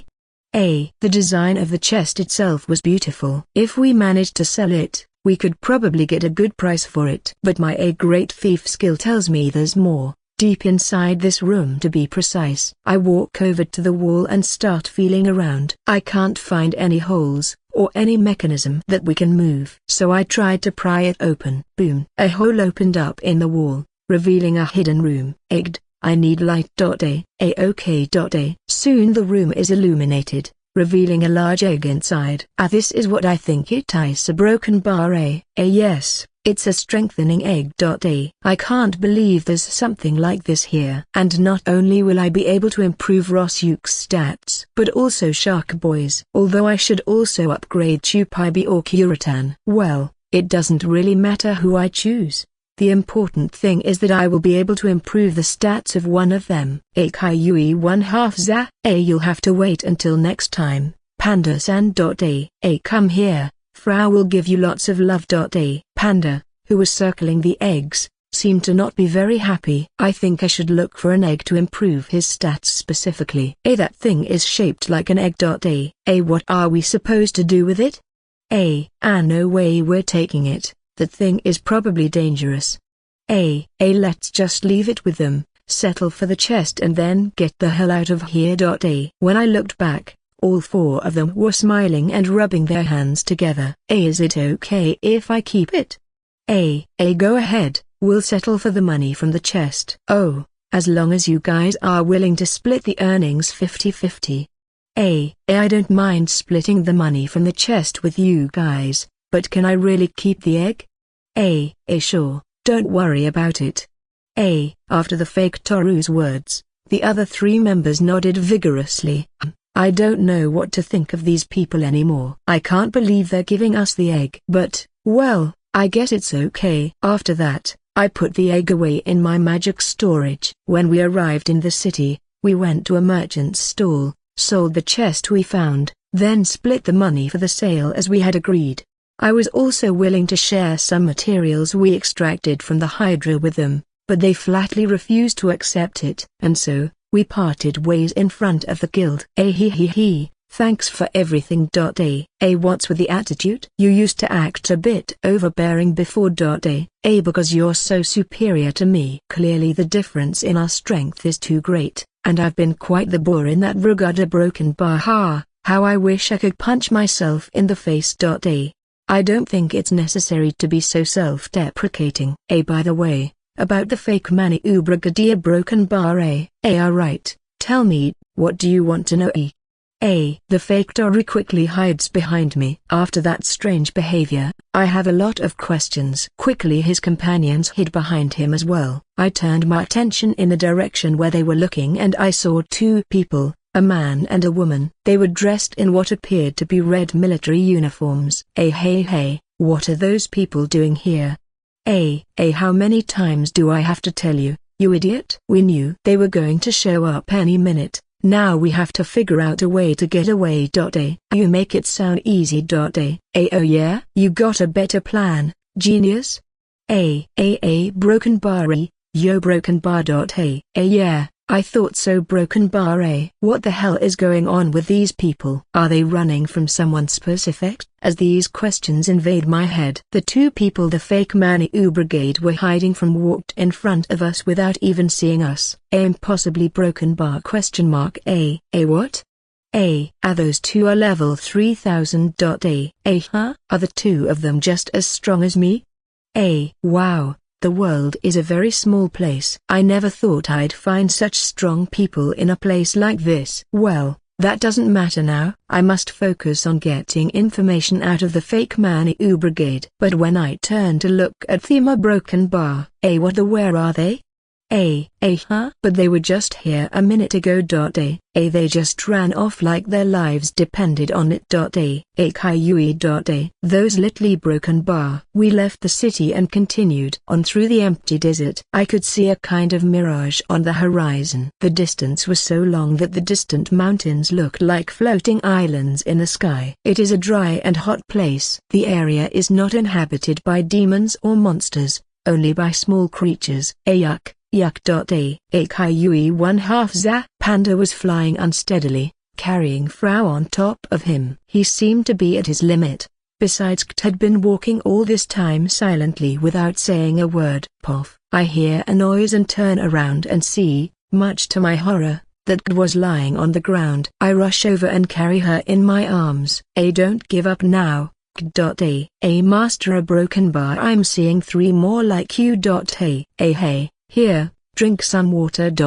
As if putting all her strength into it, drank water from my bottle weakly. Her skin is damp with sweat and her face is completely matted by her white hair. Despite hydrating regularly, she was still quite weak and unwell. Could her hair have anything to do with it? Let's take a break in the shade of that rock over there. I'm so sorry. A broken bar. I approached the rock while carrying Kt on my back. You don't have to apologize. It's natural for a master to take care of his slave. I've always thought that master is too kind to his slaves. My broken bar. Not to be arrogant, but I think I've actually been behaving rather selfishly. Lately, I've been letting you and Frau take care of everything. That's not good enough. You have to lean on us more. Much more. I see you're feeling better already. You're wrong. How is it that she can have so much strength in her voice to speak in that tone when she is so weak? Well, I guess it doesn't matter. This is the only way to repay you for all you've done for me. By the way, what happened to Frau and Panda? I stopped and looked back, and saw both of them also lying on the ground. Broken bar. Hey, you geese too. Master. No, I can't anymore. Caillou. I managed to bend down and tied Frau and Panda to my waist with a piece of rope I had pulled out. Caillou 1/2 za. Frau and Panda were emitting small sounds of exhaustion at the current situation. We were able to reach the shadow of a rock. I then gently placed Kt on the ground, and then did the same for Frau and Panda. Thank you very much. Don't worry, it's time for you to rest. Okay. I'm starting to get hungry, but I'm too tired to eat. I heard that months can pass without any rain in this area. But when it does, it rains so hard that it can create a river. I'd like to see something like that, but I'd risk getting stranded in this place. It's a situation I'd like to avoid if possible. Plock, plock, plock, plock. An eerie sound came from the distance and I looked towards it. There was a black cloud in the sky up ahead. Every now and then there was a flash of lightning and a clap of thunder that shook the air. What a timely situation. A broken bar. I literally did not expect it to rain any time soon. I quickly grabbed Frau and Panda and looked for a suitable place where we could take shelter from the rain. The rain did not seem to stop. Lightning and strong blizzards were battering the area. We had taken shelter in a cave and were very surprised at what our eyes were witnessing. It's amazing how hard it's raining. I like the fact that it's cooler now, but with all this rain we're stranded here. I've never seen it rain like this before. The amount of water is such that a small river is forming on the site. It would be very unwise of me if I tried to escape in a situation like this. Everything indicates that we'll be staying here for a while. I go back to the cave and look at the pot on the fire. The temperature has dropped and it's gotten cold. Hot soup is what we need. Suddenly, a loud clap of thunder is heard nearby. Eek. Kid's tail stiffened, as did all her hair. She immediately ran and hid behind me while holding her tail. Are you afraid of thunder? Broken bar. Yes. Funny, I had no idea Kid had those kinds of fears. Well, I used to be afraid of thunder when I was little, too. I remember my smiling mother threatening me at all times by saying a thunder-sama will pinch your belly button and rip your guts out. As I was lost in my thoughts, I saw something like a spark near the fire. A broken bar. What the heck was that? Frau, let's eat. How nice. I decided to pay no attention to what I had seen, and called Frau and Panda to eat. 5 days have passed and it's still raining. Even though it was daytime, it was as dark as the night outside. The water flowing on the ground was getting heavier and heavier. Luckily we are high in the mountains, so we don't have to worry about flooding, but we have nothing better to do with our time. Aru ATM superscript Kayu ATM superscript Chupapi ATM superscript Frau, who was in her human size, was sitting at the entrance watching the rain fall. Next to her were Panda and Chupabi. Outside, Kurotan was flying merrily in the air, Shark Boy was playing in the puddles and Raozuke was fighting against his fear of water. Kid and I are wrapped in a single blanket, her head resting on my chest as she sleeps soundly. I didn't expect the temperature to drop so much all at once. It's so cold that I can see my breath. I couldn't help but gently rub my cheeks against Kid's head. She is so soft and comfortable. Her fox ears are so fluffy that it makes me feel twice as good. Her fox ears twitched. Oops, I'm going to wake Kid up if I get too carried away. She always gets up so early in the mornings, waiting for me to wake up. The least I can do is make sure she gets a good night's sleep tonight. Suddenly, an electric light ran across the floor. There it is. That freaky thing again. Could it be that there's something we can't see? When I activated the dragon's eye, countless translucent creatures appeared. They were like insects. They looked like a firefly, their backsides emitting a small light. Could it be a lightning spirit? One of them notices my gaze and sneaks up on me. I held out my finger and it wagged its antennae, leaning on it at the same time. It's a very pretty creature. And if I look closely, I can see that its color and size are a little different from the others. Other spirits would flee just by sensing my presence, but this one approached me on its own. I feel an electric shock in my fingers, but it doesn't hurt at all. I proceeded to check for other spirits, but even although I saw some water and earth spirits, there were no fire or wind spirits anywhere. Well, Allah sure said something about spirits having compatibility with humans. I wonder if that's why I can't find any nearby. Master, a broken bar. Kid looks happy as she sleeps. It's really nice to have a relaxing day like this. And just like the big river that had formed in front of us, it had completely vanished. So it was safe enough to get out of the cave and resume our journey. There were still some clouds in the sky, but the sun was shining brightly, letting us know that everything was back to normal. With every step I took, my feet sank slightly to the surface. The ground was still wet, so mud was rather plentiful. How good it feels to walk once in a while. What do you mean by that? Are you trying to say Frau doesn't care about her fitness? I'm not fat, you eyeball. Frau had shifted into her human size, so she was keeping up with us on foot. And now that I look at her closely, she certainly seems to have gained a little weight. But to be honest, I hadn't noticed it until Panda mentioned it, so I don't think it's anything to worry about. Is it just me, or are more and more creatures showing up around here after the heavy deluge?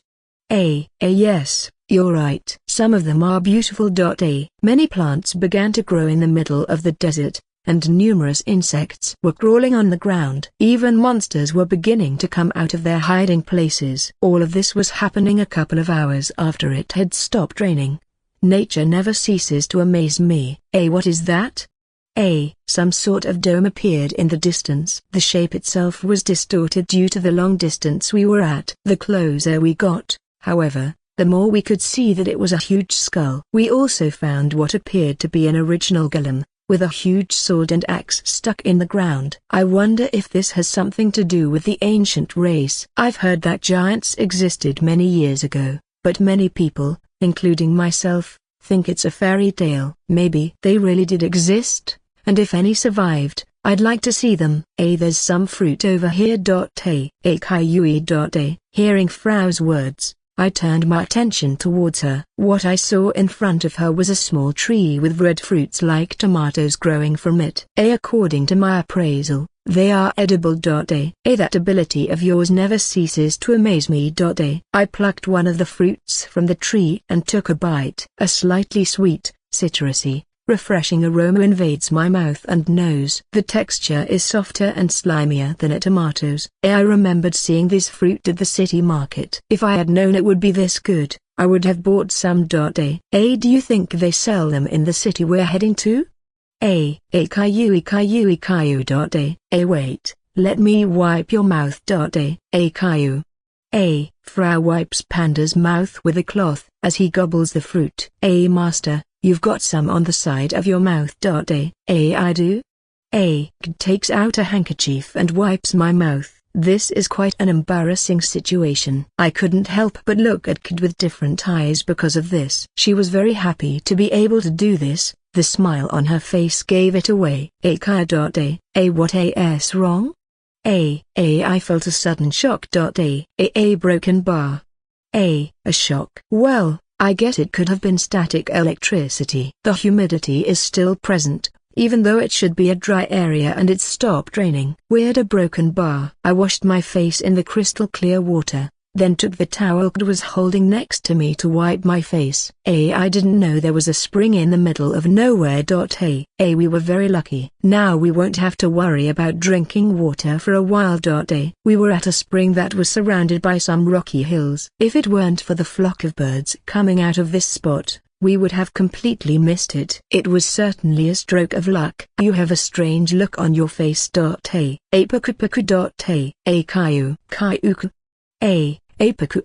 Frau was playing with Shark Boy in the water, and Panda, as usual, was trying to act like a senpai, though Shark Boy doesn't seem to understand and keeps on going about his business. The relationship between the two has always been like this. Panda always tries to be regarded with respect because he is older. And yet, Shark Boy doesn't seem to be interested in such things at all. Maybe Panda will get that recognition someday if he keeps trying hard. But since they're technically animals, who knows what they are thinking? Their relationship might not change for another 50 or even 100 years. I proceeded to pull one of the enhancement eggs out of magic storage. Shark Boy, it's time to upgrade your stats. Paku. I grabbed him with both hands and placed it on top of the egg. Immediately, the top opened into 6 sections, and I placed Shark Boy inside. The lid closed and the pulsations began. A broken bar, a broken bar, a broken bar, a broken bar, a broken bar, a broken bar, a broken bar, a broken bar, a broken bar, a broken bar, a broken bar, a broken bar. An hour has passed since Shark Boy entered. Loud heartbeats could be heard from inside. Boo-yoo-oo-yoo-oosh. The lid opened with a pop and steam erupted from the egg. A Shark Boy. A Paku. An adult shark emerges from the egg. Using its front fins deftly, it crawls out of the egg and jumps into the water. The color of Shark Boy's upgraded body has changed from pink to a bright red and his front fins are now shaped like large hands. However, his face remains the same. When he reached the water's edge, he waved his front fin at me. Apakui 1/2 za. I held his fin, which seemed to make him happy. I wondered if he had some kind of function besides swimming now. A Kaiui, Kaio. Apakui 1/2 z. A Panda, who immediately became jealous, was crying as if he was telling Shark Boy not to get carried away. Yet Shark Boy still didn't seem to understand what Panda was trying to say. It's not right for you to express yourself that way, Panda. You must show respect. I'm sure the Lord will soon find a strengthening egg for you.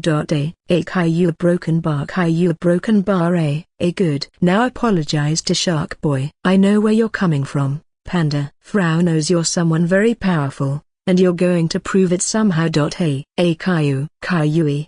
A Panda quickly regains his energy, and flies around me with a glint in his eye. It's as if he's trying to tell me, hurry up and find an egg for me. Usually, Panda isn't too close to me. But this time, the excitement is obvious, and his desires even more evident. I proceed to stroke his head. It was night, and we had decided to stay in the oasis. The only source of light was the fire we made. Frau and Panda were fast asleep. The only ones awake were me, Rosyuk and Shark Boy, who was swimming in the water. I started to hear the sound of something crawling on the ground. As soon as I turned my gaze to the source of the sound, I saw that there was a small scorpion near it. I quickly pulled out my knife, and stabbed it, killing it on the spot. Rosyuk's vigilance is not perfect, so these small, deadly animals can go unnoticed by even him. Parky, Parky, Parky. A familiar sound rang in my head. Not again a broken bar. Did I really level up from killing the little scorpion? 8 Snotis. Since the LVL of experience value saving has reached the upper limit, it will be paid 100 times more. 8 Snotis. The payout has increased 200 times due to the effect of skill effect up. 8 Snotis. You have reached level 30,000. These a broken bar. This can't be possible. I couldn't help but check that number over and over again. It wasn't an illusion. It was definitely 30,000. A broken bar. My body trembles with fear. No, I don't want to break this kind of boundary. I also don't want to be called a monster. If people find out about this, I'm going to be banished from everywhere. I don't need to be so strong. I'm already strong enough. I'd much rather be weaker. A weaker broken bar. Yes. That chain. This is a relic I got when I fought one of Rudra's men. A broken bar. I actually picked it up because I thought it might be useful for something. I took the energy reducing chain from the magic storage and wrapped it around my upper right arm. Okay, I'm losing power. Honestly, I feel calmer now with this on. It feels like I'm back to level 3000. It seems that even the relic couldn't completely suppress such overwhelming power. Still, it works pretty well. But I can't relax completely. Now I have to make sure no one knows my true level. Fortunately, I have my camouflage ring for that, especially since it can now disguise my level. I put it on, and now I'm officially 3000, not 30,000. My fist impacts against a monster. I am more powerful than ever, as are my senses. Everything feels sharper. The sensation of my opponent's bones breaking was felt in every fiber of my body. I will show no mercy. It's what I have to do to keep the peace and protect all the people in this place. After that blow, he fell to the ground and the impact tripled through the surroundings and shook the forest. He is surely dead. That's it. You look absolutely stunning today. Now I 1/2 za. My partner, Lin, applauds my victory. Well done, Nissan. You look more radiant today than ever. Enough flattery, and pick up the Orc King. Flattery aside, I give orders to my team to clean up the mess. How did this happen? I'm sorry, I got carried away. Back in my room, I buried my face on Lin's lap. It's my fault. I wasn't aware of the errors of my ways. This is all getting partly out of control, and at Lin's suggestion, we've decided to call our party a Manitou Brigade, plus there have been endless things happening that have only made our name famous, and it's also the one that prompted me to recruit many more people, making this more of an army than just a party. But there's no need to be pessimistic, we did what we could to survive, gain experience, level up, generate money, and now we have the biggest party ever. Naya, you should be happy. You did all this. You're the leader. How dare you say that, Naya? You're the one who always gives the orders, Naya. It's not true. Broken bar. As I was about to respond, Lin patted me on the head. That's right. Lin said I'd be better as a leader. A broken bar. Toru, a broken bar. I miss you, I miss you, I miss you, I miss you, I miss you, I miss you, I miss you. It's so hard here without you. Where are you, Toru? You said you were on this continent. Come and get me. I'm here. What kind of grown woman pouts with her feet like that? Let me go, I feel sick. Why don't you go look for him? I'm a girl too. I want the person I love to come and get me. Here we go again with the dreamy comments. What do you eat that gives you such flowery ideas? Vegetables? Is that what happens when you eat vegetables? She's taking me for a fool. I'm sure Toru will come for me. He has always come for me. This time he'll come for me too. I believe in him. But come quickly. As soon as possible. Quickly, quickly, quickly. Quickly. Excuse me, Vice Commander, I have something to tell you urgently. It's alright, you can come in. I got up from Lin's lap, and sat down on a chair while grimacing. The person who knocked on the door came in, bowed, and began her report. I just received a summon from the palace.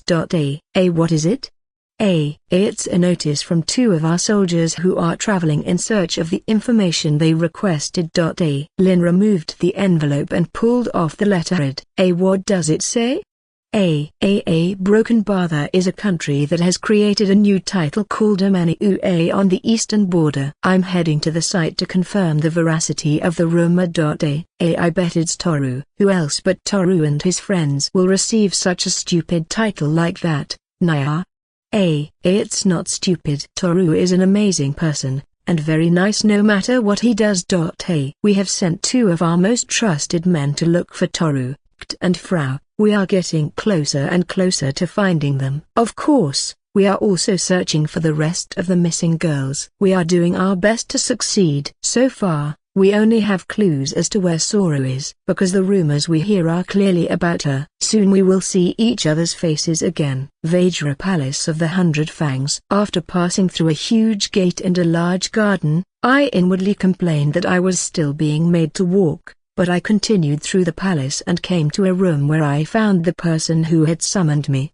I came with Lin and some subordinates. Here you are, Manitou Brigade. What can I do for you? Don't be in such a hurry. We have some nice buns. Have one. Broken bar, said the ancient demon King Ganza, who was prostrate on his throne. He is a monster who reigns as ruler of this land. He is strong, has short hair of a white color and demon horns coming out of his head. Some people placed 4 buns in front of us. This is not another of His Majesty's games. It is a spice roulette. Only one of these buns is filled with something very spicy. Here. I'll take this one. Let's get this over with. I was the first to eat the bun. A broken bar. Sorry normal, I guess I got lucky. And to my surprise, it was Lin who hit the jackpot. She covered her mouth and rolled on the floor. Ganza started laughing out loud like a monkey after seeing Lin's reaction. I have no idea what's so funny. I wonder if the fact that he's lived for so many years made his humor break. You've held up very well. You're the leader of one of the top 10 clans in the country. As I said before, I'm only the vice commander. A right, a broken bar. When will that man named Toru come? Even if he's the real leader, he's been gone too long. I'm waiting for him to come see me. A please, I need you to wait a little longer. It's alright. I am a patient man. I'll wait 100 or 200 years for him. But, it's not fair for you to be the one to carry all this weight. Do you like being with a man who just loves to wander around that much? Yes, a broken bar. I replied as I nervously looked away. Well, I have a job for you. As His Majesty spoke, the dignitary handed me a scroll. Inside were the details of the request. The rewards were very high. It looks like we will be able to keep the party going for another month with extra income. The task is to destroy the Goblin King and his men. These goblins are cunning, so be careful not to lose any of your best men. I understood. We bowed and left the room. At this time, it's a personal request from the king. The enemy is the Goblin King and his thousands of men, and if you're not careful, you'll end up on the other side. Make sure you get back alive. 135 people in uniforms responded with a lot of momentum. All for our leader Toru-sama. A violent shout in unison echoed throughout the place. All the soldiers present were devoted to Toru, a curious thing since they had yet to see him. But all this was not Lin's plan. I remember she had told me to make up this fuss so that we would have plenty of manpower, and be able to find Toru and the other girls. Since then, I haven't stopped working my way up to this level, with the help of my friends and my skills. LV 66700 Name, age, 26 years old. Gender, female. Race, human. Jobs, martial artist, dancer, Qigong master. Skills, increased damage, LV 10. Improved speed, LV 10. Improved defense, LV 10. Increased experience, LV 10. Dance distribution, LV 10. Well, a broken bar. I guess it's time to dance. The members who were standing up started playing some instruments. To all of you, I will return the experience you have bestowed upon me, plus a bonus. Receive it with much gratitude. A dance distribution is a rare skill that allows you to receive the experience of the people you dance with, and at the same time you can also give it back to them. In this way, every day, I give back the experience I have acquired with my skills. The fierce warriors here are the best of the best, who have left their shame behind. As I distribute experience points, my level will decrease. LV 66,700. A 6,700. But we are getting better and better. This is good, because we are fighting as a whole, not as individuals. After a moment, the music stopped, and everyone stared at me seriously. Yug, this is too embarrassing. I want to give up being a leader. Congratulations, Master, congratulations on reaching level 30,000. Please don't. I don't like to be flattered for this. I had told Frau and Kid about last night. I'm still thinking about all this. I still can't believe I've reached level 30,000. Fufu. Any enemy that goes up against the Lord and sees such abysmal power will run away with his tail between his legs. Exactly. Only fools would dare to confront the Master. Once they know his level, no one will want to mess with him. And it would be even better if they could understand how wonderful the Master is. What if we make a sign? One that says you are facing the last great dragon of level 30,000. Everyone kneel before him. Excellent idea, Frau San. But first you must let the world know of our Master's existence. These girls are broken bar. They know I don't like to show off or draw attention to myself, so I'm determined to hide my level. I don't want people to see me as a monster. Zuzuzuzuzu. Is it an earthquake? The ground has been shaking a lot for a while now. My feet have been wobbling all day and I feel strange. Hey, is that mountain moving? A large mountain in the distance had shifted, but only slightly. No way. I made an assessment. A broken bar. Apparently it's a living thing.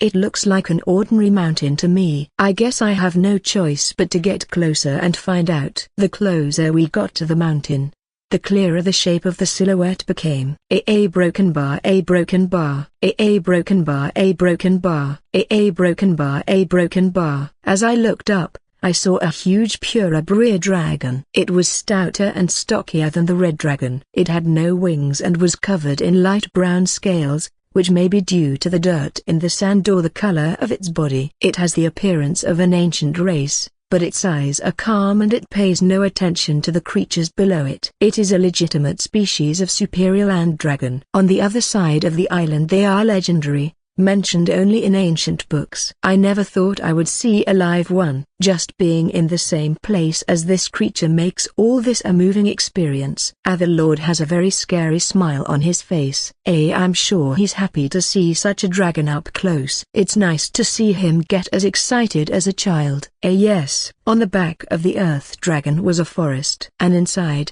there are monsters in the shape of birds, which makes it a paradise for migrating demons. It's a beautiful thing to see. So I proceeded to take a picture of Frau and the Earth Dragon with a souvenir box. I guess it wasn't all bad traveling through the desert. We were able to reach the city after crossing the desert. We were so hungry that the first thing we did when we arrived was to go to a restaurant. Hagahagu, Mwa, Master, Frau-san, you should eat more slowly. Unlike Frau and me, Kt and Panda are eating in a very refined way and very slowly. How come you don't care to disdainfully taste the food before us? It is an iron rule for travelers to eat as much as you can when you can. And it's funny how water tastes. It becomes such a delicious thing when you are thirsty and hungry. Ugh. What kind of meat is this? It's so tough, so elastic, a broken bar, and very difficult to moderate. The meat tears and chews in your mouth. The juices gush out. The more you bite into it,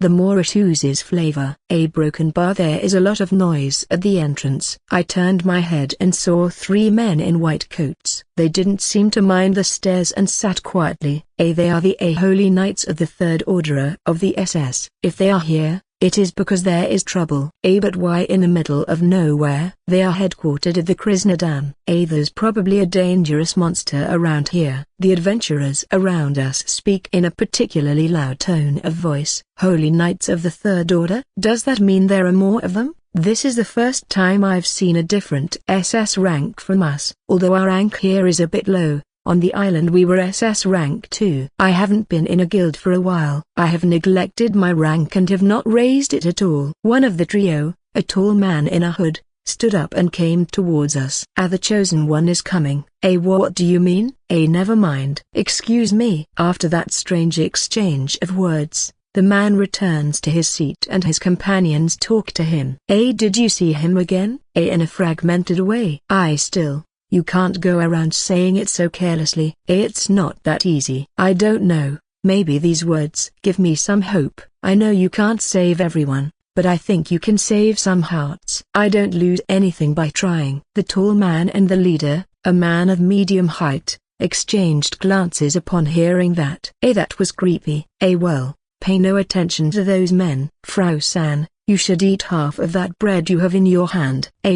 My bread. Kayu 1/2 Z. Panda had eaten a piece of the bread, but he wasn't enjoying it very much, and he had a wrinkle over his eye. The bread here is very hard, and you have to dip it in the soup to eat it. Because of the type of soil around here, wheat probably doesn't grow, and they make it with other kinds of elements. My lord, are you interested in meteorites? Yes, of course. I find it quite interesting that stones fall from the sky. Why do you ask? I just found out that there is a meteorite in this place. It's located at the center of town as a tourist attraction. Really? A meteorite? Here? I couldn't contain my excitement and felt like a kid. I want to see it so badly now. I had heard of them, but I had never seen nor touched one. I think I'm going to get a nosebleed from excitement. Well done, Frau. Thank you.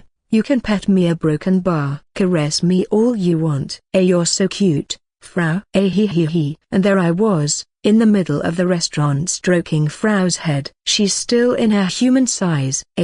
It's not fair that Frau-san only gets cuddled as a broken bar. That's cheating, Kt said, while pouting and puffing out her cheeks. I was standing in front of a shiny black stone, 1 meter high and 2 meters wide. It was surrounded by bricks, and half of it was buried in the ground. The surface was slightly dented and shiny, probably due to wear and tear from being touched by so many people. This is what happens with most objects that are touristy. People just can't help but touch them. It's damp. AKUI 1/2Z. Frau and Panda were rubbing their faces against the stone to cool off because of the heat. Someone was looking at them suspiciously. Maybe it was a resident of the city. This is already getting a bit embarrassing. I'll pull them both aside. It's a fascinating object. It seems to be more of a metal than a stone.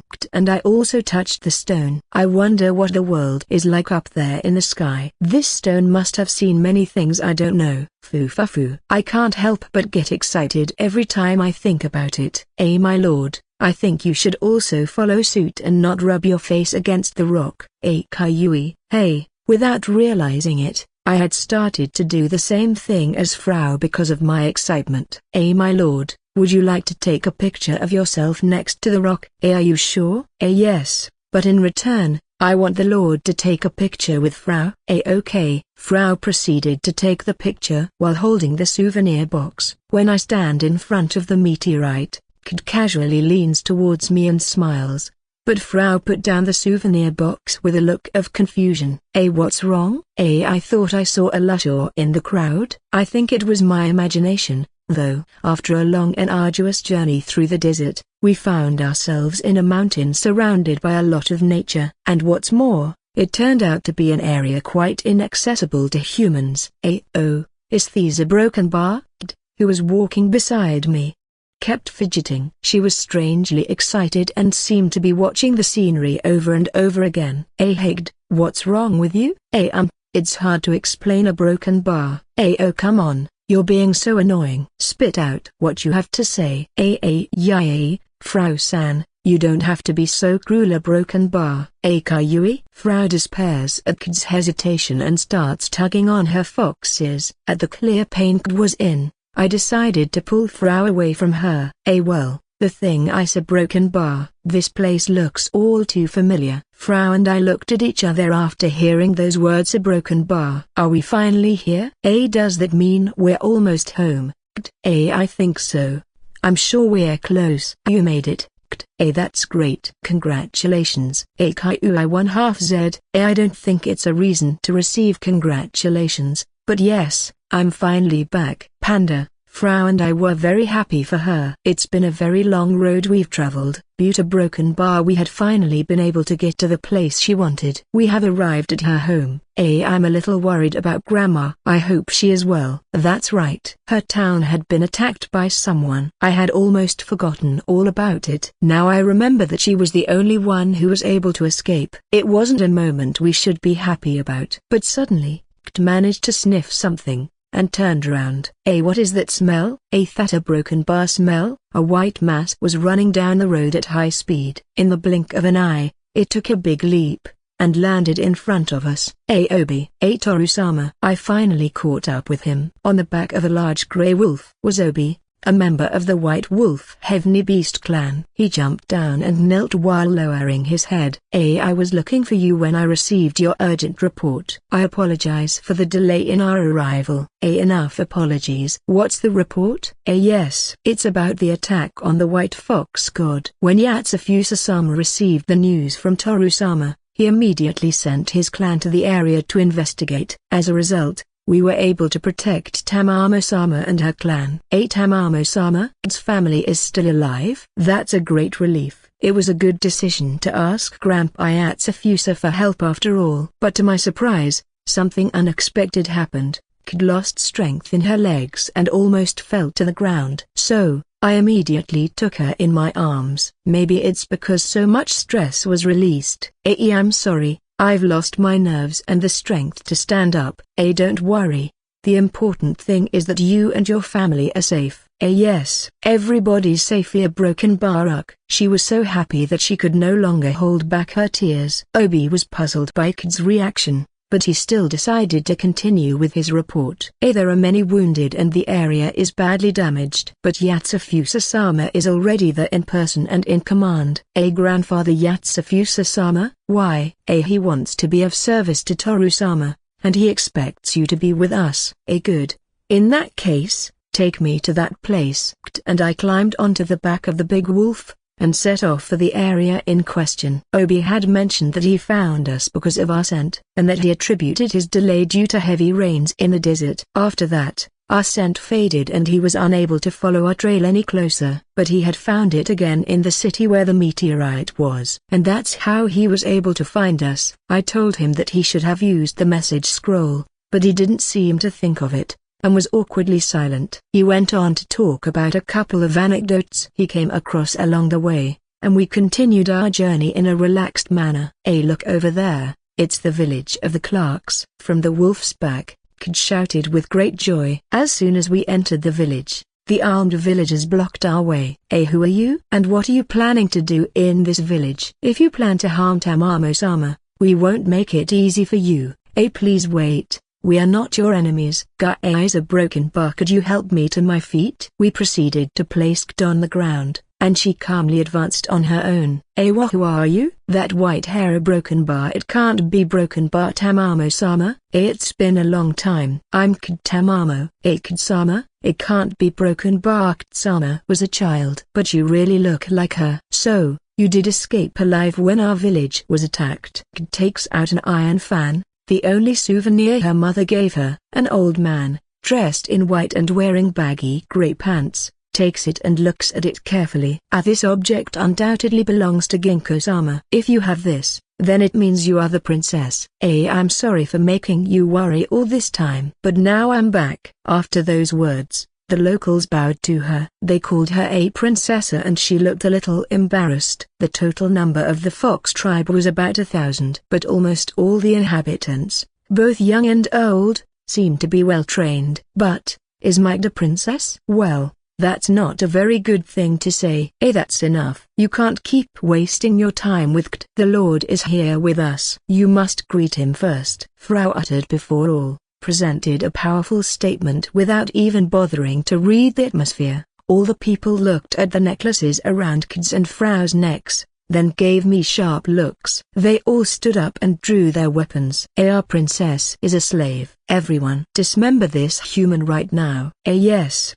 The blood of lesser beings is worthless. Who the hell does this human think he is? How dare he treat our princess like that? Murder him and free the princess. The villagers' words were not friendly at all. And the cause of all this trouble right now is trembling me like a helpless child. That leaves her no choice but to punish her later. If only she had kept quiet, all this would have been easier. As I placed my hand behind my back to wield my big sword, Obi stood in front of the inhabitants. I ask all of you to calm down. My name is Obi. I'm the next chief of the Honorable White Wolf clan. And I am here to represent the great Yatsufusa-sama, my lord. The White Wolf. But the princess is a slave. Toru-sama is a dragon man, son and descendant of the true legitimate race that all creatures revere, and who has been missing for a long time. If you are still willing to take up arms against our master, I will take it upon myself to confront you personally. A dragon man? One of the oldest races, a broken bar? We are very sorry. The villagers threw down their weapons again, and knelt down again. So,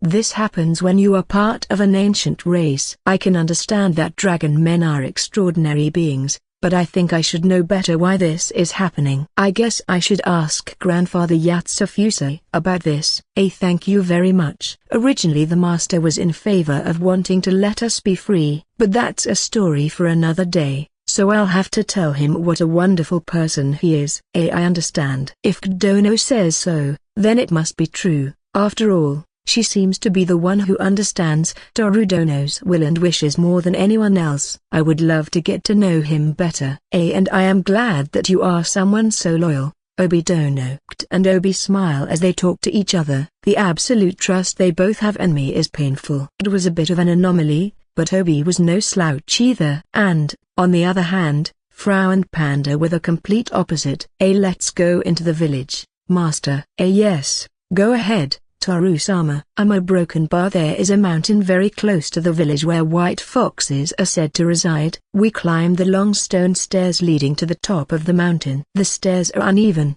bumpy and distorted, but their age is strangely nostalgic and charming. Akon, a small fox, still very young, ran down the stairs. When Kt saw it, She held out her hands and crouched happily. Akon-chan. Akon, the little fox, with its magnificent golden fur, jumped into Kid's arms. Obi nodded regretfully. To think that this little animal is really the white fox god. Is he a strong monster? Yes, he's still young, but when he grows up, he'll be a very powerful one. It's a rarer species than my Ultras. Oh, so he's just like Obi's wolf. It looks like a pretty strong animal to be honest. Oh, Kon-chan. But then Kon-chan bites my leg. Frau and Panda were smiling. It looks like he's jealous. You have kids sent on you, my lord. Kayui. I'm embarrassed that my master smells of me. Hey, won't someone get this little fox off of me? It's been biting me for a while now. I stared at the little fox. He opened his mouth with a snap and rolled his eyes, then plopped down on the ground and showed his belly as if to be petted. He has realized that he is no match for you. He gave up easily. Caillou. Exactly. The master is the master after all. Akon. The little fox lifted its tail and howled helplessly. At the top of the staircase, there is a stone gate, through which you can see the vast grounds. The top was paved with stones and lined with fine wooden buildings. In the center of the area, several white wolves were at work. When this is finished, we will have dinner. They are probably rebuilding a building. And the person who held the plans and gave the orders was Grandfather Yatsufusa. Buta broken bar. Why is he dressed like that? He is wearing a loose-fitting navy blue dress and a headband. His shoes have an unfamiliar shape and design. Yatsufusa-sama, Toru-sama has arrived. Whoa. I beg your pardon, Master. I'm sorry for making you walk to this place without welcoming you. It's not as clean as our home, but we're going to serve tea in a moment, so make yourselves at home. Grandpa Yatsufusa said as he bowed to me with a big smile. I had a feeling before that Grandpa Yatsufusa didn't get along very well with Kid's grandmother, and after what I had just witnessed, he made it clear. Yatsufusa-sama, where is the Obaba-sama? She broken bar. She's on the other side. She's not ready to move yet, but she's in a condition to talk. Go and reassure her. Yes, Master. May I leave you alone for a moment? I nodded at her request, and she quickly ran off with the little fox at high speed. The other side must be the realm of the celestial beasts. So, I must assume that the white fox does not live here. I'm so tired from climbing those stairs. Is there anything sweet I can eat? Caillou. I1/2Z. The fairy girl has just arrived at the right time. I just made some delicious daifuku. What's a daifuku? Is it something delicious? Caillou. Frau's eyes sparkled after hearing that unfamiliar word. This is delicious. Irisis1/2Z. Caillou 1/2Z. Frau exclaimed as she squirmed with excitement after chewing the snack. It has a rather unusual texture, but it's sweet and very addictive. I wonder how they will elaborate it. I hope they like it. It's my favorite candy. After a hard day's work, tea and this is the best thing ever. You've lived long enough to know what's good. Then I'll pat you on the shoulder for showing me this treat. Oh, I like the sound of that. In that case, I'll give you some more. Eat as many as you want. Thank you, Grandpa. Fufu. How cute are the kids? Don't let my looks fool you. I'm 28 years old. I grabbed my cup, and proceeded to pour some tea, then poured it down my throat. It tastes nice. Why are the old guys building it again? Well, I suppose they could have, but they're always liable to get into trouble. So I had no choice but to take the job. And that old lady and I have a long history, so I can't leave her on her own right now. You're a good friend after all. I know. It's different. Broken bar. I had no choice but to do it. I guess Grandpa isn't so honest with himself. I ate another daifuku and looked down from the top of the stairs. It's a nice view. And it's also a very peaceful place to live. I wonder if Kid grew up looking at this every day. Are you Toru-sama? I turned around and saw 3 women with white cloths on their faces. They all have white fox ears and tails, and wore white coats with long red undercoats. Yes. Tamamo-sama wants to see you. We will show you the way. Follow us. The women lead us to an old hut on the grounds. Inside, as expected, there was a mirror, and one by one the women entered it. After them, we proceeded to enter. Inside the mirror, deep darkness reigned. Bamboo groves grew on both sides, and the straight path was flanked by oval luminaries that glowed dimly. When I look up, I can see the starry sky through the bamboo. It always seems to be night in this area of celestial beasts. The rustling of the leaves in the quality breeze gave a feeling of mistrust clinging to my body. I feel as if I am being watched. Kaiui, it's like a broken bar. Beyond the bamboo grove, purple flames with skulls are running through the air. Please be careful. There are monsters here. If you stay away from us, you might get eaten. The three women started laughing. I wonder what's so funny. Are there really monsters? If so, what kind are they? Now curiosity is killing me. Hey, is it possible that I can see them? You've got to be kidding me. Now is not a good time. I proceeded to pick up one of the skulls surrounded by purple flames, and looked at it closely. I think it's an undead, but of a type I don't remember. The flames are not an illusion. They are really burning. This place is really interesting. I wish I could explore it further. I'm surprised you're able to take one of those things. I guess there's a reason Ksama chose you as her teacher. Although, grabbing one of those things in your hand is a broken bar. The voice of the women guiding us seemed to whisper. Maybe it's one of those things I'm not supposed to take? Or is it related to the monster that inhabits this place? Don't let us out of your sight. After those words, we proceeded to follow the women more closely. Cemeteries with countless fire skulls flying around us, a meadow full of black rock massifs, swamps full of croaking frogs, and a crossroad lined with countless stone statues of corrosion, were places we ended up crossing as soon as we entered the mirror. But as soon as we reached the meadow with its white flowers, I felt that this guide would soon come to an end. Again, the scenery returned to the bamboo forest and we arrived at a large wooden gate. Your guests are here. Please open the door. Please open the door. At the sound of the three women's voices, the large, thick doors creaked open. On the other side of the door was a magnificent house. The three guides entered the house in silence. Please wait here. We were ushered into a room in front of a sliding paper door, and after a few brief moments, the door opened by itself. At the back of the room, a woman exhales smoke languidly. She appears to be in her mid-30s, and the first thing that catches the eye was her long white nine-tails. She was a woman who dressed elegantly, and at the same time showed a great cleavage where her breasts were in full view.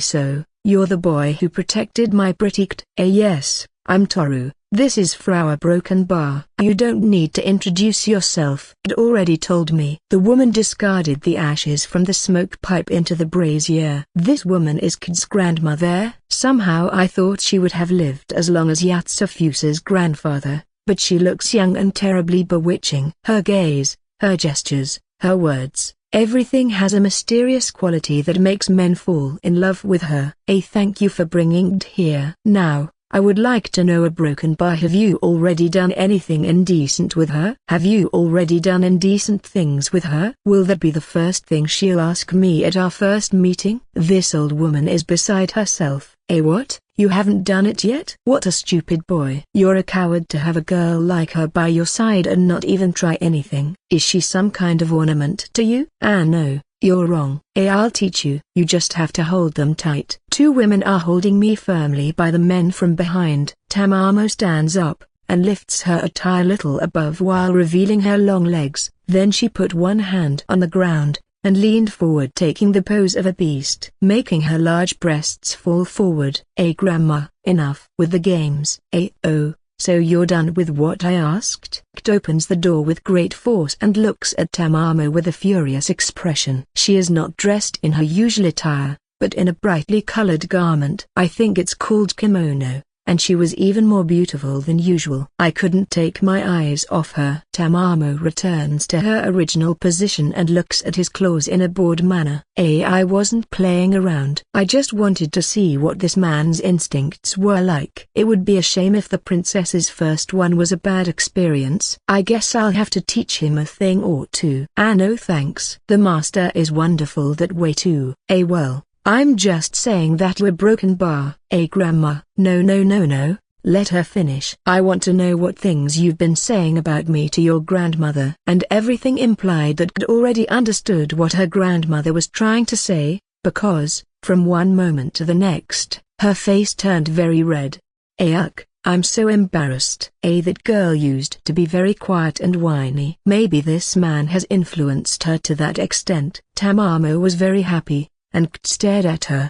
Grandmother, please don't be so violent. You are in front of the man who saved my life. Sits in front of Tamamo, puts her hands on the ground and bows her head deeply. Her gestures were beautiful and refined. She had an air of unreality that made me wonder if the girl I had been with was an illusion. No, I'm wrong. She is just being polite. After all, she is a princess, a person of noble education. I was very sick and dying, but Toru-sama saved me. He gave me love, strength, friends and even a place. Reasons to be able to go on. If he hadn't found me that day, I wouldn't be here. I know, you were sick before you left, to a broken bar. I can't tell you how grateful I am to him. And as the next head of the White Fox family, I would like to express my deepest gratitude to the name of the whole clan. It's a little embarrassing to be thanked for everything I did. Even the atmosphere is different from usual. You saved her, made her grow up, and brought her back home. You did a good job. It must have been a long trip for you,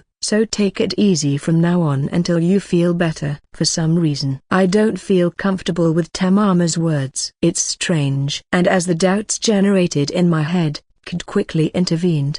Grandmother, I've already told you. What are you talking about? Now that you are here, the family is complete again. Surely this man will be happy to be rewarded with a fortune he can never spend. Everyone is happy now, aren't they? That's not the way it is. This is not where my heart is. I told you I was just coming to visit you and that I would continue traveling with Toru-sama. Oh, I see. So Tamamo wasn't going to let Kid leave with me again. I didn't see it clearly until this moment. Wait a minute, old woman. You're not going to let Kid be with Frau'n Panda? Kayui, who are you calling an old woman? And, to begin with, this girl belongs to me. I'm the one who decides where she goes, and not some stranger like you. Grandma, it's already decided. You'll stay here, and you'll be the heir. If you want to have children with this man, I won't stop you. You can have as many as you want. I'll give you all the time you need for that. If you think about it, it was very natural for something like this to happen. But what's this about asking her to have children now? She was missing for years. Also, Kid is incredibly cute, so it's no wonder Grandma is overprotective. I will always protect Kid. You must trust me. Trust you? You? A dragon man? She knows I'm a dragon. The smile disappears from Tamamo's face and is replaced by an angry look. The stupid dogs out there would have easily wagged their tails and showed their bellies anyway. Not me. I'll never forget what they did to me. When you guys finished your work, you took off. You threw away all the loyalty, respect and love we had for you. Their hair stood on end. Her fingers tightened and her fingernails sharpened. She had a fierce murderous look on her face.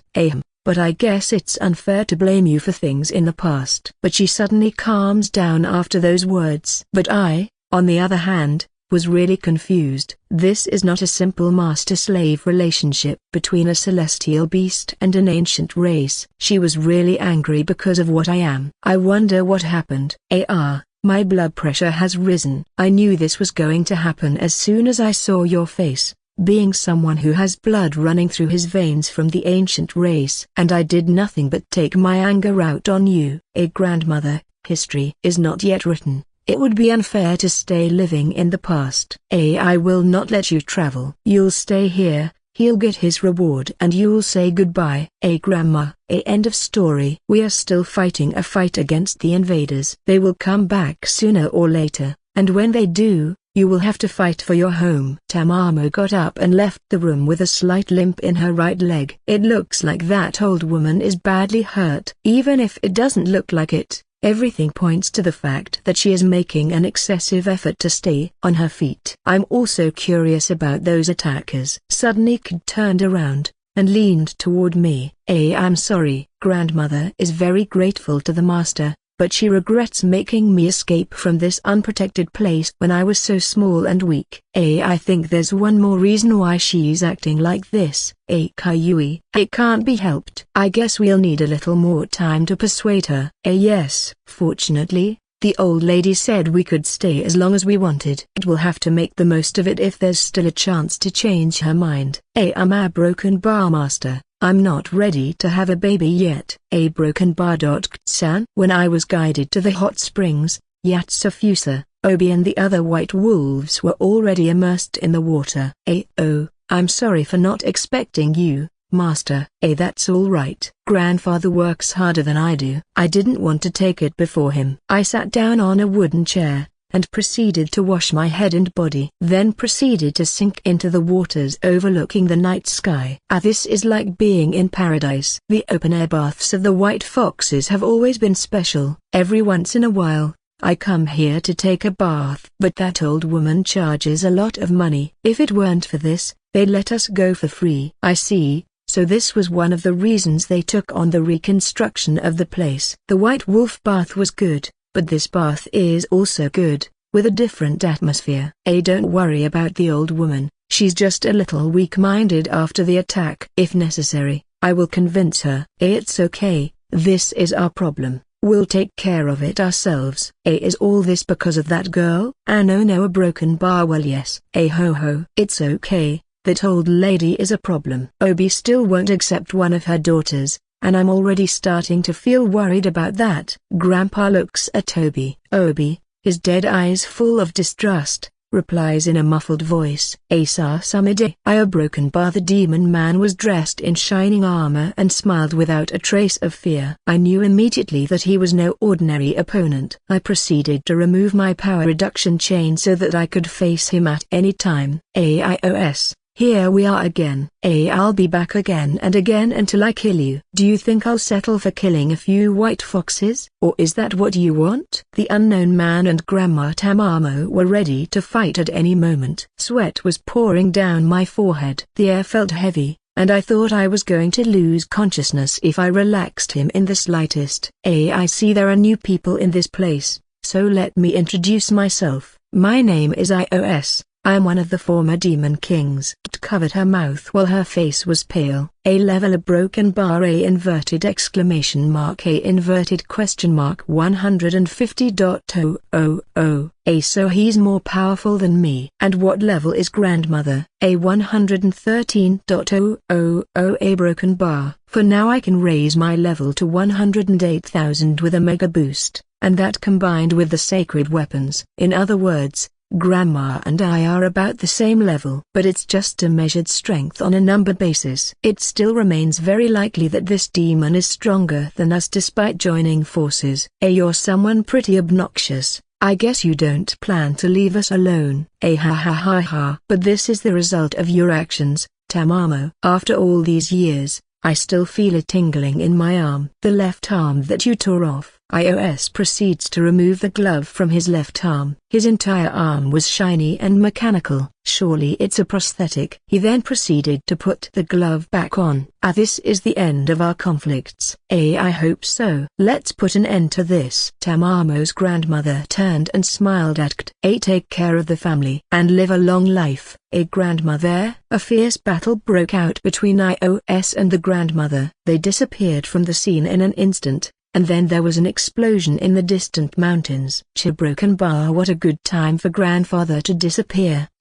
Get a hold of yourself. Caillou. No, a broken bar. I won't allow it. Grandma is going to die. A broken bar. Sits on the ground and collapses limply. So that was her plan after all. Grandmother thinks she's no match for Ios, so she plans to do something that could end both of their lives. She was prepared to die. It wouldn't stop crying, and she clung very tightly to my leg. Master, please help Grandma. I know it's a very selfish request on my part, but I can't bear to lose Grandma too after my mother. I bent down and looked her in the eyes as I took her hands. I don't plan to abandon grandmother. We will defeat Ios and she will live the rest of her life in peace. I can't wait to hear her talk about how much she tells me I am a boy. Yes. I'm not sure I can beat him together with grandma. So I will also need Frau's help. After that, she appeared, ready to fight, holding her hammer. Panda, who was restless and worried,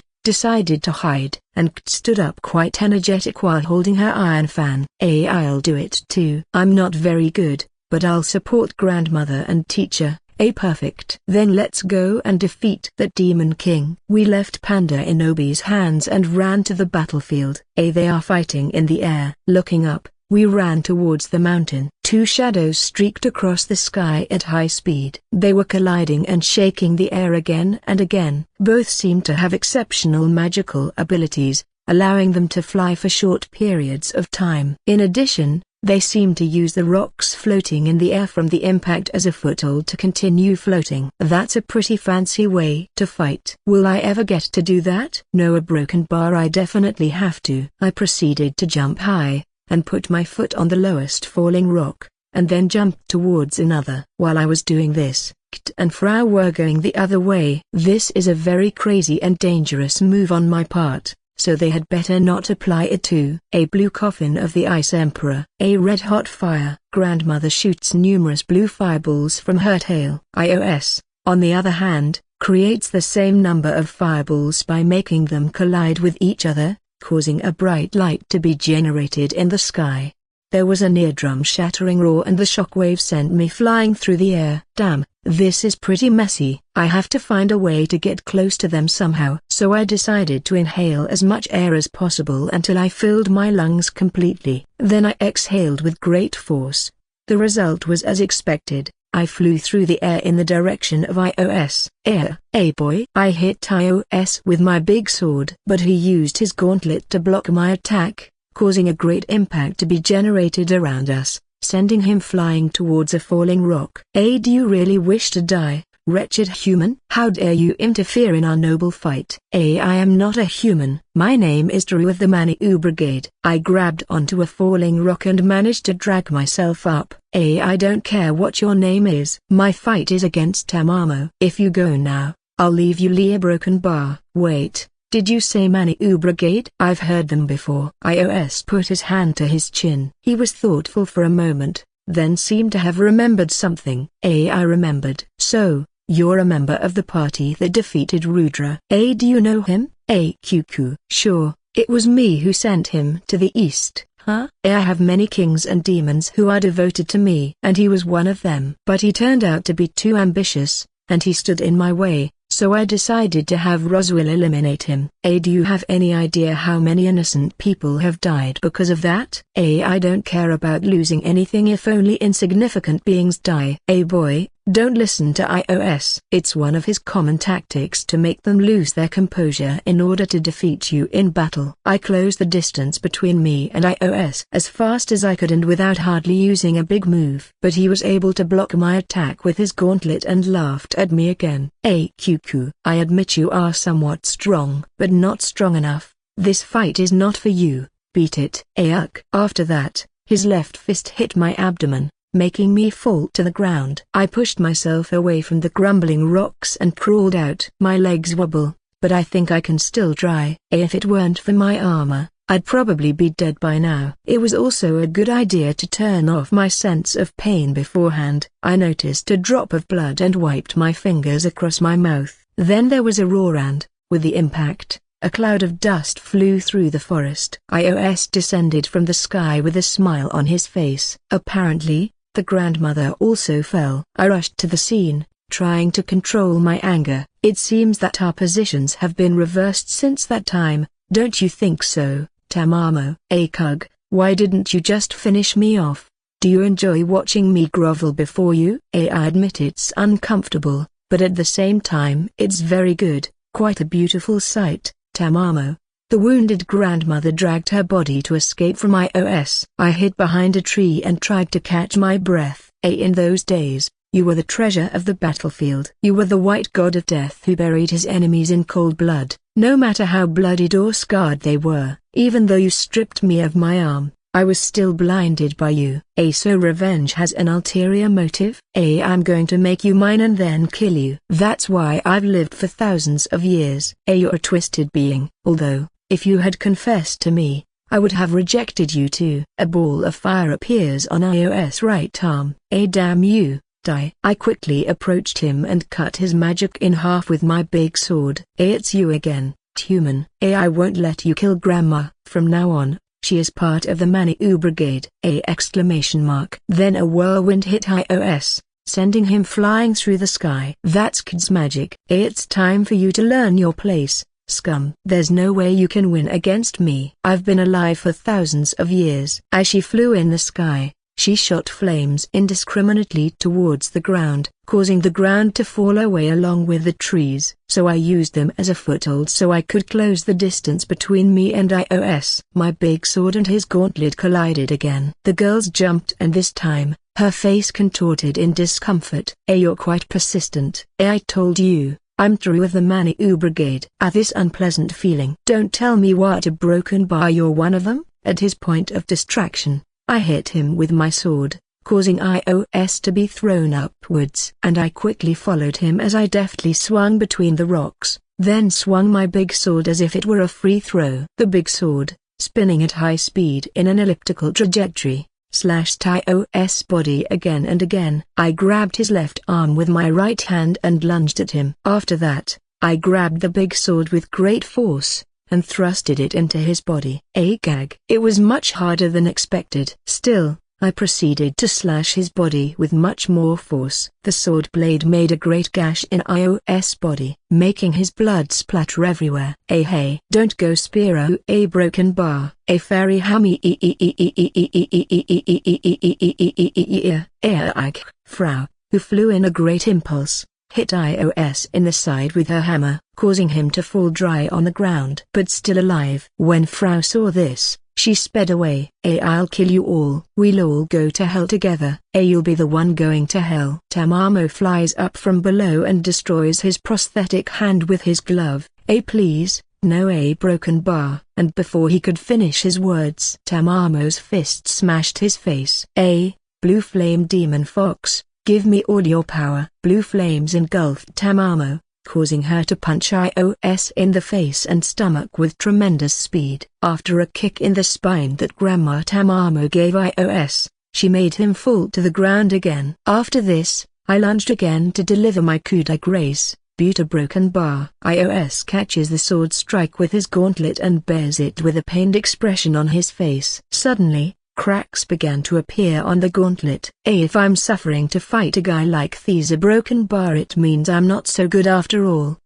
Finally, the glove breaks into many pieces. Yes, a broken bar, we can win, and Grandma Tamamo won't have to die. You have insulted me too much. Now, disappear without a trace of your ashes. I felt a great shiver run through my body. In the blink of an eye, her bare hand was on my chest. Not good. A magical attack at this distance could kill me. I've seen him fight Grandma, and I know his magic is very powerful. But it didn't end up that way. A bolt of lightning comes out from somewhere, and burns both of iOS eyes. A inverted exclamation mark. A inverted exclamation mark. A inverted exclamation mark. A inverted exclamation mark.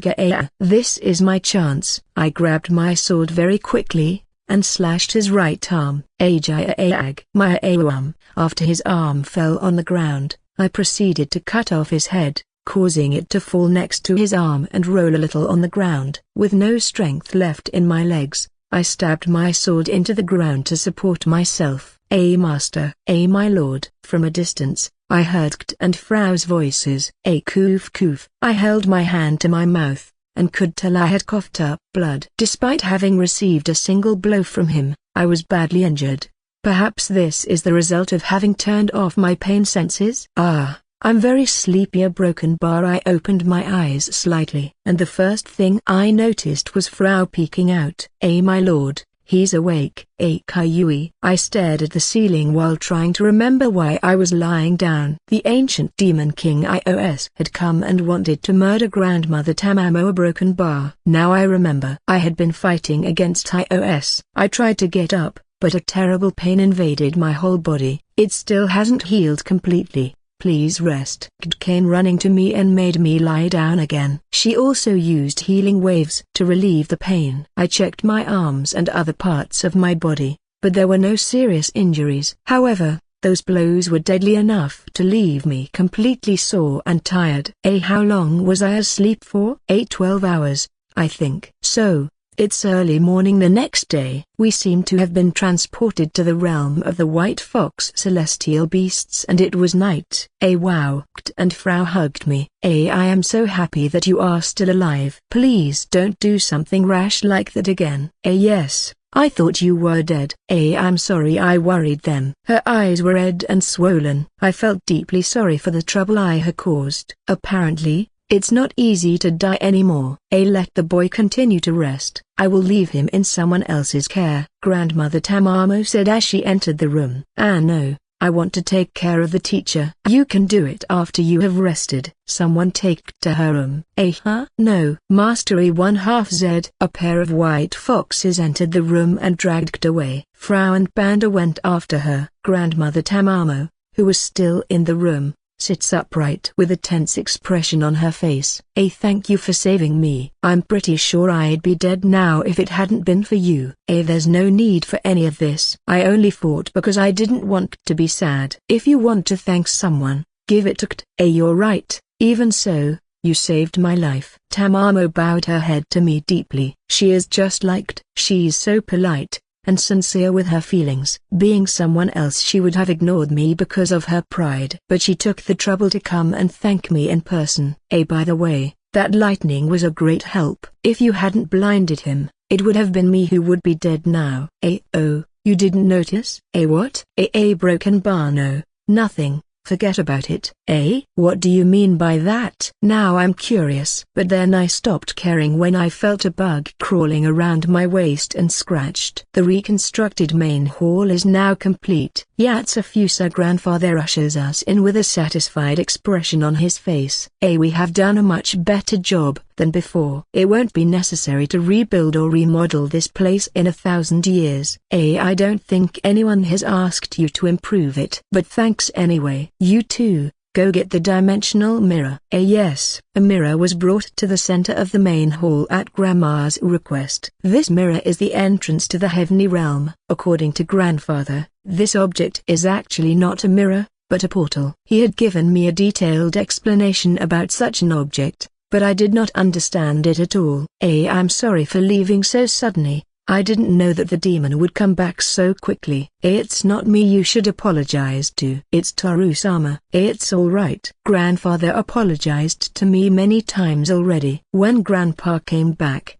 he apologized to me so many times that I was already dizzy. I really didn't mind at all, as the fish he brought was really delicious. And is your body feeling much better now? I'm not completely healed, but I don't feel much pain anymore, and luckily my body always recovers quickly from serious injuries. That's good to know. I thought I saw Grandpa Yatsufusa and Grandma Tamamo exchanging glances. Maybe they are still worried about my injury. I have something for you, boy. Come with to my room. After those words, the three of us proceeded across the mirror to the realm of the celestial beasts. We arrived at the huge room I was shown when I first arrived here. Grandma Tamamo proceeded to sit with her back straight, very different from our first meeting. I have something for you on your journey. Does that mean I can go on a trip with the master? You were going to go anyway, even if I stopped you.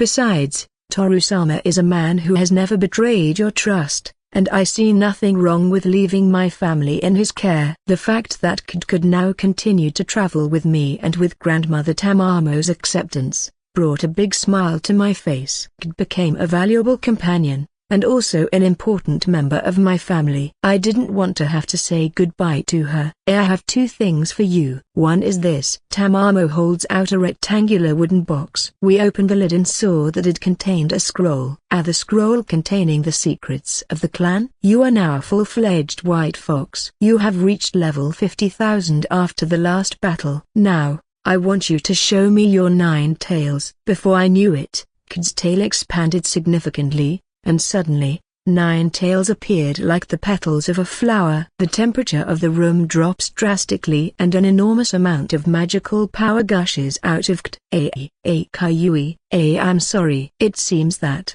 if I relax too much, the magic gets to seep out.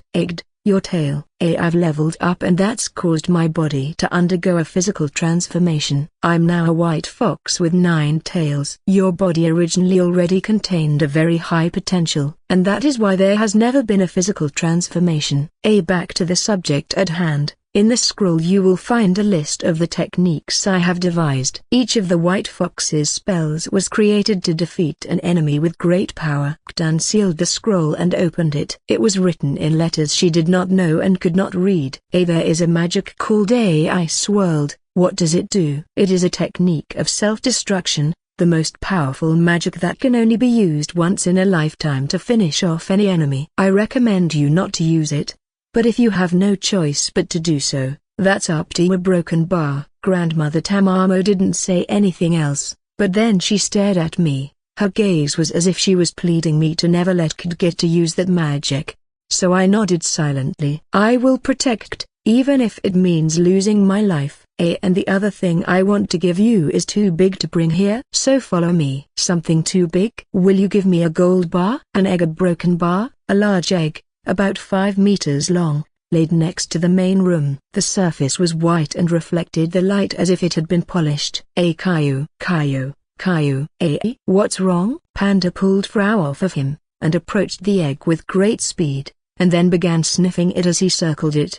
Possibly this is a fortification egg? Originally, the beast you have with you were only created for support, but without any fighting capabilities. But when the war began, their nature began to change. They were given the ability to fight, and fortification eggs were also produced to evolve their abilities. After that, the image of each of the beasts I own appeared in my head. They all look cute, as if they were a pet. Maybe that was their original nature? Grandmother Tamamo continued to tell her story. Towards the end of the war, the most powerful enhanced eggs were created, and with them came their own special beasts. However, these beasts put so much emphasis on their enhanced form that their pre-enhanced form became the weakest of all. That means a broken bar. Exactly. Panda is the most powerful beast in the world. Panda had always been worried about not being able to build as he wished in the party, but now that he has so much power, a broken bar, both Kt and I were very happy. But the happier of the two of us was Frau. That's great,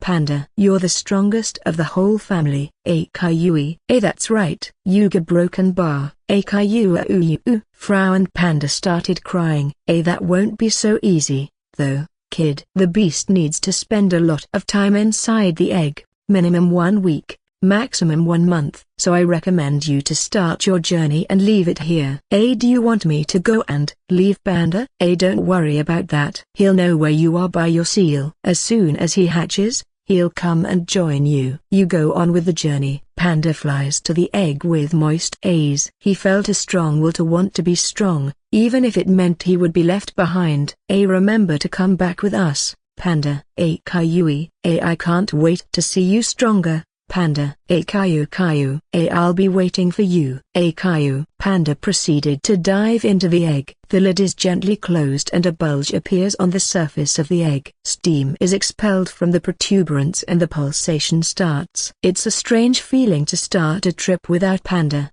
Frau was left without his comfortable bed. Caillou. I could hear Panda's angry voice from inside the egg. It was early morning already, and our journey was about to begin. Grandmother Tamamo and Grandfather Yatsufusa came to say goodbye. When you have children, you must come and introduce them to Grandma. Grandma. I don't have long to live. Koof.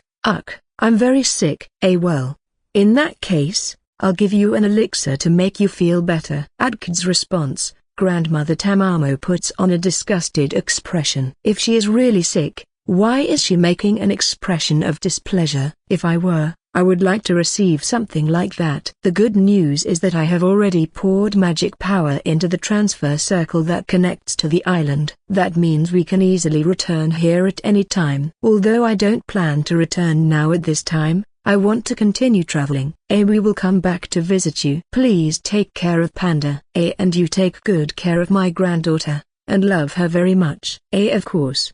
Grandma. And that concluded our farewell. I miss Panda. Come on, don't feel sad.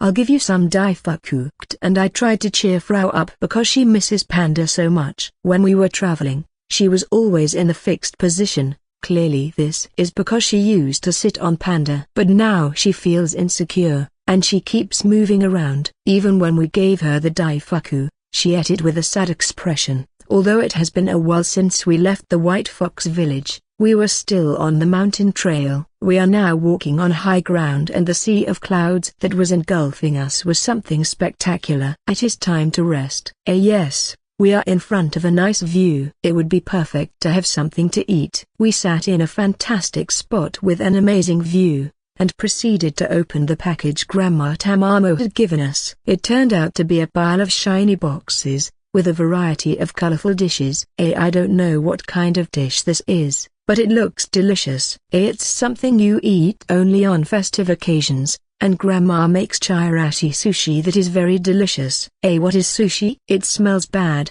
but it's not rotten, right? Kid puts some sushi on a plate, and hands it to Frau, and the moment she took a bite, her eyes began to water. It's not Panda. These a broken bar. It's spicy. A broken bar. A Panda won't show up no matter how many times you say. And even if we go back, we'll still have to wait 1 month at the most before it can hatch from the egg.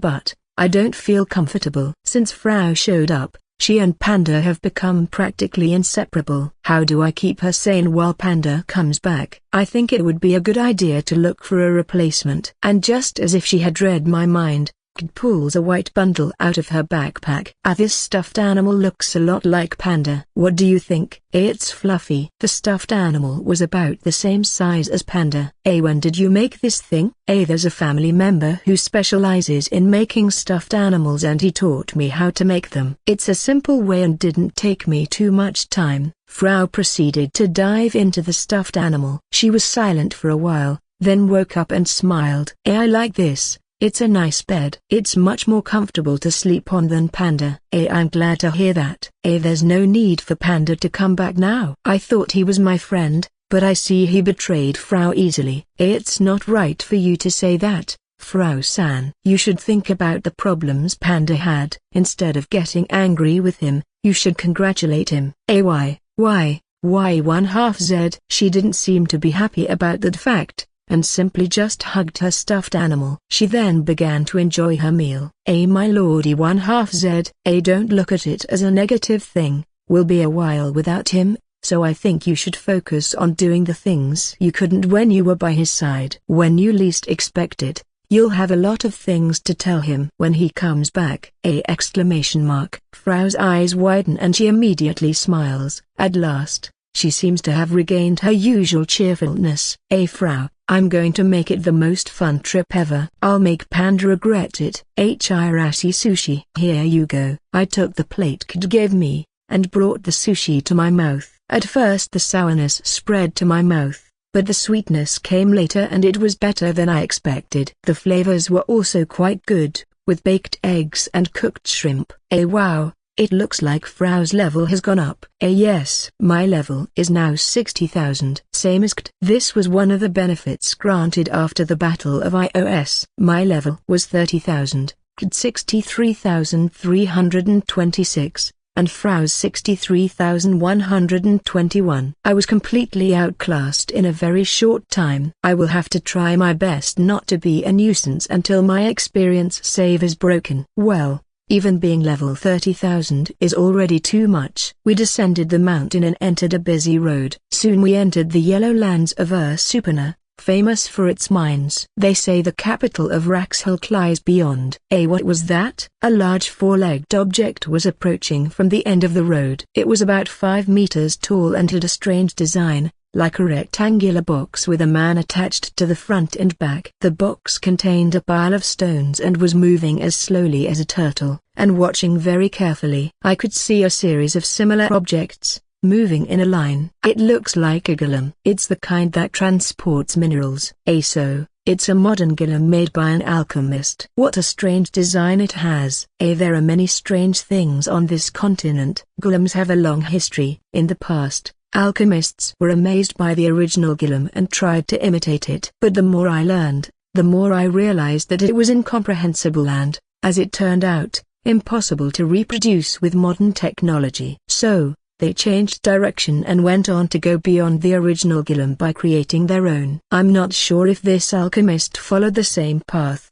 but I think he's not far from it. I think it's a golem that specializes in transportation. It's very overwhelming, looking at it up close. The long, thick legs alternately moved forward. There was also a face, with a single eye rolling over the abdomen of the human figure in front of it. My lord, what is the thing on the ground? The moment we entered the city, Frau encountered a strange object on the road. But it turned out to be a wagon loaded with stones. It's a wagon. That's how we transport ore. Wow, it looks like a lot of fun to ride in it. What do you say? We go to an inn first. Then we'll have some time to walk around the place. That's fine with me. But before we do that, a broken bar. I pulled out the search scroll to find one of the girls, and saw that the needle started pointing in one direction. For the first time, there was a response. Look at that. I think there's someone in town. We've finally got one of them. Let's find them fast. I hope they're all right. We started running quickly in the direction where the scroll was pointing. As I was about to pass through the alley, I turned and hurried inside, checking the movement of the needle and quickening my steps. We're almost there. Master, be careful not to bump into any pedestrians. Frau will help search the air. Frau began to fly higher, and she looked down to see if she could find one of our friends. I keep following the needle, but for some reason I don't feel like I'm getting closer. Is it running away? I think I've found her. Lead me to her. Follow me. We started following Frau, and she does indeed seem to be running away. Maybe she doesn't know it's us, or maybe she has a reason to run. Wait. Stop. Exclamation mark. A figure in rags stops on a bridge. From the silhouette it is impossible to tell who it is. Could it be that she's about to jump? And so it was a broken bar. The girl jumped into the river without hesitation. I tried to reach out to grab her legs, but I couldn't reach her in time. I looked towards the river, but it was useless. There was no trace of her anymore. What was her evaluation? I'm so sorry. I didn't think that person would jump, so I couldn't make it in time. Why was she running away? She didn't even look at my face. Who was she? And why was she running away from us? I thought a broken bar. I had finally managed to find one of them. My footsteps towards the pose felt heavy. As soon as I thought I had rejoined one of the girls, she slipped away in front of me. I would have loved to at least exchange a couple of words. I at least hope they got the message Frau sent them about their quest. If they're willing to come back to us, I should assume we'll hear back from them soon. I understand a broken bar still. We could inform Marianne and the rest. Marianne might have a better grasp of what's going on. I called Chupimi to record the message. And although I didn't understand the explanation of how Chupimi seemed to know where Marianne and the others were, having recorded my message, he took off as fast as he could. What do you idiots think you've been doing under the name of the Maniou Brigade? Plea broken bar, please forgive us. After those shouts, my gaze fell on two people who were subduing four people in the middle of the street. Because of that, they were attracting a lot of attention. I immediately had the feeling that if I got involved I might be in trouble. Or do those adventurers look a lot like the four who pretended to be us? Certainly, those people look very familiar to me. The four pale, trembling faces I observed were certainly familiar. Since I had a previously close experience with them, it was difficult for me to forget about them. I think I recognize those two as well, although their faces are very vague in my memory. Really? I think I've run into them before, but that wasn't important now. I just wanted to confront the fake Maniou Brigade and ask them a couple of questions. It's very fortuitous that I found them again, and this time I'm going to make them talk, even if I have to do it by force. Hey you guys. We meet again. Huh? It's you again? The fake Drew holds me by the chest while staring at me with a rather worried expression. The other two people who were confronting the fake Maniou Brigade also turned their eyes towards me. Who are you? If you interfere, you will get hurt. I don't want any trouble. I just want to talk to these guys. So, you are also victims of these swindlers? I feel sorry for you, but we found them first, so we'll decide what to do with them. This isn't a situation in which a few shoddy adventurers interfere. Get the hell out of here. You don't have to treat them like that. They're victims too. A Yuga broken bar. A don't show weakness to strangers for a simple scolding. For some reason, some tears began to well up in the woman's eyes. The young man who seemed to be her companion was trying to reassure her in the face of such scolding. Listen. These guys were also using our party's name. You aren't the only ones affected. Fake Toru's expression changed radically as soon as he heard those words. Are you serious? Are you really saying you're the leader of the Maniu Brigade? Let's be clear about this. It's you who's impersonating us. We've started using that name since we started our activities as adventurers. It's you who's stealing our identity. Are you making fun of me by saying that our group is a sham? I am the real second Mayu Brigade. If it's a fight you want, I'll give you one. Second? You mean you're not impersonating us? At the young man's words, he and I stared at each other. Kt and Frau were also tense, staring at their partner. Nambala-san is fed up with more fake groups popping up one after another. And if that wasn't enough, now there are you guys. Whoa, broken bar. Wait, a broken bar, a girl from the White Fox tribe, a fairy, and you, a silly-looking man with a big sword on his back. A broken bar. Couldn't it be the area broken bar? The Maniu Brigade is unmistakably a party created by the Master. It is very unfortunate that anyone would dare to say that we are liars. I will lodge a strong protest against the person in charge. Frau and the Lord have helped so many people during our adventures that you fakes wouldn't even come close to us. And what's with those outfits you're wearing? Are you a party or a church choir? Alto for broken bar. I must admit they look kind of cooler. Broken bar. Frau, how dare you praise your enemy? Those people are impersonating us. I don't think it's right that they get to think that the fake ones are cooler than the real ones. The fake Toru was still holding on to my shirt with a forced smile, but the expression on his face implied that there was more to it, so he turns to me. You're a rude bastard. You pose as Commander Toru, and now you seek to enter our party to destroy us from within. Nambala, we must finish him off. Shut up. We don't have time for this. The sub-commanders tasked me to search for you, and then go to Big Gear for information on Commander Toru and the broken bar. Wait a minute, a broken bar. The young man's eyes searched me from head to toe again. The fake Toru lets go of me and starts to look at me from head to toe as well while shaking my body from side to side. Nambala-san, maybe this person is a broken bar. Yes, Takiji, a broken bar. These could be the people we were looking for. The attitude of both boys changed drastically as they took notice of me as the real Toru. Suddenly, when fake Toru turns to look at his companions, he notices that they were trying to escape on tiptoe.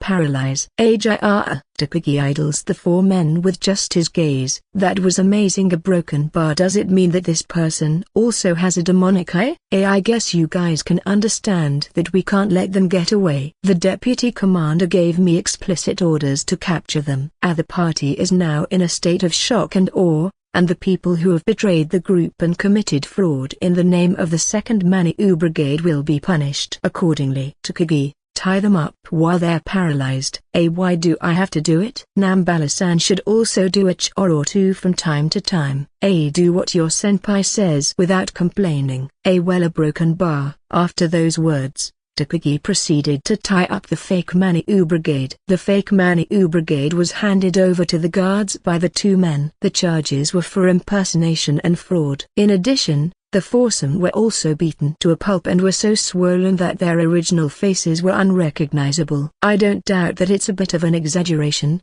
but since it seems to be one of their former colleagues, the sensible thing to do was not to get involved.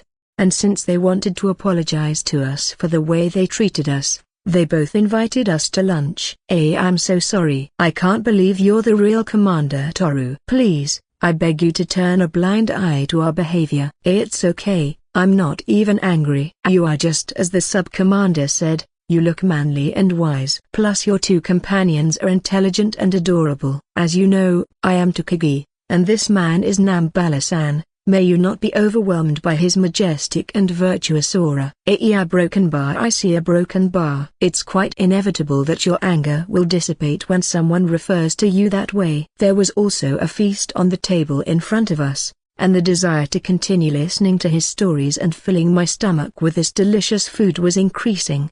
Just to confirm once again, You are, without a doubt, the Toru-san of the Maniu Brigade, right? And no need to use that rare honorific on me. Here's my adventurer's card. He hands the card to Takagi. He looks at it and passes it to Nambala, who is standing next to him. Both your name and the name of the party match. However, this is not enough. It could be a forgery. We were both in big gear before we came here. So I did some research and found out that the real Commander Toru was given the newly created title of Maniu. You mean this? I handed the bracelet to Takagi. They both rolled their eyes at the sight of it. Nambala-san, this is real, right? I've never seen the real thing, but it doesn't look fake. This is too expensive for an accessory, a broken bar, but we can't risk disappointing the sub-commander. She sent us on faith to find Commander Toru. Since we are with these guys, they keep mentioning a sub-commander. My curiosity to know who she was already more than me. As if to read my thoughts, she opened her mouth after spending all this time in silence. I'm sorry for the question I'm going to ask you now.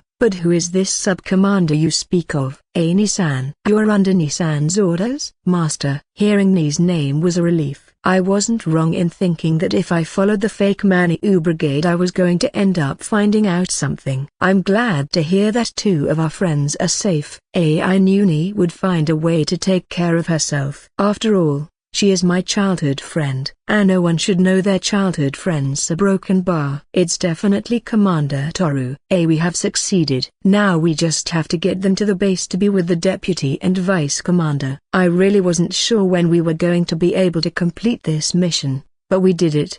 Calm down, Takagi. If you show a disrespectful appearance in front of Commander Toru, the vice commander's educational policy will be questioned. If you don't shut up now, I'll punch you in the face and feed you to the pigs. Nambala-san should have more control over his foul mouth. Trazaceres puesta, Takagi recibe tilde cube dan gulp en la kb's a poor party de Nambala. And sure enough, he burst into tears. But Nambala immediately tried to calm him down. They don't seem to be bad people, broken bar just a bit strange. I suddenly felt uncomfortable about Frau's continued silence. Normally she would be trying to get attention, so I looked over to where she was, and saw her opening her big mouth and chewing on a piece of meat. Hey, Frau, that's mine. Too late. After leaving Yellow Hawks, we decided to accompany Nambala and Takagi to the capital. They could have gone directly to Ni, but decided to take the long way around, as they both wanted to send their reports by letter first. I am sorry to have put you through all this trouble. After sending the letter to the sub-commander, she will take you to the city where she is based. Nambala was still suspicious of us. Perhaps he was trying to test us to conclude that we were really the Maniu Brigade. Personally, I don't care about proving my skills or taking a test. I just wanted to get back to Ni as soon as possible and make sure she's okay. There is a rumor that there is a famous priestess in the capital of this country. If we are lucky, maybe we can see her face. A priestess? You don't know her? She appeared one day, and in the blink of an eye, she was already in quite an important position in this country. She's the Demon King's advisor. She's an extraordinary woman. Not to mention the fact that there are rumors about her that she is someone greedy. She even swindled many people, and that's why she has such an important position. A broken bar, but they are just that, rumors. A priestess who only cares about money. A broken bar. I think I heard rumors about it somewhere, although I didn't pay much attention to it. Although I did hear that she was so powerful that the Demon King was afraid of her or something like that. I'm curious as to what kind of person she is. I wish I could see her. I don't know about you, but she sounds familiar. A greedy priestess with a great ability to rise in her position? Yes, I'm beginning to think that person might be the one we're looking for. Do you know someone like her? Something like that. A broken bar. It's possible that this person is the one we've been hearing so much about. I see. A broken bar. Well, who knows, maybe the priestess is the person that Commander Toru is looking. A broken bar. What are you doing? Nambala pulls Takagi's ear. What nonsense are you talking about, Takagi? Think about it. How many people do you think there are in this vast continent? It's not normal to think that just that person is Toru's acquaintance. I'm sorry. But why do you always have to beat me up? Oh come on now Broken Bar, don't start crying. We arrived in the capital of Dazukst. Nambala and Takagi stopped at a post office as soon as we arrived. Careful with this. It's an important document, so don't lose it. Yes, sir. The staff received an envelope with the payment. Outside the building, armed delivery men leave the site one by one in small, speeding subdragons. A lot is demanded from the delivery men. It's all for the safe delivery of the letters they carry. The work is so demanding and tumultuous that they are known as the secondary adventurers. Even the staff in charge of the front desk has quite a bit of respect from the public. Taking the opportunity, I also decided to send a letter I wrote. I see that the address is Lebusama, headquarters of the research team in Big Gear Country. If it could be designated as a special delivery, we could deliver it more reliably. Alright, do it. In that case Broken Bar, this is the amount to be paid. The paper offered was marked 500,000. That's very expensive. Is that really the price for sending a letter? However, it is also quite cheap if you take into account the distance and the level of the delivery person. Even if you go on a fast-footed subdragon, the trip is never guaranteed safety. I paid the official and left the store. Now we can finally get back to base. Hey, Nambala, while we're here, why don't we go for a quick sightseeing tour and a meal before we head back? You know the sub-commander is looking forward to seeing the commander again. No time to look for ambling. Get a hold of yourself, you brainless half-breed. Your words are hurtful. But, let me ask you something. How can you be so sure that the sub-commander won't be angry with you if you have time off and have failed to provide the commander with adequate entertainment? Broken Bar, you have a point. It would be unacceptable for me to be labeled as boring.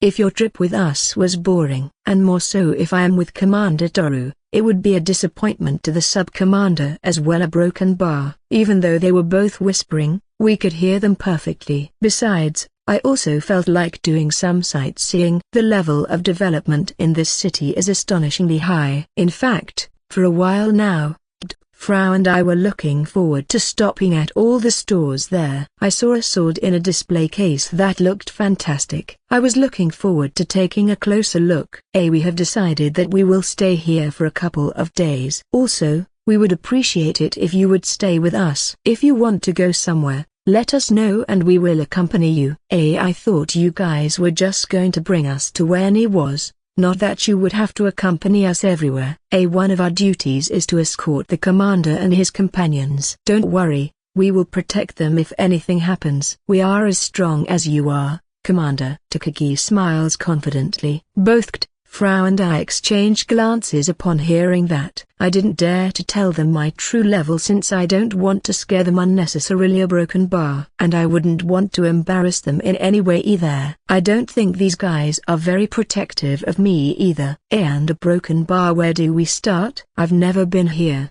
Nambala-san. Broken Bar. It's okay, I'll take care of this. I've been here a few times and I have some acquaintances. I'll guide you to the best places. I never imagined you could be fun, Nambala-san. My expectations of you are changing. You're trying my patience, Takagi. In the capital there is a place called Street Arts Square. Street performers would perform all over the square and passers-by would stop to watch. In my city there were people who made a living from freak shows, but I don't think they were as popular as they are here. That man swallowed his sword. I wonder if he's alright. He's a professional and I don't think he'd do something stupid that would get him killed, but it's still an anxious thing to watch. Wow, I don't know how you can stand to watch that. Frau can't keep watching this. As soon as the man finishes his trick with great success, people applaud and throw coins into the can in front of them. We take the opportunity and throw copper coins as well. Where's Takagi? I think he went to the candy stand. Really? He went to buy food? He's having more fun than we are. Suddenly, the sound of loud gongs echoed through the streets. People avoided the edge of the street and knelt on the cobblestones in prayer. What is this? What is wrong with everyone? I think we should do the same so as not to draw attention to ourselves. I agree. We crouched down and lowered our posture as well. A few minutes later, A group of people in white clothes arrived at the square. Their steps are silent and the air is solemn as they pass in front of us. In the middle of the procession, a person who seemed to be the central axis, had her face hidden by a veil, and walked with escorts around her. Her silhouette was quite feminine. Is she the rumored priestess? Once she walked away from the square without looking at the people praying. The people returned to their feet and continued with their activities.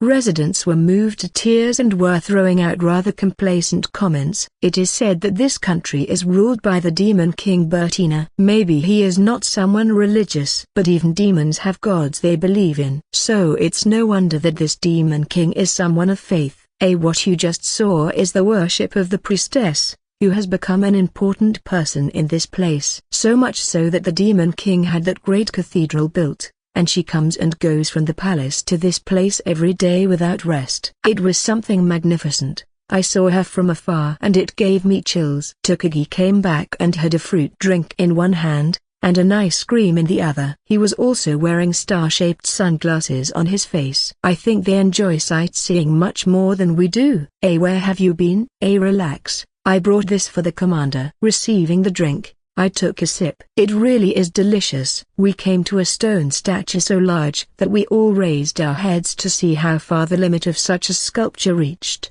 The appearance was of a lively-looking girl with a crown on her head pointed outward. She was the lord of this land, and the former demon king, Bertin, the goddess of the night. She is one of the sovereigns of this continent, with numerous legends and anecdotes. Her influence is so great that the neighboring countries strengthen their defenses with the slightest movement she makes. I was expecting a much scarier look from this demon king, but she really is very cute. Frau, she really is. Just look at the size of those breasts. Frau begins to playfully touch the statue's breasts. Said statue is adorned with many flowers under her feet, which shows that she is very loved by the people. This is the first time she came to a place where a demon king is loved by its inhabitants. A broken bar. Well, I guess there are all kinds of people in this world.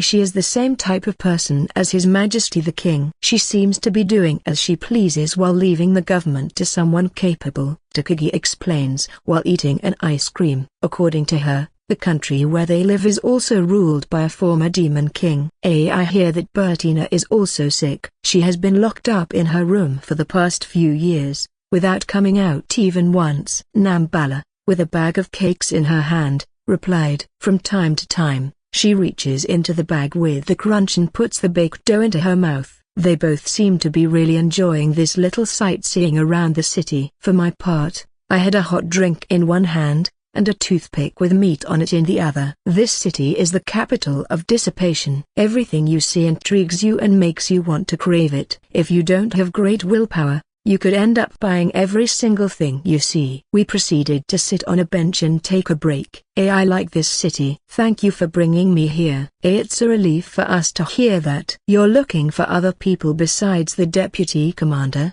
though, right? That's right. We used this scroll to try to broken bar. When we opened the scroll, there was a response from the guide needle. It seems that someone was close to us. Or will it be the same person who ran away from us last time? Or it could be Sora and Pion, who we haven't found yet. A broken bar. Either way, I'll do my best to get them back home. For the time being, we decided to follow the needle and start walking. We are close. The spire pointed to a person wearing large armor and surrounded by 4 knights. Both residents and soldiers greet him politely.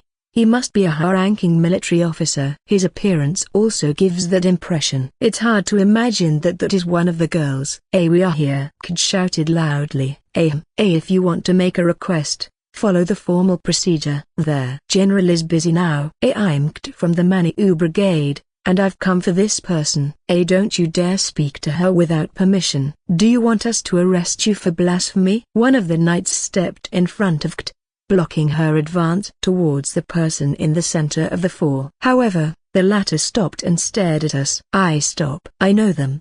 Forgive my boldness. With a single word, the gentleman stepped back in silence. You, follow me. And so, the 5 of us followed the general to a house. Kt-san. Pion-san. Pion takes off her helmet and jumps toward Kt. Then she stares at me with wet eyes. I knew you would come for me. I'm so happy. I know it hasn't been that long, but it seems like years. It's a relief to see you safe and sound. By the way, are you here alone? Number. Sora is with me. But maybe you shouldn't see her now. After releasing Gd, Pion had her maid take off her armor and put on a lighter outfit. This place seems to be Pion's mansion. Who are you two? This is the first time I've seen you two. I am Nambala of the 2nd Manu Brigade. I am Takagi. I am also a member of the 2nd Manu Brigade. The 2nd Manu Brigadier Broken Bar. Both Sora and I were aware of this. We had planned to make contact with them at some point. Pion sat down on the couch with a serious expression on her face. Let me introduce myself. I am General Pion. I'm in charge of the 6th Army. It's a newly created army with very few personnel, but I think I'm doing reasonably well. Being a general is hell and hard work that someone has to undergo. How can I reach that level in such a short time? As if he had guessed what I was thinking, Pion continued speaking. It's all Sora's doing. She put me in a position that suited her and forced me to do all sorts of irrational things every day. The only reason I'm still alive is because I had hoped that Dora would come for me. Otherwise, I would have despaired. Pion's eyes became moist again, and she averted her gaze. I'm sorry. I've been very busy lately and I'm emotionally unstable. Don't worry, I'll make you feel better in no time. Thank you, Kid-san. I'm so happy that I can't help but cry. Thanks to Kid's magic, Pion manages to calm down a little while smiling. After escaping from prison, we went through the great forest and on our way out, we made a great fortune in Yellow Hawks. Pion places her teacup on the table and smiles. Those were good times. After those words, her expression changed completely, becoming expressionless. Sora said she wanted to be a missionary in the capital. Then we left our mansion and moved here. That's when she started doing priestess work day after day. Her actions and her words reached all the people in the city, to the point that the queen was also on her side. At present, she is the 2nd queen, and more than half of the inhabitants of this country are believers. That really is something incredible. For many years I have believed that Sora was a dangerous woman, a monster disguised as a priestess. After she rose to an important position in the country, she had the power to obtain any information. And that's how we learned about the existence of the 2nd Manu Brigade, and about the title Toru got in Big Gear. We had planned to start a search, but now it won't be necessary. So, what do you want to do? We can use the magic teleportation circle that's in Kid's hometown, and then you can return home right away. So, there is a way to go. A Broken Bar, she said as he scratched her cheek with her finger. A Broken Bar. Can I wait a little longer? You see, I'm a general right now, and I can't give up so easily, especially now that I have to deal with a monster. A monster? Yes, a Broken Bar. Well, I don't know if the right term would be monster. Sincere Broken Bar. Footsteps echo in the quiet hallway, and a gentleman abruptly enters the room. Forgive me for interrupting, but the monster has just broken through the outer wall and entered the city. We have managed to stop it with our troops, but it is inevitable that we will suffer a heavy blow if things continue as they are. All right, I'll join you right now. Hold on until then. After those words, the knight nodded and ran out of the room.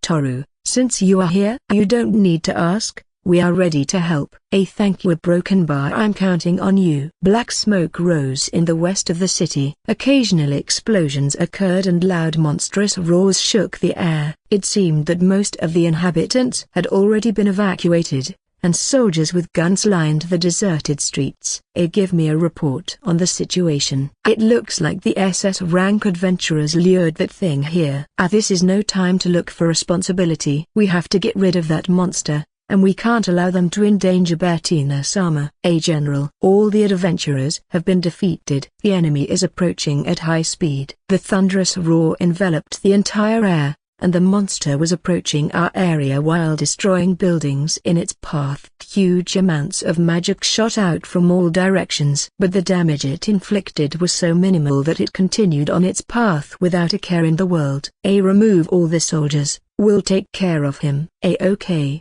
proceed to evacuate all units.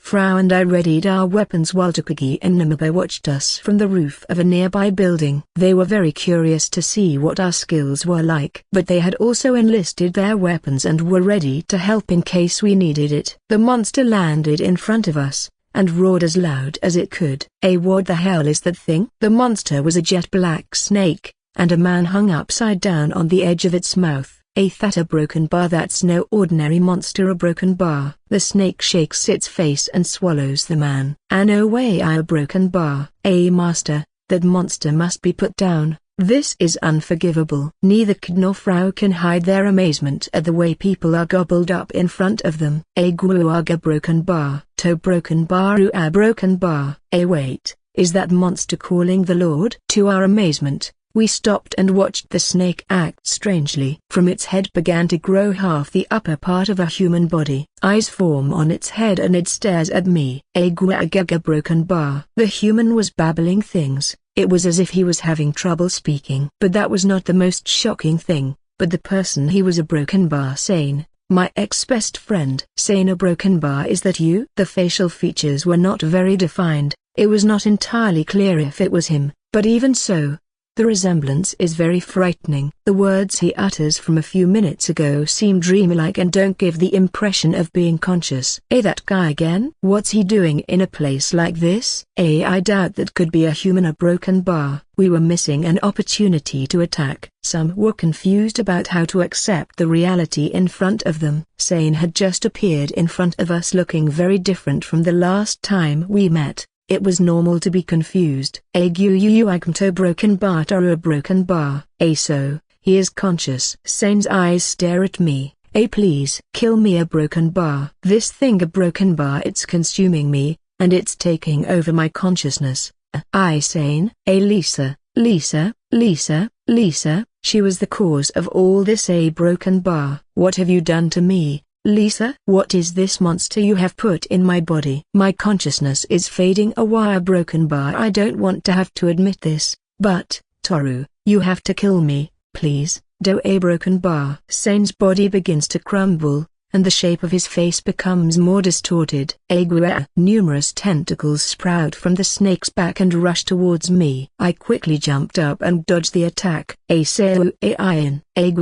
was still in the air, and more than 20 tentacles targeted the place where my body was going to touch the ground, so I turned my body to avoid them. At the same time I drew my sword and started slashing at them. But the attacks did not end there. Unlike the thin tentacles from before, this time the tentacles are extremely thick, easily 3 meters wide on their own, and extend from the torso. Despite their appearance, they move fast. I stopped for nothing, and continued to slice at every tentacle that approached me. And as if by magic, the tentacles instantly regenerated and headed towards me at great speed. I used my great sword as a shield, causing the blow to send me flying and impacting a building through the wall. A Yuga broken bar. How can that thing have a regeneration power equal to that of a dragon? I stood up in the dusty room, but a strange noise caught my attention. I thought everyone had evacuated this area. Inside the house there was a child cowering and shivering under a table. His parents don't seem to be in this place. Didn't they manage to escape? Or did they just abandon him? It's okay.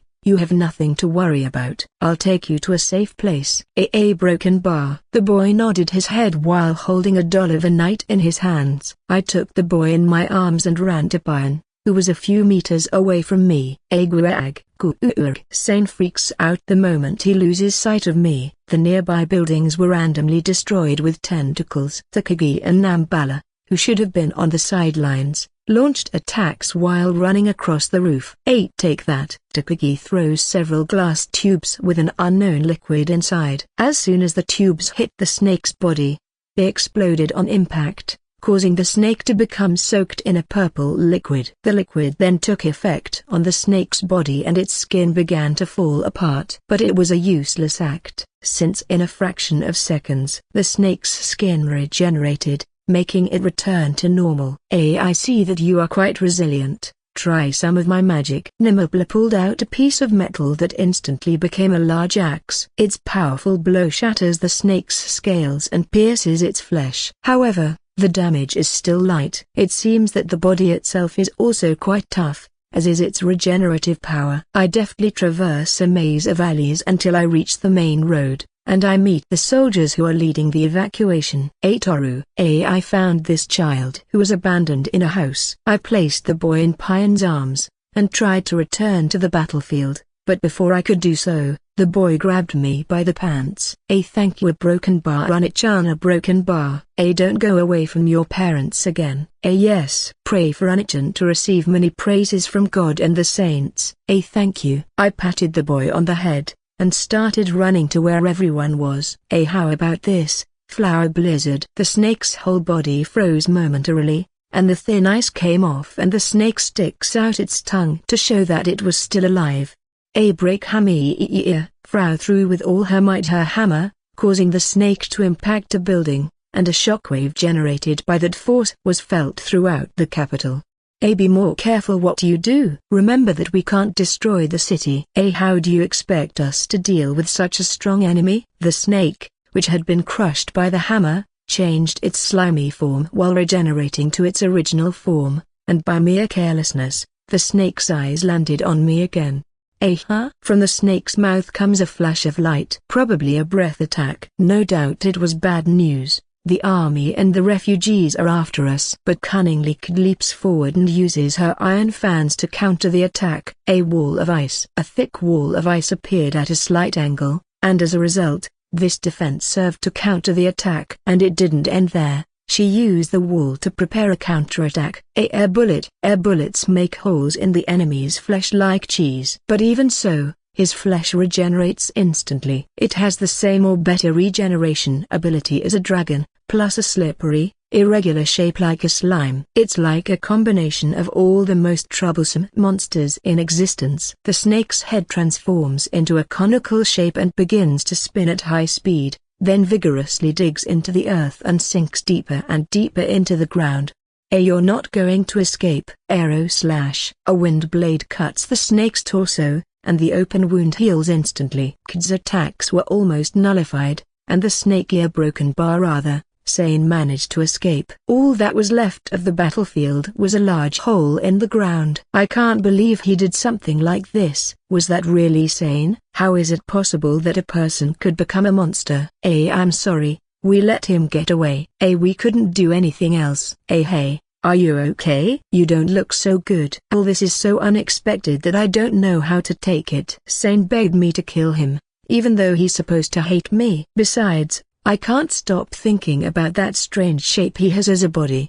Toru, are you okay? Pion is joining us with her knights. She might know what's going on. Pion, did you know that thing was Sane? I knew it was called that, but I didn't think it was real until now. I want to help you, so I'm going to give you all the information I have.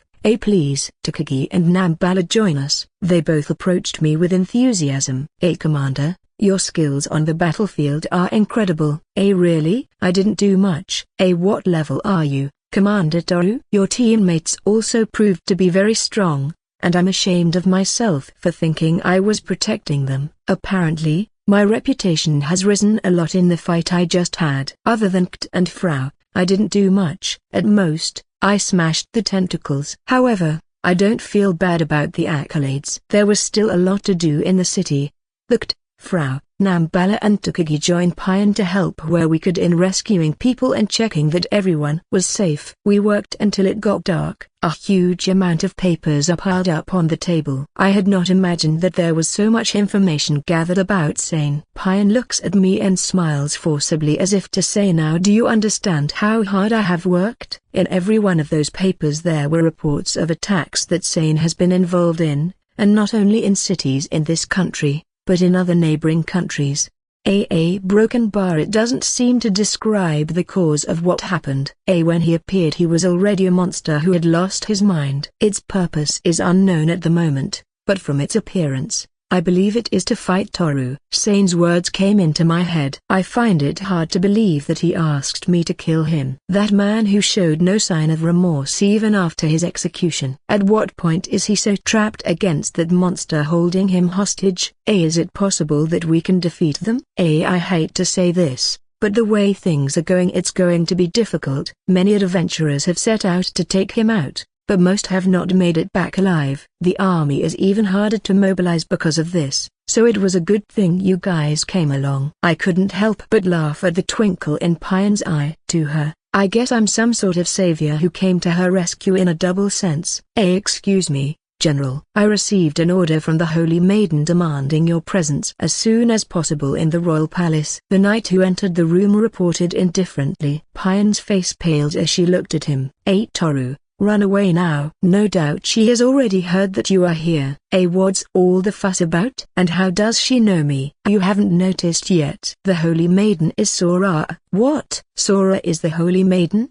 And she's not the same now as before. She's really dangerous. It's disrespectful to call His Holiness that. A female knight of the Beast tribe entered the room. She carries sharp, beastly eyes and an air more befitting a general than a subordinate. You are Toru? You've come a long way here to try to fool that man to whom you are so indebted, haven't you? Pine Dono? To whom do you think you owe your position? I didn't ask to be made a general. Sora forced this position on me for her own benefit. I see you still have a rebellious attitude. Do you want to be punished again as you have been in the past? I'm ashamed just remembering it. Pine covers her face with her hands and purrs in embarrassment. What kind of punishment do you mean? I'm very curious. I was going to meet Sora sooner or later anyway. If he wants to see me so badly, I have no reason to refuse. I'm willing to go, so no such punishment will be necessary. Toru? The carriage is waiting for you. Come out when you're ready. Arriving at the majestic building, we were stunned at what was in front of us. It was a cathedral that Sora had the Demon King build. How much power does this girl have in this country? After walking through the grand entrance,